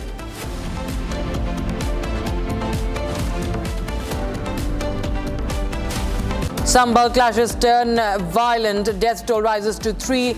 Dozens of people detained by UP police. And a face saver for India and Jharkhand. Countdown now begins for Hemant Soren's oath taking on the 28th of November. All right, we start with breaking news coming in. The Prime Minister is speaking in the National Capital. Take a listen and viewers. Indonesia के बाली, Sumatra, जावा जैसे स्थानों की यात्राएं करते थे। इन यात्राओं के माध्यम से व्यापार भी हुआ और संस्कृति की भी एक जगह से दूसरी जगह पहुंची। आज ही विकसित भारत संकल्प सिद्धि निमित्ते ओडिशार सामुद्रिक शक्तिर महत्वपूर्ण भूमिका थी। साथियों, ओडिशा को नई ऊंचाई तक ले जाने के लिए 10 साल से चल रहे अनवरत प्रयास आज ओडिशा के लिए नए भविष्य की उम्मीद बन रहे हैं। 2024 में ओडिशा वासियों के अभूतपूर्व आशीर्वाद ने इस उम्मीद को नया हौसला दिया है। हमने बड़े सपने देखे हैं, बड़े लक्ष्य तय किए हैं। 2036 में ओडिशा राज्य स्थापना का शताब्दी वर्ष मनाएगा। हमारा प्रयास है कि ओडिशा की गिनती देश के सशक्त, समृद्ध और तेजी से आगे बढ़ने वाले राज्यों में हो। साथियों, एक समय था जब भारत के पूर्वी हिस्से को, ओडिशा जैसे राज्यों को पिछड़ा कहा जाता था, लेकिन मैं भारत के पूर्वी हिस्से को देश के विकास का ग्रोथ इंजन मानता हूं। इसलिए हमने पूर्वी भारत के विकास को अपनी प्राथमिकता बनाया है। आज पूरे पूर्वी भारत में कनेक्टिविटी के काम हो, स्वास्थ्य के काम हो, शिक्षा के काम हो, सभी में तेजी लाई गई है। 10 साल पहले ओडिशा को केंद्र सरकार जितना बजट देती थी, आज ओडिशा को 3 गुना ज्यादा बजट मिल रहा है। इस साल ओडिशा के विकास के लिए पिछले साल की तुलना में 30% ज्यादा बजट दिया गया है। हम ओडिशा के विकास के लिए हर सेक्टर में तेजी से काम कर रहे हैं।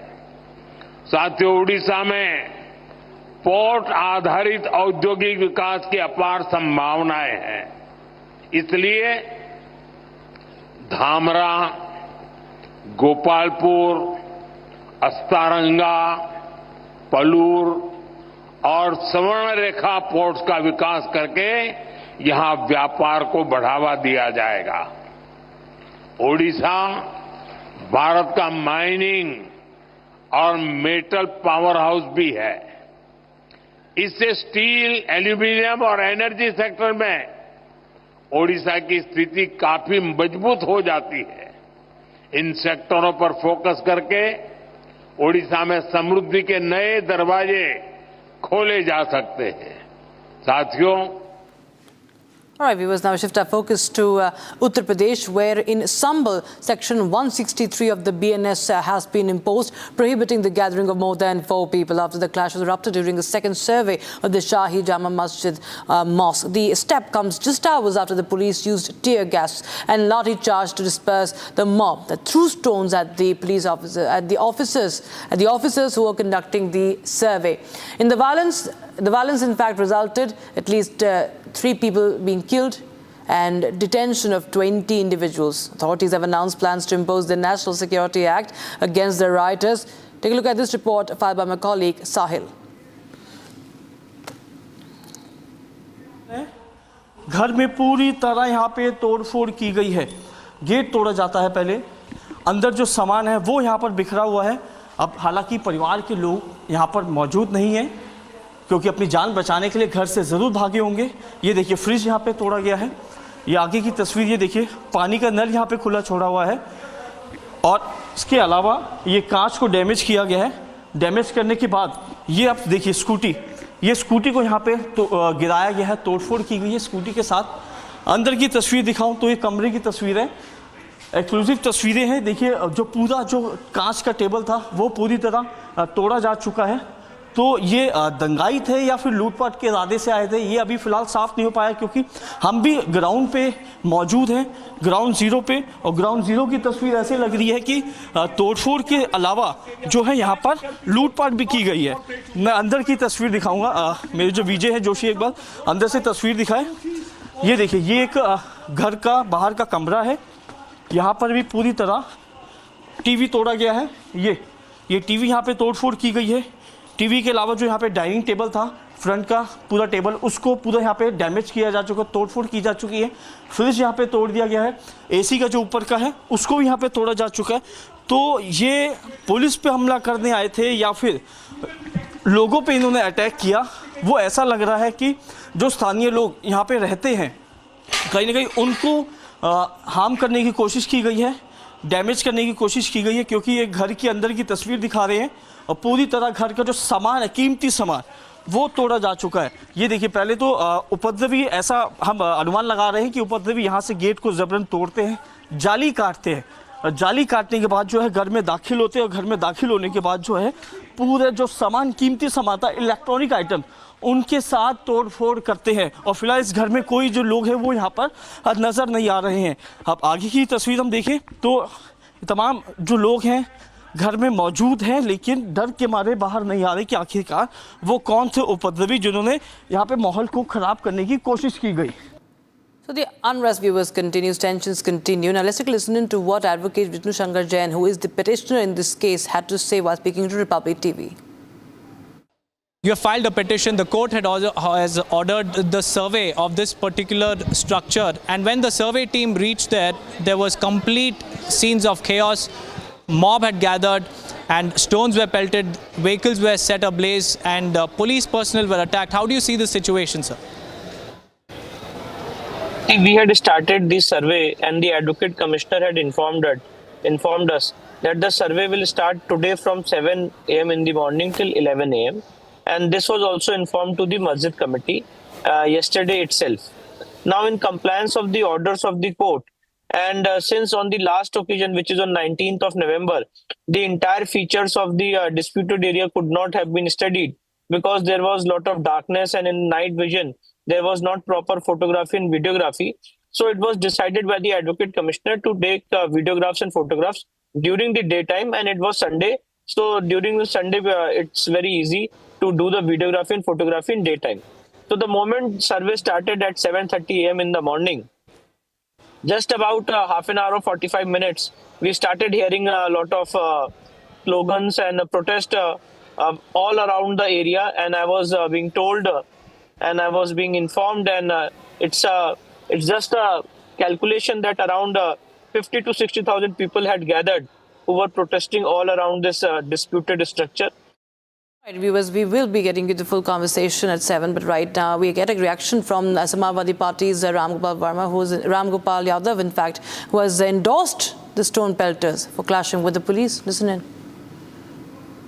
सर, संभल में आज सर्वे करने गई थी टीम, वहाँ पर पत्थरबाजी हुई है पुलिस के ऊपर। तो होगी पत्थरबाजी, पुलिस ऐसा कार्रवाई करेगी। बूथ लूटेगी अगर, तो आगे चल के लोग क्या करेंगे, निराश होकर। Good morning from across the country. Now, the air quality in the National Capital Region continues to remain in the severe category. Smog engulfed several parts, and a truck-mounted water sprinkler was seen spraying tiny droplets of water in an effort to mitigate the effects of air pollution. जहाँ पर भी जा रहे हैं इतना pollution हो रहा है कि यहाँ पर 2 मिनट खड़ना भी इतना मुश्किल हो रहा है। बच्चों की पढ़ाई पे इतना असर पड़ रहा है, बीमारियाँ इतनी ज़्यादा हो रही है। हॉस्पिटल में जो बेड वगैरह है, जो मेडिसिन है, वो भी हमें अच्छे से मिल नहीं पा रही है, तो जिसके वजह पोल्यूशन के कारण हमें बहुत दिक्कतों का सामना करना पड़ रहा है। 2 more infants have been rescued from a fire that broke out in the NICU of a hospital in Jhansi. They have now passed 2 more infants viewers who were rescued. They have passed away, taking the death toll in the blaze to 17. 49 children, remember, were in the NICU when the unfortunate incident took place. Parents of the newborns have alleged negligence on part of the hospital. Security forces have launched a search operation after getting inputs of explosive being present in the area. During the search operation, the police recovered arms and ammunition and also destroyed the hideout, thwarted any possible untoward incident. External Affairs Minister Dr. Jaishankar will embark on an official visit to Italy today. He will participate in the outreach session of the G7 Foreign Ministers meeting, where India has been invited as a guest country. He is also expected to meet his counterpart from Italy and other participating nations.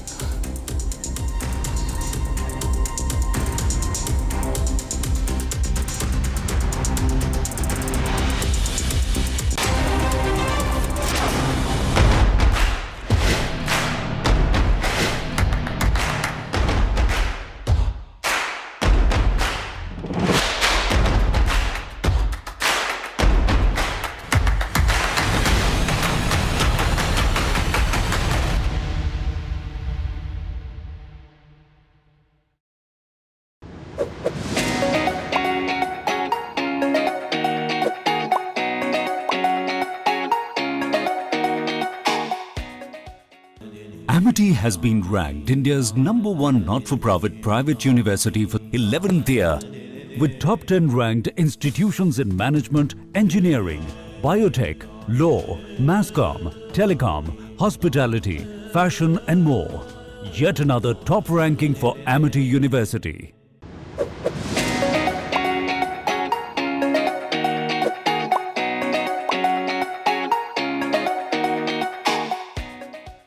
आज मैं महाराष्ट्र के तमाम मतदाताओं को बहुत बहुत धन्यवाद देता हूँ, उनका अभिनंदन करता हूँ, क्योंकि ये विक्ट्री जो है ये लैंडस्लाइड विक्ट्री है। ये मैंने कहा था कि महायुति को थंपिंग मेजोरिटी मिलेगी और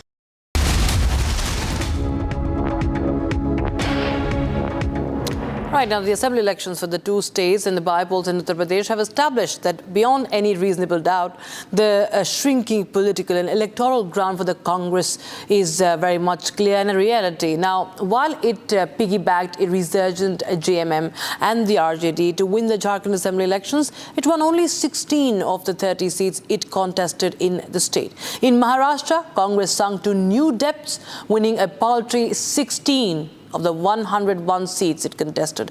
The only saving grace of the Congress was Karnataka, where it recorded a 100% strike rate. Here's more on this. The assembly elections to 2 states, combined with the 8 assembly by-polls, presented a sorry tale for the Congress. In Maharashtra, the Congress contested 101 seats, possibly leveraging its returns in the last Lok Sabha elections. However, as the votes were counted, the Congress trailed in most of the seats it contested. The Congress eventually won just 16 of the 101 seats it contested. The Congress's dismal performance, despite contesting over 100 seats, dragged the MVA down in the trends. In Jharkhand, the Congress rode ally JMM's sparkling performance while winning only 16 of the 30 seats it contested. In the by-polls for 15 seats across 3 states, the Congress won just 2 seats. धक्का मिला है, ये बिल्कुल जरूरी है, पर ये धक्का दिया गया है। कोई षड्यंत्र है कहीं भी हमें हराने का? तो साथियों, जैसा कि मैंने पहले कहा, आज हमारे लिए कहीं खुशी है, कहीं गम भी है, कहीं जीते हैं, कहीं हारे हैं, पर एक बात निश्चित है कि कांग्रेस पार्टी की एजेंडा में कोई परिवर्तन नहीं आने वाला है। जो सामाजिक मुद्दे हमने उठाए हैं, हम उठाते रहेंगे। जो आर्थिक मुद्दे हम उठा रहे हैं, हम उठाते रहेंगे। Karnataka was the sole saving grace for the Congress, where it recorded a 100% strike rate, winning all the 3 Bipole seats it contested. In Uttar Pradesh, the Congress was conspicuous by its absence in the Bipoles to 9 seats, after reaching an understanding with allies Samajwadi Party to stay out of it. As the Congress loses more ground, the big question is, will the Indie partners do a rethink on their alliance with the grand old party?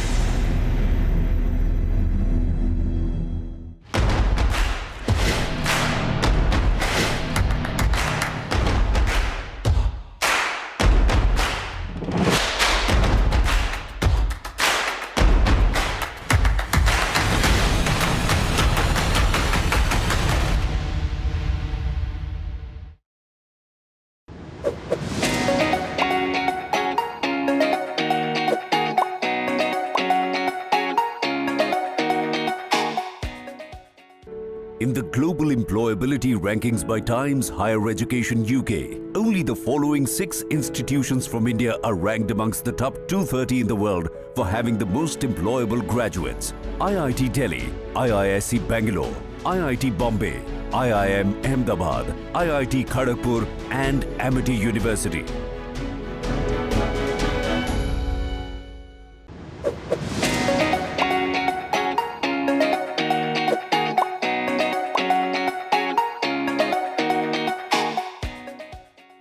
इस ऐतिहासिक विजय के लिए इसका श्रेय देश के यशस्वी प्रधानमंत्री आदरणीय श्री नरेंद्र मोदी जी के नेतृत्व को, उनके मार्गदर्शन को। देखिए, जो कल चुनाव के परिणाम आए उसमें हमारी प्रचंड जीत हुई महाराष्ट्र और तमाम जो उपचुनाव हुए पूरे देश में, लेकिन ये विजय का पहिया जो है वो झारखंड आकर थम गया और इसका हमें बहुत अफसोस है, क्योंकि हमारे सभी घटक दलों ने पूरा प्रयास किया था। काफ़ी अच्छा जीत था एंड ये झारखंड के सभी जनजातियों के सभी लोगों को धन्यवाद देना चाहते हैं कि इतना अच्छे से वोट करके हम लोग को जिता के लाए हैं। उनके जो उम्मीदें हैं उन पे ज़रूर कायम रखेंगे एंड झारखंड को आगे कैसे लेके जाएंगे उसके लिए हम अलायंस की सरकार हम आगे बढ़ के जाएंगे।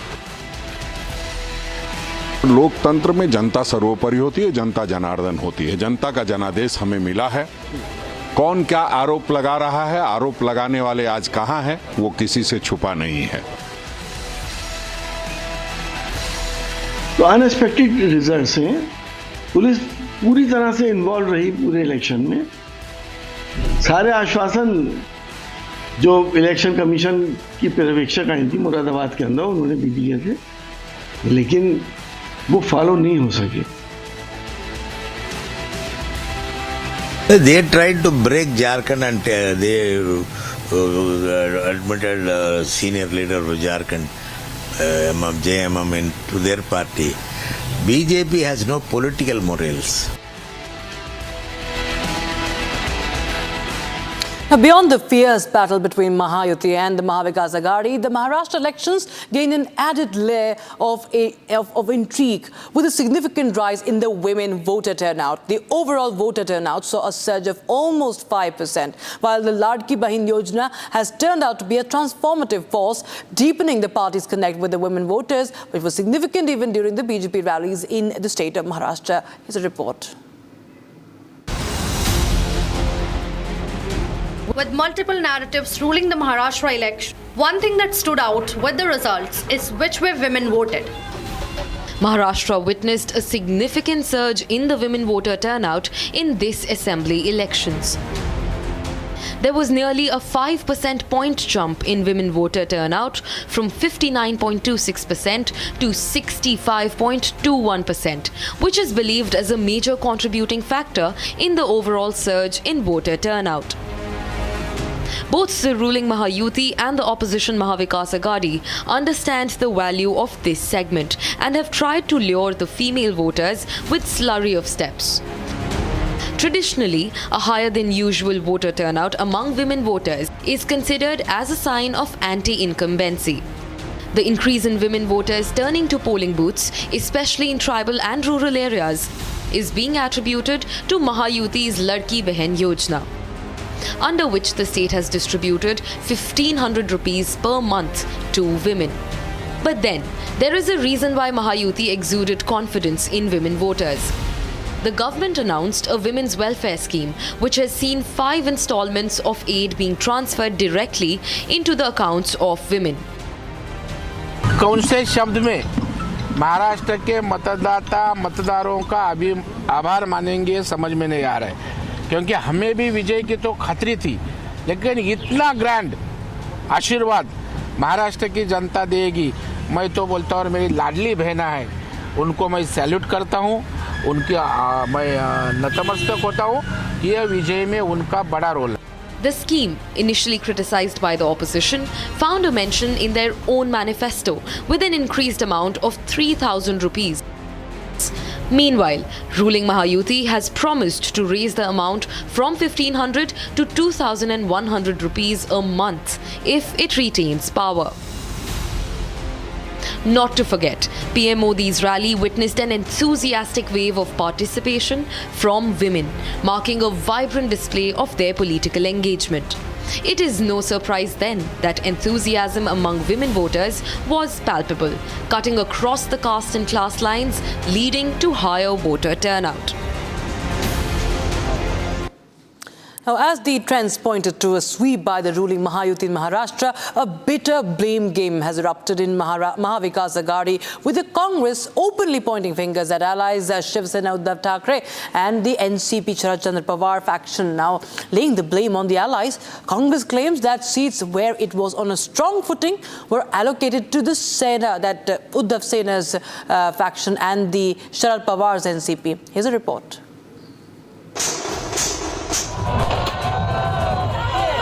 As D-Day wore on and the Mahayuti raced past the halfway mark in the counting trends for Maharashtra, the nines were out in the Mahavikas Aghadi. With the key battleground state headed for a saffron sweep and the Mahayuti streaking past the halfway mark of 144 seats, the Congress turned against its own partners. Hitting out at its own allies, the Congress blamed the rout on the Shinde Sena UBT and the Sharad Pawar-led NCP-SCP. The Congress claimed that the seats where it was on a strong footing and fancied winning were given to allies Sena UBT and the NCP-SCP. The differences over seat sharing, which threatened to split the Aghadi down the middle in the run-up to the assembly elections, came to the fore yet again as the numbers trickled in. With the allies going at each other as the trends point to a saffron tsunami, the big question is the MVA headed for a split?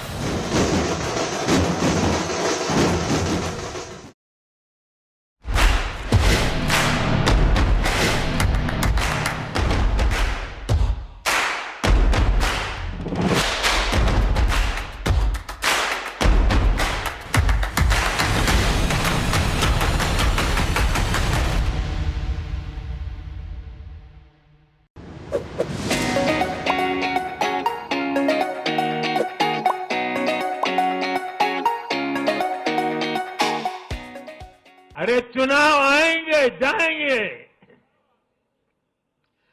लोकतंत्र में जय पराजय भी चलती रहेगी, लेकिन भाजपा का NDA का ध्येय सिर्फ चुनाव जीतने तक सीमित नहीं है। हमारा ध्येय सिर्फ सरकार बनाने तक सीमित नहीं है, हम देश बनाने के लिए निकले हैं। हम विकसित भारत बनाने के लिए निकले हैं। भारत का हर नागरिक, एनडीए का हर कार्यकर्ता, भाजपा का हर कार्यकर्ता दिन रात इसमें जुटा है। हमारी जीत का उत्साह हमारे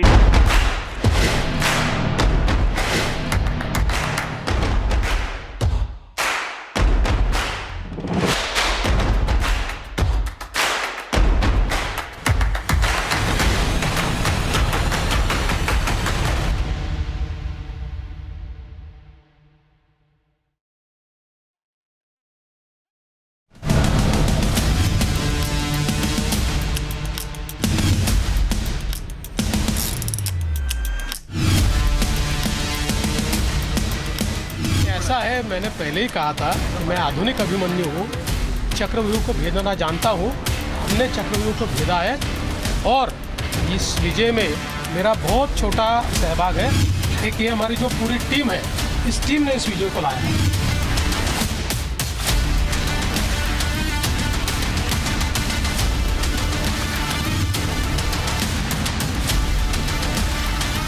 बीते 50 साल में किसी भी पार्टी या किसी भी प्री पोल अलायंस के लिए ये सबसे बड़ी जीत है 50 साल के बाद।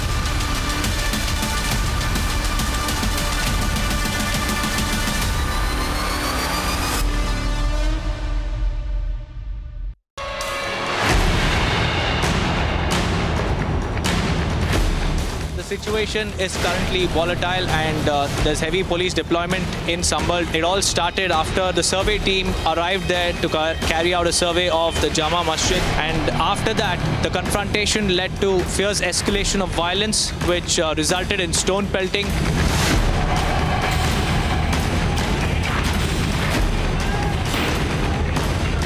इन लोगों ने क्लियरली एक डेडिकेटेड तरीके से सर्वे ना कंडक्ट कर पाए, उसके लिए इन्होंने प्रयास किया है।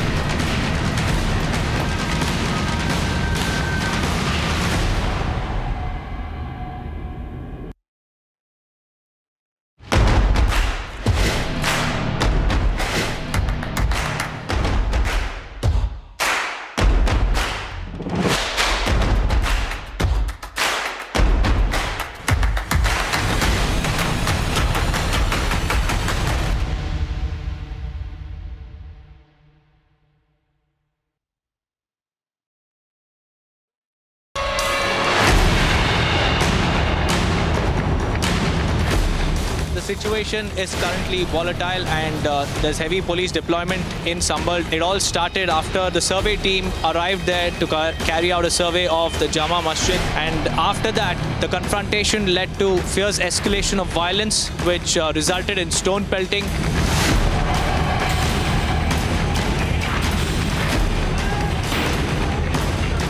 इन लोगों ने क्लियरली एक डेडिकेटेड तरीके से सर्वे ना कंडक्ट कर पाए, उसके लिए इन्होंने प्रयास किया है।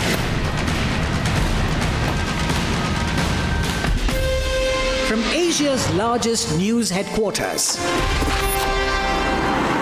setting the agenda for Bharat.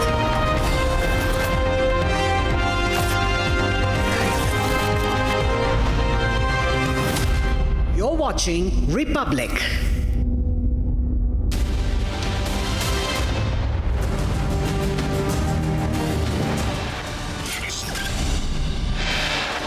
Maharashtra CM race intensifies. Shiv Sena backs Shinde to continue. BJP demands Fadnavis for next Maha CM.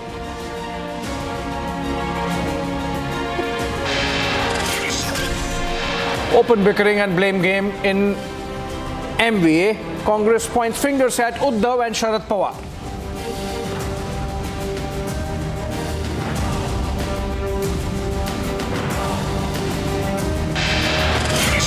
Uddhav Sena targets former Chief Justice of India D.Y. Chandrachud. Raut blames the ex-CJI for poll debacle, says history will not forgive him.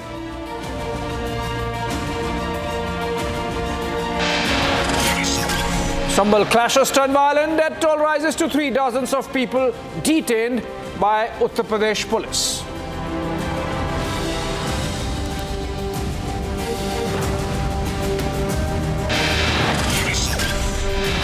Festival for India in Jharkhand. Countdown begins for Hemant Soren's oath-taking on November 20.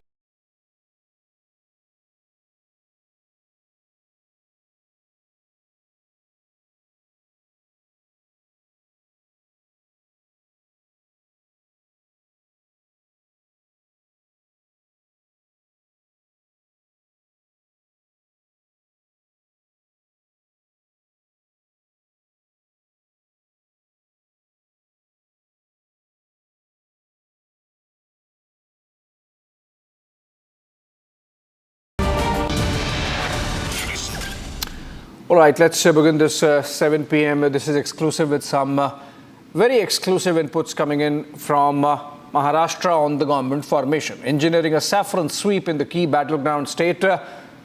after the insipid showing in the last general elections. Devendra Fadnavis is being hailed as the comeback man for the BJP and the Mahayuti. Meanwhile, a bit of blame game erupted in the Mahavikas Aghadi, with the Congress openly pointing fingers at allies Shiv Sena, Uddhav Balasaheb Thackeray and the Sharad Pawar faction of the NCP. In between all this, our senior editor Shravan Sen spoke to the NCP Ajit Pawar group strategist Naresh Arora a while back. There are some exclusive elements as to the campaign of NCP and the Mahayuti by which they could turn around from the Lok Sabha debacle and come back to power in Maharashtra. Take a look. The man behind scripting the victory for the NCP, Ajit Pawar, Naresh Arora, political strategist. Thank you very much, Mr. Arora, for joining us on Republic TV. Let me straight away begin by asking you, the Lok Sabha results essentially resulted with just 6 assembly segments. This is seen as a massive surprise. Was it a surprise for you, or your internal surveys already indicated that you were well poised? No, it wasn't a surprise for us at all, because that is what we were working for since last 5 months, and that is what we were aiming for. Yes, there could have been a couple of more seats here and there. Other than that, we were well on track. I had been in my off-the-record conversations with media fraternity also been indicating that the 35 to 40 mark is something what we are looking at. And that is what we were brought in, that is what we had to work for, and so there was no surprise at all in that. I believe that largely that you've credited this victory to certain welfare schemes that were introduced by the Mahayuti government. But having said that, are we oversimplifying it by simply saying that one particular scheme aimed at the women voters was the reason why this victory was scripted? Well, women hold a massive power over the outcomes of elections since long time. But this time over, yes, this scheme was a transformational scheme. And another good and interesting thing which has happened when we see the outcome of this election is that Maharashtra, being a progressive state that it's been, it has voted above caste lines. Right. Before the election, there was a lot of chatter about X agitation and Y agitation and what consolidation this side and that side. I am personally very happy to see that I'm not a very big fan of voting happen ignoring the issues which should be accounted for when you are voting, and some traditional yardsticks coming in as a voting metric. So that yardstick, I think, with this scheme has been redesigned, reorganized, and it is a good news for Maharashtra. Maharashtra shows the way to the state in many aspects. I hope this is one of them. Let's also now look at the brass tacks of it.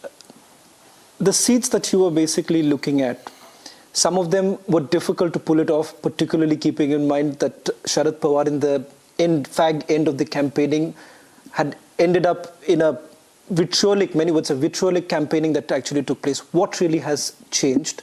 The dust has settled. I'm assuming that you've done perhaps an analysis of what has really worked for you. Give us a sense of those seats which you thought were not your way. We've not really had that much of time to analyze, but on the surface of it, what I see, because we were managing the election seat by seat, and there were some hard seats which I would have accounted as C category seats, and out of those few C category seats, one or two surprised even me. Having spent some time on those seats personally, I had been visiting the constituencies almost every day. So when I saw the results, the fights were neck to neck, and at the end of it, we passed the finishing line. They did surprise me a bit, but then I was very confident about this fact that this scheme which the government had rolled out and the kind of campaigns that had been taken out, especially over the last 5 months. It was not just that election campaign or during elections our leaders were out, our workers were out, or the candidates were out. I'm sure you would know that there was a Jan Samman Yatra which was taken out 4 months back, in which Mr. Ajit Pawar himself was leading the Yatra on the ground, and he covered almost 40 to 50 constituencies in which he spent considerable time. They were not just worker meetings, or they were not just public rallies. He spent time, he spoke to people, he spoke to cadres, he spoke to his alliance partner workers and office bearers as well. So everything was meticulously planned, and once the plans started falling in place, we could see the momentum coming to our way, and the scheme getting the desired outcome as the political parties would wanting. So in the quest to win those seats, I think these factors did play. And yes, I am again going to reiterate that a couple of seats did surprise me because we were counting them in C category. But the work which happened during these 4-5 months, and especially in the last few weeks, I think that has resulted out in a favorable manner. Let's also talk about the fact that there was a narrative that was built during the entire election, particularly by the opposition parties, that for the NCP, Ajit Pawar, BJP was never a natural alliance. And the fact that perhaps was the weakest link in the Mahayuti. There were also talks that he was in touch with Sharad Pawar. There was a possibility that he would switch over. Unreliable was a big factor. Was there a single moment at some point in time you felt cornered by the BJP, or you believed that the NCP was perhaps an integral part of the Mahayuti? I didn't get any feeling of BJP cornering NCP in my meetings and in the meetings I was a part of, or overall in 5 months. The alliance partners were very clear that everyone has a role. Everyone was supposed to play that role. Whether the alliance is natural or not, that is for people to decide. Mr. Ajit Pawar has been taking certain ideological stands, which he believes personally in. They might not be on the same page with other alliance partners, but that doesn't matter. That sometimes we agree to disagree. The common goal, what they had allied for, was the development, was stability. And on that account, I think they did fairly well, especially in the constituencies which we were managing or which NCP was contesting. They had a fairly phenomenal record in every constituency, and that was only possible because they were in power. They could have those funds. They could get the development agenda out, and other parties also, I think, did fairly well in their own constituencies with the development work. Yes, there can be certain disagreements on certain ideas and certain issues, but then they sit down and resolve. But we never felt cornered. We always felt that they were in NCP was given due respect, and at the end of the day, all the respect or disrespect comes from how much people vote for you, how much people support you. So once the verdict is out yesterday, so I think these questions have been settled now. Sir, what is the reason for your defeat? Well, we are also not able to analyze it. It is very difficult to analyze. The scene on the ground was something else, and the results are completely indifferent in that. Actually, you failed to claim actually a leader of opposition position also. Yeah, that has happened. Unfortunately, we are not able to believe all this. All right, a lot of analysis happening, dissection happening of the Maharashtra results. Even some of the political parties are still trying to comprehend the scale of the verdict in favor of, or the mandate in favor of the BJP. Joining us live is our senior editor Shinde Sena. He has been covering Maharashtra elections there from the ground, and he's in Mumbai. Shinde, now all eyes on who becomes the chief minister. Essentially, the focus is shifting from dissection to forward-looking project of who the chief minister of Maharashtra would be, and hence on the Mahayuti. What's your sense over the last 24 hours, the way things have panned out? Are we going to see continuity or change insofar as the CM post is concerned? Well, in that case, Abhishek, let me just take you through what information are we picking up from each of the camps. Let's begin with the NCP Ajit Pawar camp, because this morning around 11:30 is when the meeting actually took place, and it was unanimously decided that he is going to be the leader of the legislative party, Ajit Pawar. We are being told that in fact their party support has already been extended to the Bharatiya Janata Party, and also the fact that Ajit Pawar, remember, has an equation with Devendra Fadnavis. I am given to understand from sources within the NCP camp is that they've essentially pushed across the fact that BJP perhaps should be leading the Mahayuti this time, and they would rather want Ajit Pawar as the deputy chief minister and Devendra Fadnavis as the chief minister. Now let me just take you through what's happening within the Shinde Sena, the Shinde camp.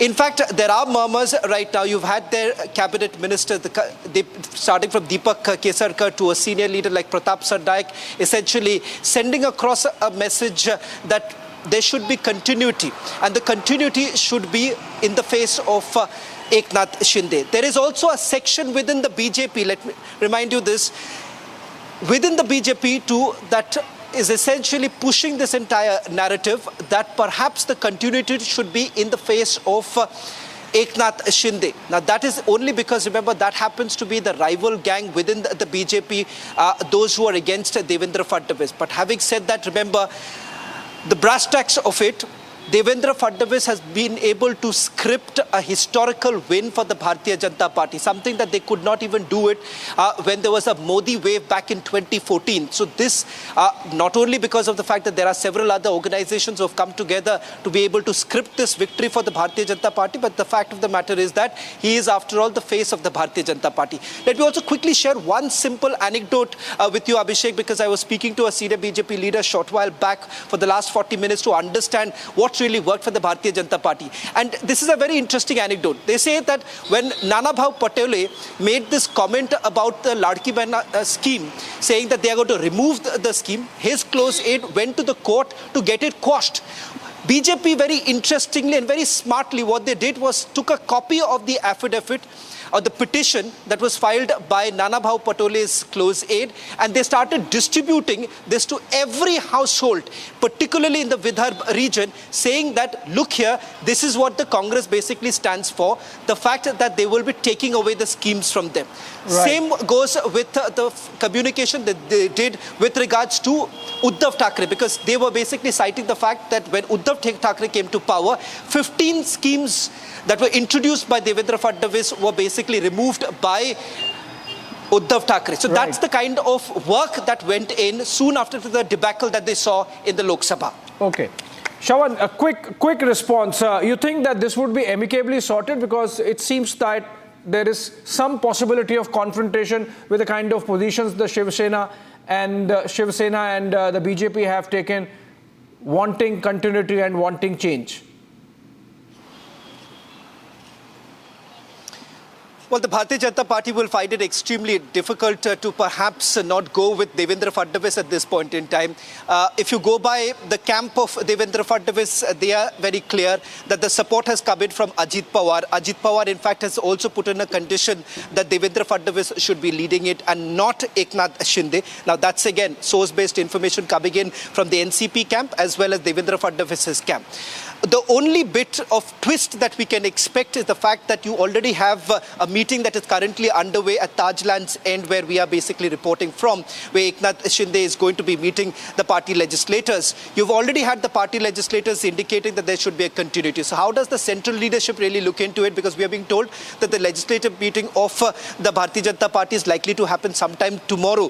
The observers are supposed to come in. So far, there is no official confirmation as to who are the observers who are going to come, but that's going to happen only tomorrow. But it's very, very unlikely right now until something drastically changes and something that the central leadership goes in for a different direction.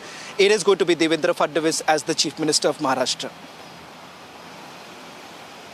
So much, Shravan, with those updates. Obviously, the next 24 hours are going to be very crucial insofar as the election and selection of the next Maharashtra Chief Minister goes. That has to do with the coordination that is going to take place between the Shiv Sena, Shinde group and, of course, the BJP. Moving on for now, we'll keep you updated, of course, on all the minute developments of this very important political story.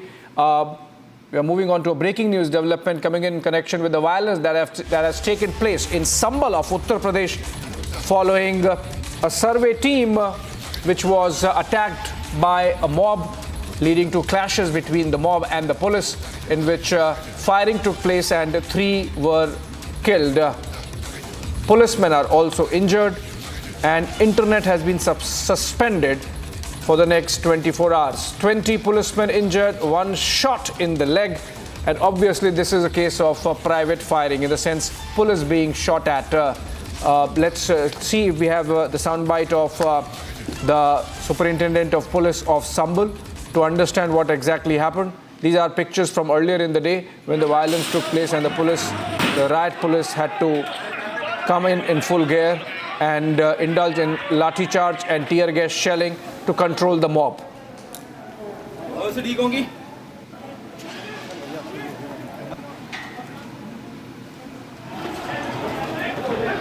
Let's listen into the Superintendent of Police, what he has to say about the violence and how it has been controlled.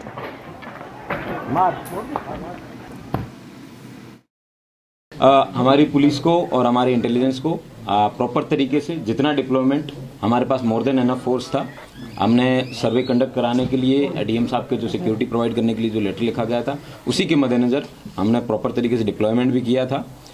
लेकिन अगर कोई overnight किसी की planning हो और उस planning के तहत अगर कोई व्यक्ति सडनली गलियों में से जब एक ही समाज के कम्युनिटी के लोग हैं, उनको कोई एक सीक्रेट मैसेज या कम्युनिटी के लिए अगर वो पहुंच जाता है, वो सब लोग आ जाते हैं, तो that is not an intelligence failure, that is not a security failure, that is eventuality जिसके साथ डील करना पड़ता है और उसके साथ उसी तरीके से डील किया गया। पुलिस द्वारा वहाँ पे टीयर स्मोक म्यूनिशन फायर किया गया। पुलिस द्वारा पहले बताया भी गया कि ये नाजायज़ मजमा है, मेरे स्वयं द्वारा बताया गया 3 बार कि आपका नजमा नाजायज़ है, आप लोग यहाँ से चले जाएं। उसके बाद टीयर स्मोक भी फायर किए गए और पैलेट गन्स भी हैं, वो भी फायर की गई हैं। आप कई जगह वीडियो के अंदर वायरल भी हो रहा है कि पुलिस द्वारा फायरिंग की गई, पुलिस द्वारा वो पैलेट गन का प्रयोग किया गया, पुलिस द्वारा किसी भी लीथल वेपन जिससे कि किसी व्यक्ति की जान जा सके, पुलिस द्वारा ऐसा कोई भी वेपन है वो फायर नहीं किया गया है। इससे मैं आप सबको आगाह करना चाहता हूँ। सीओ के छर्रे लगे हैं तो फायरिंग तो हुई है। जो 2 लड़के हैं उनके भी यही है कि फायरिंग मतलब उनको गोली लगी है, तो उनके पोस्टमार्टम की रिपोर्ट के बाद आएगा। एक के गोली लगने के अभी तक कोई भी संकेत नहीं है प्रारंभिक परीक्षण में, पर इतना अवश्य कहेंगे कि मस्जिद के इमाम का पूरा सहयोग था। तो ये हम नहीं कह सकते कि मस्जिद की तरफ से कोई भी चीज़ कही गई, न मस्जिद ने कभी इस तरीके की बातें कहीं ओपन में कही जो हमारे पास मौजूद है। पक्ष भी दोनों राजी थे, तो इस तरीके की कोई चीज़ नहीं है। ये निश्चित रूप से शहर की शांति बिगाड़ने वाले कुछ लोग वेस्टेड इंटरेस्ट से कर रहे हैं। All right, this entire controversy is around a mosque which the Hindu side believes is built on an ancient temple, like it happens in so many places across the country. And a survey team on the instructions of a local court had gone to carry out their work, and that's when they were attacked, leading to the violence that has led to the death of 3 and injuries to police and the situation, the law and order situation in Sambhal town of Uttar Pradesh. Joining us, Vishnu Shankar Jain. He has been part of, he was in fact in the morning part of the survey team which was going to the disputed site. Vishnu Shankar Jain, good evening to you. Please tell us exactly what really transpired in the morning when you were there. See, 2 things I want to mention here. First of all, that 19th of November, the Honorable Civil Judge Senior Division Chandosi had ordered for an Advocate Commissioner survey with videography and photography in this disputed site. When we reached the site on 19th of November, the situation was very tense at that point of time also.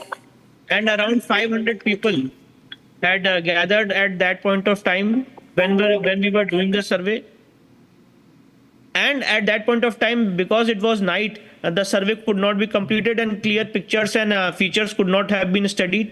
Apart from that, the learned Advocate Commissioner informed us last night, which is on Saturday at 6 p.m. that today from 7 to 11 the survey will be conducted, and this notice of the Advocate Commissioner was received by the councils for Masjid Committee as well as by the members of the Masjid Committee. It was decided amongst the party that today the survey will start at 7 a.m. in the morning and it will last till 11 a.m. in the morning. It so happened that when the survey started somewhere, because some of the lawyers for Masjid Committee were little late in coming to the police station, so survey started somewhere around 7:30. Survey was going on peacefully. At around 8:15 or 8:30, there was huge gathering of mob from all the 4 sides of the so-called disputed area, and slogans were being chanted. Slowly, these slogans resulted into stone pelting. The police vehicles were torched. So many police vehicles were torched. The media personals have also succumbed to, have also received injuries. The police personals have also received injuries. The circle officer has also received injuries on his legs. So when all these things started happening, amongst all these things, we had to finish our survey, and the videography and photography of this entire area was done. But it is very unfortunate that court's order was being complied with by the members of the survey team, and this kind of hindrances were created. Vishnu Shankar Jain, a couple of questions now you have to take.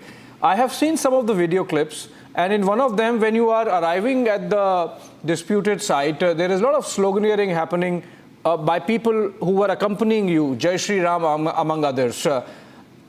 In that tense situation, you know what the situation is. Wasn't that provocative, Vishnu Shankar Jain? See, first of all, let me tell you that we reached, like me as well as the advocate commissioner, reached the police station at 7:30 a.m. in the morning, the Kotwali police station. The visuals which you are talking about, that is not the visual of going to the premises, that's a visual of coming out of the premises. And those people who were making these slogans, I am not aware of them. I have never met them. I was being escorted by the SHO concerned of the police station from a safe passage to the police station. It is at that point of time that these people started chanting slogans at the at the backside of me, and you can see me that I have not uttered a single word. Not even a single word. I was walking towards the police station, which was directed to me by the administration. I was fully cooperating with the administration. The administration has asked me that this is the safe passage and you have to reach quickly to the police station. So I was following those instructions. And those people who joined, I have never met them. I don't know them. So I don't know what happened on the spot. You have also witnessed it, that this is the situation. Right. Also, Vishnu Shankar Jain, bear with me, couple of more questions. After the Supreme Court order in the Ayodhya case, we had none other than Mohan Bhagwat, RSS chief, saying that we should not look at temples under every mosque. Otherwise, the situation will become untenable. Now, I don't know, Sambhal now, before that we have had Dhar, and are we getting into a situation which is unending? I mean, can we find a solution to this unending, stories emerging every other day about temple and mosque conflict? See, first we have to understand that if temples are being broken, and if the important places of worship are being converted into a mosque, and if there is a legal right under the constitution to challenge it and to get the recourse and remedy through courts of law, can we not do it? And if we are doing it peacefully in a democratic manner through courts of law, what is the harm in this? That is point number one. Point number two is that there is a Sanatan Shastric Niyam that once a temple, always a temple. Now, I don't want to disclose here today while having a conversation with you that what are the evidences which we have found in the so-called mosque. That we have to wait so far as the report of the Advocate Commissioner is concerned. But the fact of the Gyanvyapi matter is out in front of you. The fact of Bhoshala which you are talking, the ASI report is self-speaking that how Bhoshala is a temple premise and how namaz is being offered there, and why questions are not asked from those people who are reading namaz, who are offering namaz inside a temple premise. And if we want to get our temple premise liberated through courts of law, through research, through logic, through reason, through history, through various scientific means, what is the harm in this? Why we should be so much scared of this much of kind of mobocracy? Okay, what is happening today? Okay, last question, Vishnu Shankar Jain. Just clarify whether this order of the civil court in Chandosi was not an ex-parte order, because that's what the political opposition is maintaining from Asaduddin Owaisi of AIMIM to the Samajwadi Party, that there was an ex-parte order based on which the survey has been done pronto in just 2 hours. See, first of all, you have to understand, I think the people who are speaking, they write barrister in front of their name. But you have to understand the concept and the practice which is followed all across the civil court in this country. In the civil court, when you file a suit before 12 o'clock in any civil court in Uttar Pradesh, it is presented before the concerned civil judge on the same day at 2 o'clock for admission hearing. If at the time of admission hearing the court feels that yes, this matter requires consideration, the court issues notice in the matter, and it is at that point of time you are obliged and you are obligated to serve a copy of your petition to the other side, which is the Masjid Committee, and which we did so. The third thing is that and there is a lot of legal research on this, that for appointment of an advocate commission, there is no need to be prior hearing, no need of prior hearing to the concerned party. Okay. What is the mandate of law is that when the advocate commission carries out the commission, he should have the presence of the affected party, which was done in this case. So all those people who are making these allegations, they do not know this concept of Order 26 Rule 9 of the CPC. All right. Thank you so much, Vishnu Shankar Jain, for joining us and bringing us up to speed with all that has happened in Sambhal. We hope, of course, that the law and order situation is kept under control and that it does not flare up further. Moving on, we slip into a short break. Live and Breaking is back on the other side.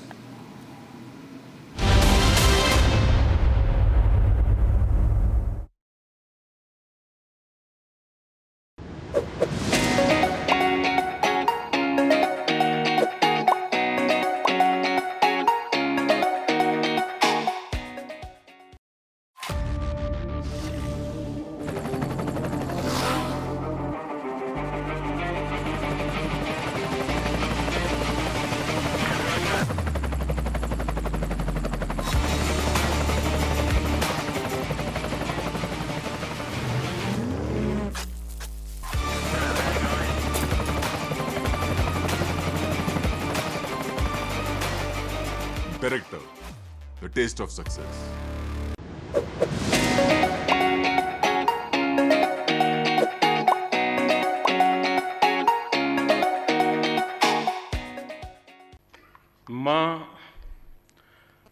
नेपालमा आउन पाएकोमा अत्यन्तै हर्षित छु।